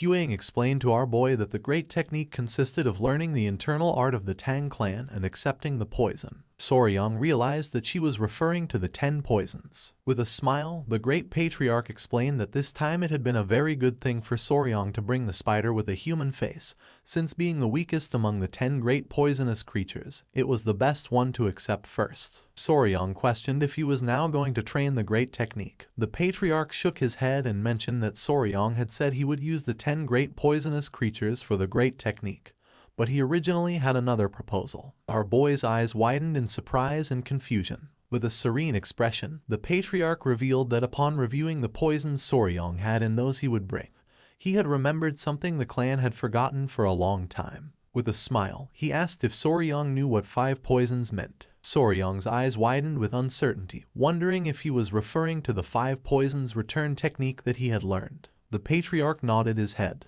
Then, he began to show one finger at a time and named the centipede, the lizard, the scorpion, the snake, and the toad. He explained that these 5 poisons formed the basis of the 5 poisons return technique. With a serious expression, he suggested to Soryang the idea of practicing the divine 5 poisons return technique. Our boy couldn't help but sweat. He didn't know what to say. The patriarch interlaced his hands and explained that in the Tang clan they divided poisonous creatures into 2 main categories, common beasts and spiritual beasts. His eyes began to shine with confidence as he revealed that the common beasts were ordinary poisonous creatures that could be found anywhere. The spiritual beasts, on the other hand, were those that possessed mystical powers, intelligence, or even an internal core. Soryang felt somewhat confused and questioned whether the golden-haired king bee he brought, the fat-tailed geckos Snow and Ice, the blue-spotted centipedes, and the human-faced spider would then be considered spiritual beasts. The patriarch nodded his head. It was precisely because of this that he was going to propose something else. The great patriarch began to laugh and made it clear that the 5 venoms returning technique was limited in its mastery, as it only absorbed the venom of ordinary poisonous creatures. But its origin technique, the 5 venoms true returning technique, was different. It could absorb the venom of spiritual beasts. He pointed out that with the blue-spotted centipedes and the fat-tailed geckos,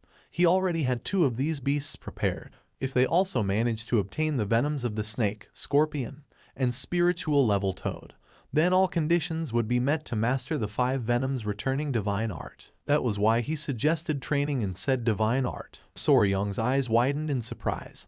He remembered that fat-tailed geckos were not venomous. The great patriarch began stroking his beard, explaining that he had examined them. They carried a venom that plunged people into a state of extreme cold. The icy air they emitted was their venom, leaving Soryong somewhat surprised. Now our boy had 2 paths open before him. One was to absorb the venom from the blue-spotted centipede and from the fat-tailed gecko in order to aspire to master the 5 venoms returning divine art. The other was to absorb poison from the human-faced spider, one of the 10 great venomous creatures, and begin gathering all 10 poisons necessary for dual-core 10 poisons body. With a curious gaze, Soryong asked if he couldn't simply use the 10 great venomous creatures to complete the 5 poisons body. The patriarch shook his head. The fat-tailed gecko was not among the 10 great venomous creatures. Soryong put his hand under his chin and began to ponder. He understood that if he absorbed poisons from lower-class creatures like blue-spotted centipedes and fat-tailed geckos, it would no longer be possible to complete the 10 poisons body path using only the 10 great venomous creatures. The choice came down to this: absorb what he called children's poison and follow the path of the spiritual beast class 5 poisons body,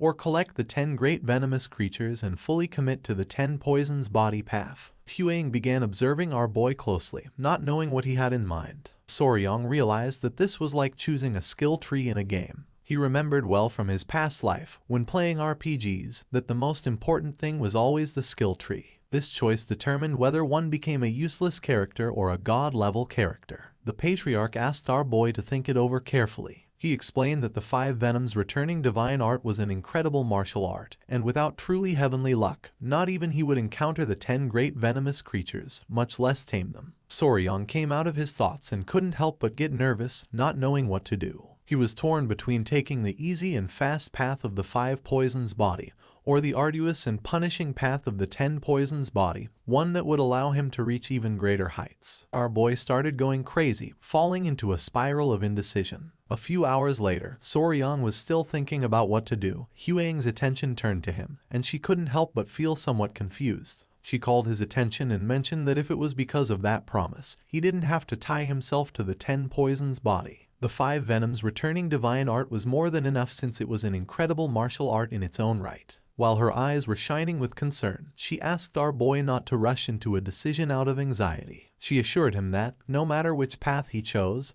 he would still be Soryong. Upon hearing this, Soryong turned around, and while his eyes were shining with sincerity, he was honest and said that even the patriarch had mentioned that the preparation process was the same in both cases and only the final poison changed. He decided to take his time to think it through. A few days later, Soryong was lying in bed. Even though 2 days had passed while the grand technique was being prepared, he still couldn't decide easily. While the geckos were playing, our boy, completely undecided, asked them what they thought he should choose. Just then, Huang opened the door to Soryong's room with a surprised expression. Our boy became somewhat curious and asked what was going on. With her face full of sweat, she revealed that the blue-spotted centipedes were about to shed their skin again. Soryong got out of bed and his eyes widened in surprise. Without wasting any more time, he went to the pavilion where the centipedes were. Upon seeing them, both he and Huang felt tenderness. The creature's skin had become hard as stone. Soryong remembered that they had been growing very fast lately and hadn't thought that the second shedding would begin so soon. With a curious smile, Huang asked if the appearance of the blue-spotted centipedes would change again. With a confident smile, Soryong nodded his head, revealing that this time, blue spots would start to appear on their bodies. Our boy's eyes filled with excitement. Just the idea that they were becoming like their mother made his heart race wildly. Huang began to show a kind smile. She was very eager to see how the centipedes would change. Soryong was sure that they were going to be even cuter than before. Just then, his eyes widened in surprise and his attention focused on them. Suddenly he realized that this was not something to celebrate. What if they didn't manage to finish drying their bodies in time for the day when the grand technique would take place? Soryang put his hands on top of his head and couldn't help but feel worried. He knew that ordinary centipedes took an entire day to dry their bodies, and based on the last molt, this process would definitely take even more time. Huang's attention was fixed on our boy and she couldn't help but feel somewhat confused. Soryang knew that the venom of fat-tailed geckos was special and needed proper preparation before it could be extracted. He had debated between using the venom of the blue-spotted centipedes or Yoa's for the first dose. But if this happened, then he could no longer use the venom of the blue-spotted centipedes. Our boy began to think. He understood that if he tried to forcefully extract the venom now, something would go wrong. However, he also couldn't just sit around waiting for their bodies to harden. He started imagining Yoa, the gecko, and the centipede in a ring, with Yoa raising her fist. It was then when he realized why in hell he had been tormenting himself over these past few days. 2 days later, the grand technique prepared for him was finally carried out. The ritual took place in the grand technique hall, deep within the hall of 10,000 poisons of the Tang clan. He had considered postponing it for the sake of the blue-spotted centipedes, but the preparation for the grand technique was so meticulously complex that delaying it simply wasn't an option. The process was elaborate. First, hundreds of decoction cauldrons were used, each to boil different herbs and extract their medicinal essences. Then, these extracts were cooled and gathered into a massive jar. This constituted the first step. Next, into that jar, a precise mixture of various poisons and blood from poisonous beasts was added. Although this might sound simple, working with hundreds of herbs, poisons, and blood, each with its own volatile properties, and managing them all at once in perfect harmony was an extraordinarily difficult undertaking. In addition to this, with the slightest delay, all the medicinal liquid they had worked so hard to prepare would become useless and would have to be completely discarded. Because of this, sitting idly by waiting was not an option either. His mind was already made up. He would accept Yoa's poison, one of the 10 great venomous creatures. Soryang began to observe the liquid closely, realizing that the color was incredibly dark. The great patriarch approached our boy and informed him that they would now begin the grand technique, ordering him to take off his clothes and enter the jar. Soryang came out of his trance and nodded. Soryang took off his clothes, first put his foot into the jar and then began to insert the lower part of his body. His eyes widened in surprise, as for him, this felt strangely familiar, like an herbal bath. While the great patriarch's eyes were shining with joy, with a smile, he mentioned that they were going to add a single drop of Yoa's poison into this herbal decoction to provoke a reaction. Then, they would add the already prepared medicinal compounds so that his body could begin to absorb the poison. The great patriarch began to laugh, revealing that normally the process would be unbearably painful. Luckily, Yoa's poison was of a paralyzing type, so it wouldn't hurt too much. Upon hearing this, Soryang felt somewhat worried and couldn't help but sweat. The patriarch decided to go look for the rest of the necessary ingredients and asked him to wait a moment. After saying this, they left the room, leaving Soryang alone. Not long after, Huan, who was carrying the geckos in her arms, and Yoa entered the room and greeted our boy with a smile. With a cheerful expression, Huang revealed that the centipedes were awake, they had shed their skin, now had spots, and their bodies were emitting an intense glow. The centipedes began to play, and Soryang noticed that Nova, Myra, and Grace were now even more adorable. They began to climb onto the jar in which Soryang was submerged. The change was not as drastic as he expected. In fact, their appearance now resembled that of pillow-shaped stuffed animals, which, in a strange way, made them even more adorable. The centipede's attention was fixed on the liquid. Soryang started laughing since he realized that it must be strange for them to see their father inside there. He knew it was dangerous, so he asked them to stay with Huang. With a smile, she began calling the centipedes to come with her. Nova didn't listen and its attention was fixed on the liquid. When it tried to get down from the jar, unintentionally the liquid came into contact with its ear. It began to writhe in pain, and upon seeing this, Soryang's eyes widened with caution. He revealed to Huang that Nova's antenna had touched the medicinal liquid and asked her to wash it with water immediately. Huang's eyes widened in surprise and concern. Without wasting more time, she grabbed Nova. In the process, it opened its mouth and its saliva came out of its mouth and fell into the liquid. Soryang began to observe closely. Nova's saliva caused the liquid to start reacting and began changing color. Huang's eyes filled with fear upon realizing that the poison was seeping into the jar. Soryang clenched his teeth tightly and not long after, he began screaming in agony. Our boy began to scream in agony. With a worried expression, Lady Huang asked Soryang to regain control. The liquid began to burn Soryong's skin, making his face turn red. He did not know this kind of pain. It was as if all his skin were being torn off while his entire body burned. He remembered that he had been told he must not move at all during the grand technique, even though he desperately wanted to jump out of there. Somehow he barely managed to restrain himself. Foam began to come out of our boy's mouth. For him this was too much. Upon seeing this, Yohua and the geckos were in shock. Lady Huaying put her hand near her mouth and her eyes filled with worry. She didn't know what to do. The great patriarch and the patriarch returned, and upon seeing what was happening, they went into shock. They started running toward our boy. Huaying turned around and with a sincere expression explained to the great patriarch that the centipede had accidentally dropped a bit of venom. Soryong began to collapse while begging to be saved. The great patriarch grabbed Soryong, supported one hand under his head trying to calm him down. The patriarch asked our boy to stay alert, calm his mind, slow his breathing and above all not lose consciousness. Our boy opened his mouth and started to bleed. He could no longer bear the pain. Not long after, he dropped his hand because he no longer had strength. The patriarch's attention was fixed on him and his mind was filled with surprise. Everyone panicked, not knowing if Soryong was okay.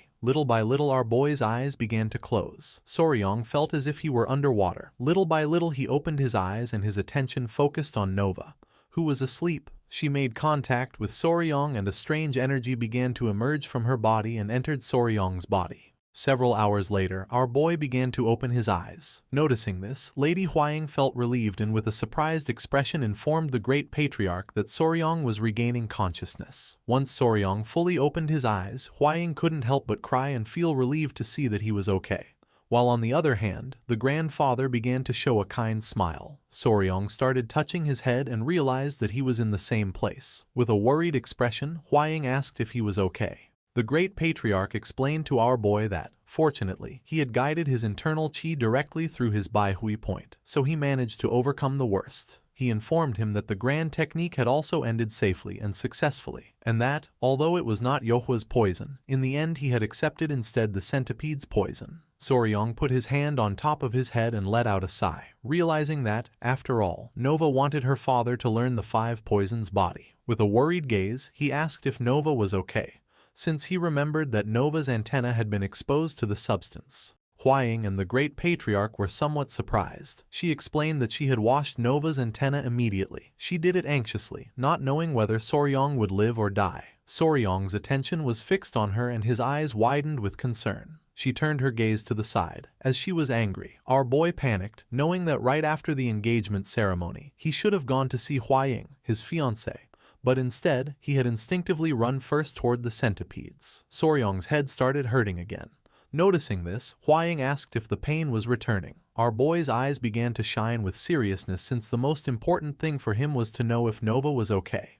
The great patriarch and Huaying were in shock as they couldn't believe that he was more worried about Nova than about his own well-being. She noticed that our boy had not yet fully regained consciousness. The great patriarch decided to call the physicians. Our boy let out a sigh of relief, since his movement had been swift. 2 days later, the grand technique finally came to an end. Once all the medicine in the jar had dried up, Soryong met with the great patriarch, who asked our boy if he was really okay, suggesting that maybe they should examine him a bit more thoroughly. Soryong promised that he was fine. With a serene gaze, the great patriarch mentioned that, in any case, whether he wished it or not, he had now begun the path of the 5 venoms returning divine art, so he would hand him the corresponding martial arts manual. Soryong remained listening in silence and his eyes filled with surprise. The great patriarch revealed that there were 5 martial techniques in total: centipede's poison fang claw, venomous snake's life-grabbing hand, scorpion tail rapid leg, lizard wall climbing body step and toad's explosive palm.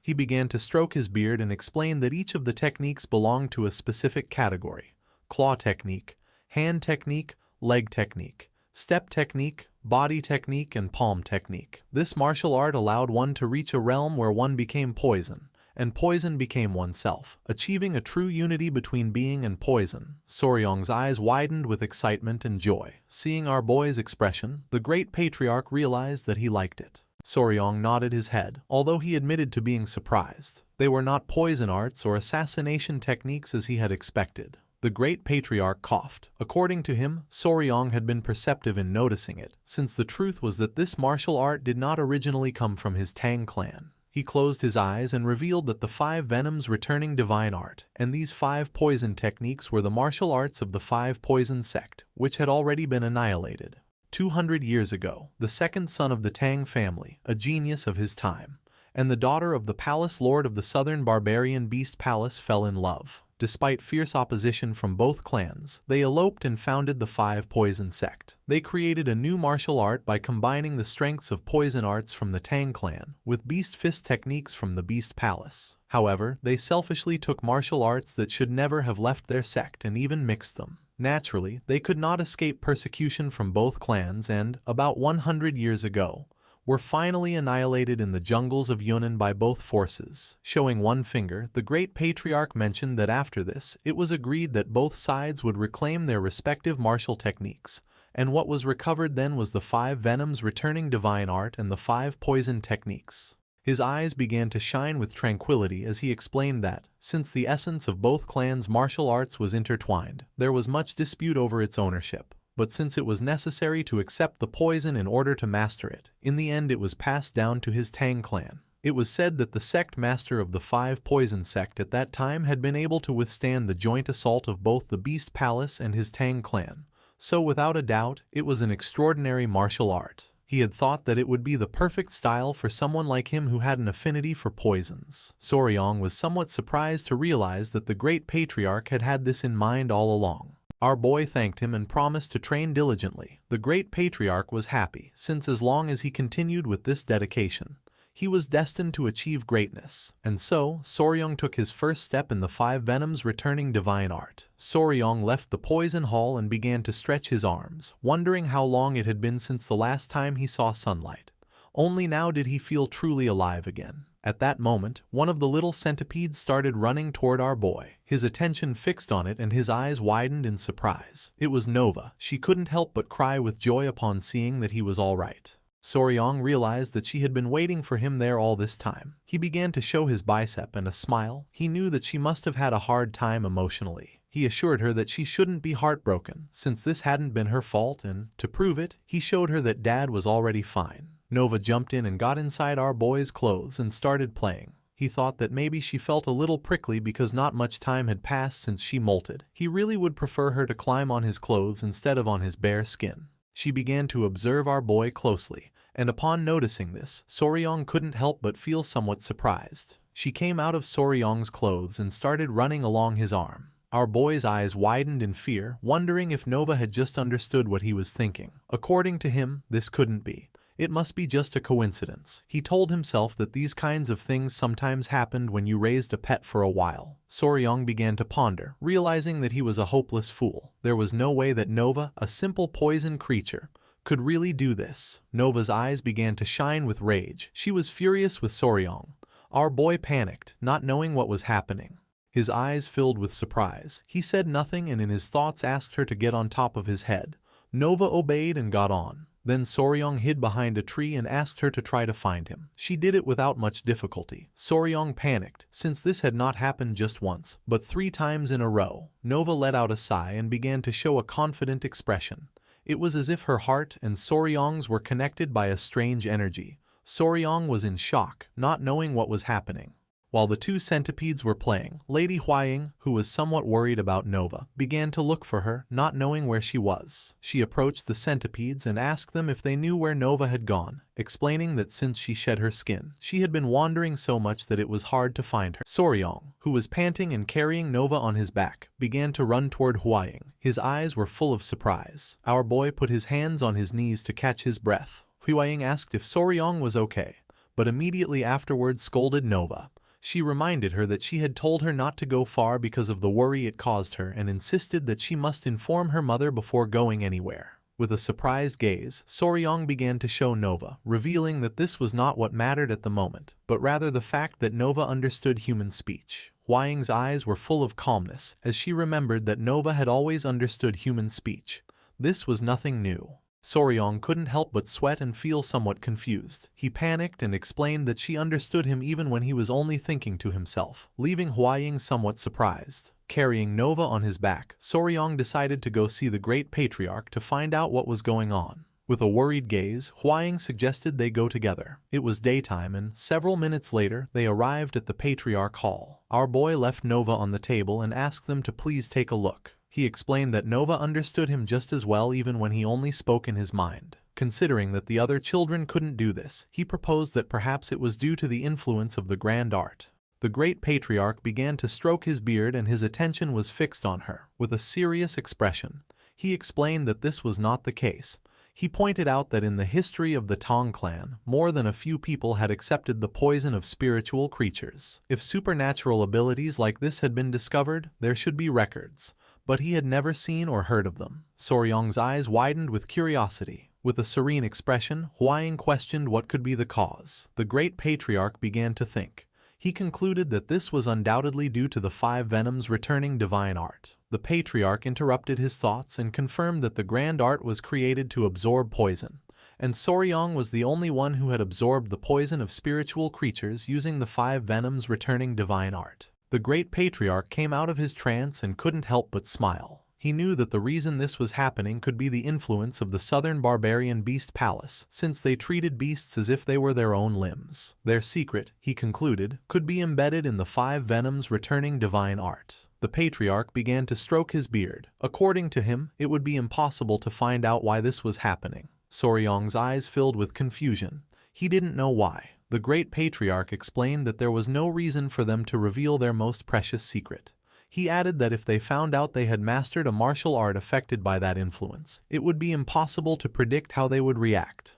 Huaying felt somewhat worried, not knowing if there was any way to avoid this. The great patriarch closed his eyes and began to think, coming to the conclusion that it would not be easy, unless they owed them a great favor. A while later, Soryong came out of the Patriarch Hall. He was depressed since this was somewhat disappointing. He began to imagine himself with his pets. He had the hope of gathering Nova, Myra, Grace, Snow, Ice, golden-haired queen bees and Yohua to form something similar to the Bremen town musicians. While our boy was distracted, someone caught his attention, making him curious. When he turned around, he saw Commander Gupe, who greeted Soryong with a smile and expressed his joy at seeing that he was feeling better. Gupai started touching his head. According to him, it was lucky to have run into him there. He explained that there was a slight problem with the venomous creature garden and asked if he would like to accompany him. Soryong couldn't help but feel somewhat surprised to see that there was a problem. Soryong began to ponder. He decided that he should take care of the problem in the venomous creature garden first and then think about the southern barbarian beast palace. He realized that he had completely forgotten about the garden, since he had gone directly to the engagement ceremony as soon as he returned.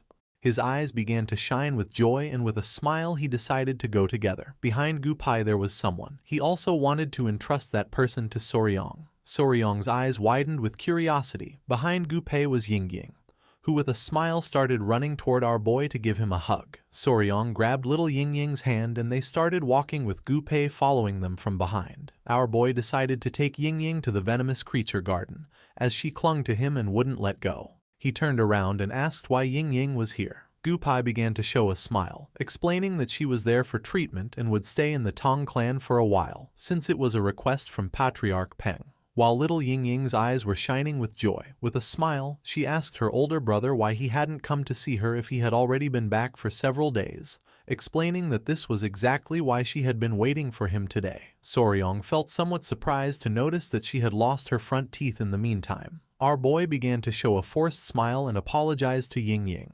He explained that he thought she had already gone back and asked her if she had gotten very bored being alone. She began to show a bag, making it clear that she hadn't been bored since she had been playing with Clicky. Soryong opened the bag and his eyes widened with curiosity. Gupai also came closer to see what the bag contained. The bag contained a spring beetle. The spring beetle, known in the West as click beetle, was characterized by its ability to produce a clicking sound when flipped onto its back. It was a pest that bored into potatoes and sweet potatoes and destroyed plant roots, but for children it turned out to be a familiar and adorable insect. Gupai felt somewhat confused, not knowing if it was a snapping beetle. Yingying made it clear that it was Clicky, not a snapping beetle. Soryong began to remember his childhood. As a young boy, he called these insects click bugs. This was the first insect he raised in his past life. He could consider it an introductory insect, the one that had led him to where he was today. He sat in front of her and with a smile realized that Ying Ying liked bugs. She nodded, affirming that she did like them, and she also liked Queen Bee and Clicky. Soryong's eyes began to shine with excitement, as she seemed like a small version of himself when he was young, and he wondered if he should give her some kind of training with poisonous creatures. He picked up Ying Ying in his arms and with a smile asked her if she would like to learn about insects with her older brother, assuring her that they were very special and fun. Ying Ying's eyes began to shine with joy and she couldn't help but smile. They started chatting among themselves. Gu Pei felt somewhat confused since he didn't know what to say to Patriarch Peng. They arrived at the venomous creature garden. Ying Ying's attention was fixed on a turtle. Soryong opened one of the drawers, which contained a striped snake. He turned and asked Gu Pei how the rat breeding was going. Gu Pei mentioned that at that moment, after giving birth only once or twice, there would no longer be a shortage, estimating that in about 2 months the population would probably exceed 1,000. Soryong noticed that the feeding of the tiger-striped water snake had been solved, so he wondered what was then the problem. Ying Ying took out the small turtle that was inside the cage and began playing with it. Gu Pei began to touch his head, explaining that the number of crickets they were raising as food was not increasing at all, and that because of this, some creatures were starving. With a confused gaze, Soryong put his hand under his chin. He wondered if they might be eating them again, like in the incident with the baby rats, since the crickets, no matter how many there were never enough. After thinking about the matter several times, he came to the conclusion that the only way was to find an alternative food source. At that moment, little Ying Ying began to cry, causing Soryong and Gu Pei to panic. He tried to calm her by asking if she was okay. Ying Ying continued crying, revealing that there was a strange smell, leaving Soryong somewhat confused. She began to show her hand, as a strange smell was coming from it. With a surprised expression, Soryong asked Ying Ying if he could see her silk pouch. Soryong opened the silk pouch using chopsticks and his eyes widened in surprise, realizing that it was just as he had thought. She had made the same mistake he did when he was young. He let out a sigh and asked her to look closely because these were not clickies, but something else. Ying Ying stopped crying. Using the chopsticks, Soryong took another bug out of the silk bag, and Gu Pei noticed that it was a flower weevil. The name of this insect was mealworm beetle. Upon reaching adulthood, it emitted a terrible stench when touched due to the substance secreted by its odoriferous glands. It looked similar to a click beetle, which is why this confusion sometimes happened. Showing one finger, Soryong explained that click beetles made a clicking sound with their abdomen, but the mealworm beetle did not, so she should not confuse them next time.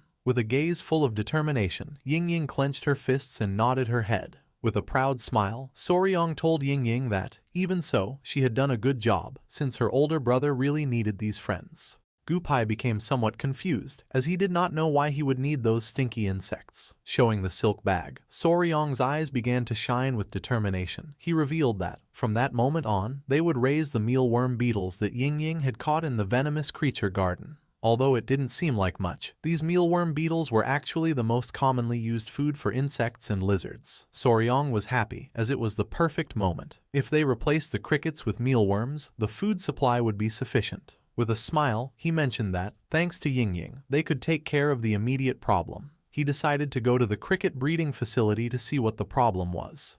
With a cheerful look, Gu Pei nodded. They went to the cricket breeding facility. Our boy put his hand under his chin and began observing carefully, noticing that the breeding facility and environment didn't seem to have any problems. He opened the cap of a jar and his eyes widened in confusion upon seeing that the cricket's legs were detached. His eyes filled with fear as he thought cannibalism was occurring. Because of this, the numbers were not increasing, leaving Gu Pei and the other in shock. He was sure he had given enough food to the crickets. Soryong turned toward him and with a serene smile revealed that he himself had experienced this problem when raising them on Hainan Island too, since sometimes these things happened regardless of food. Soryong began to ponder. He didn't know much about crickets either, which was somewhat frustrating. He was spicy Fabre, not just Faber, so unfortunately he did not possess the knowledge for large-scale breeding of ordinary non-poisonous insects. He knew this was a big problem, since they couldn't figure out the cause. At that moment, one of Gu Pei's men approached them, started touching his head and with a nervous smile mentioned that,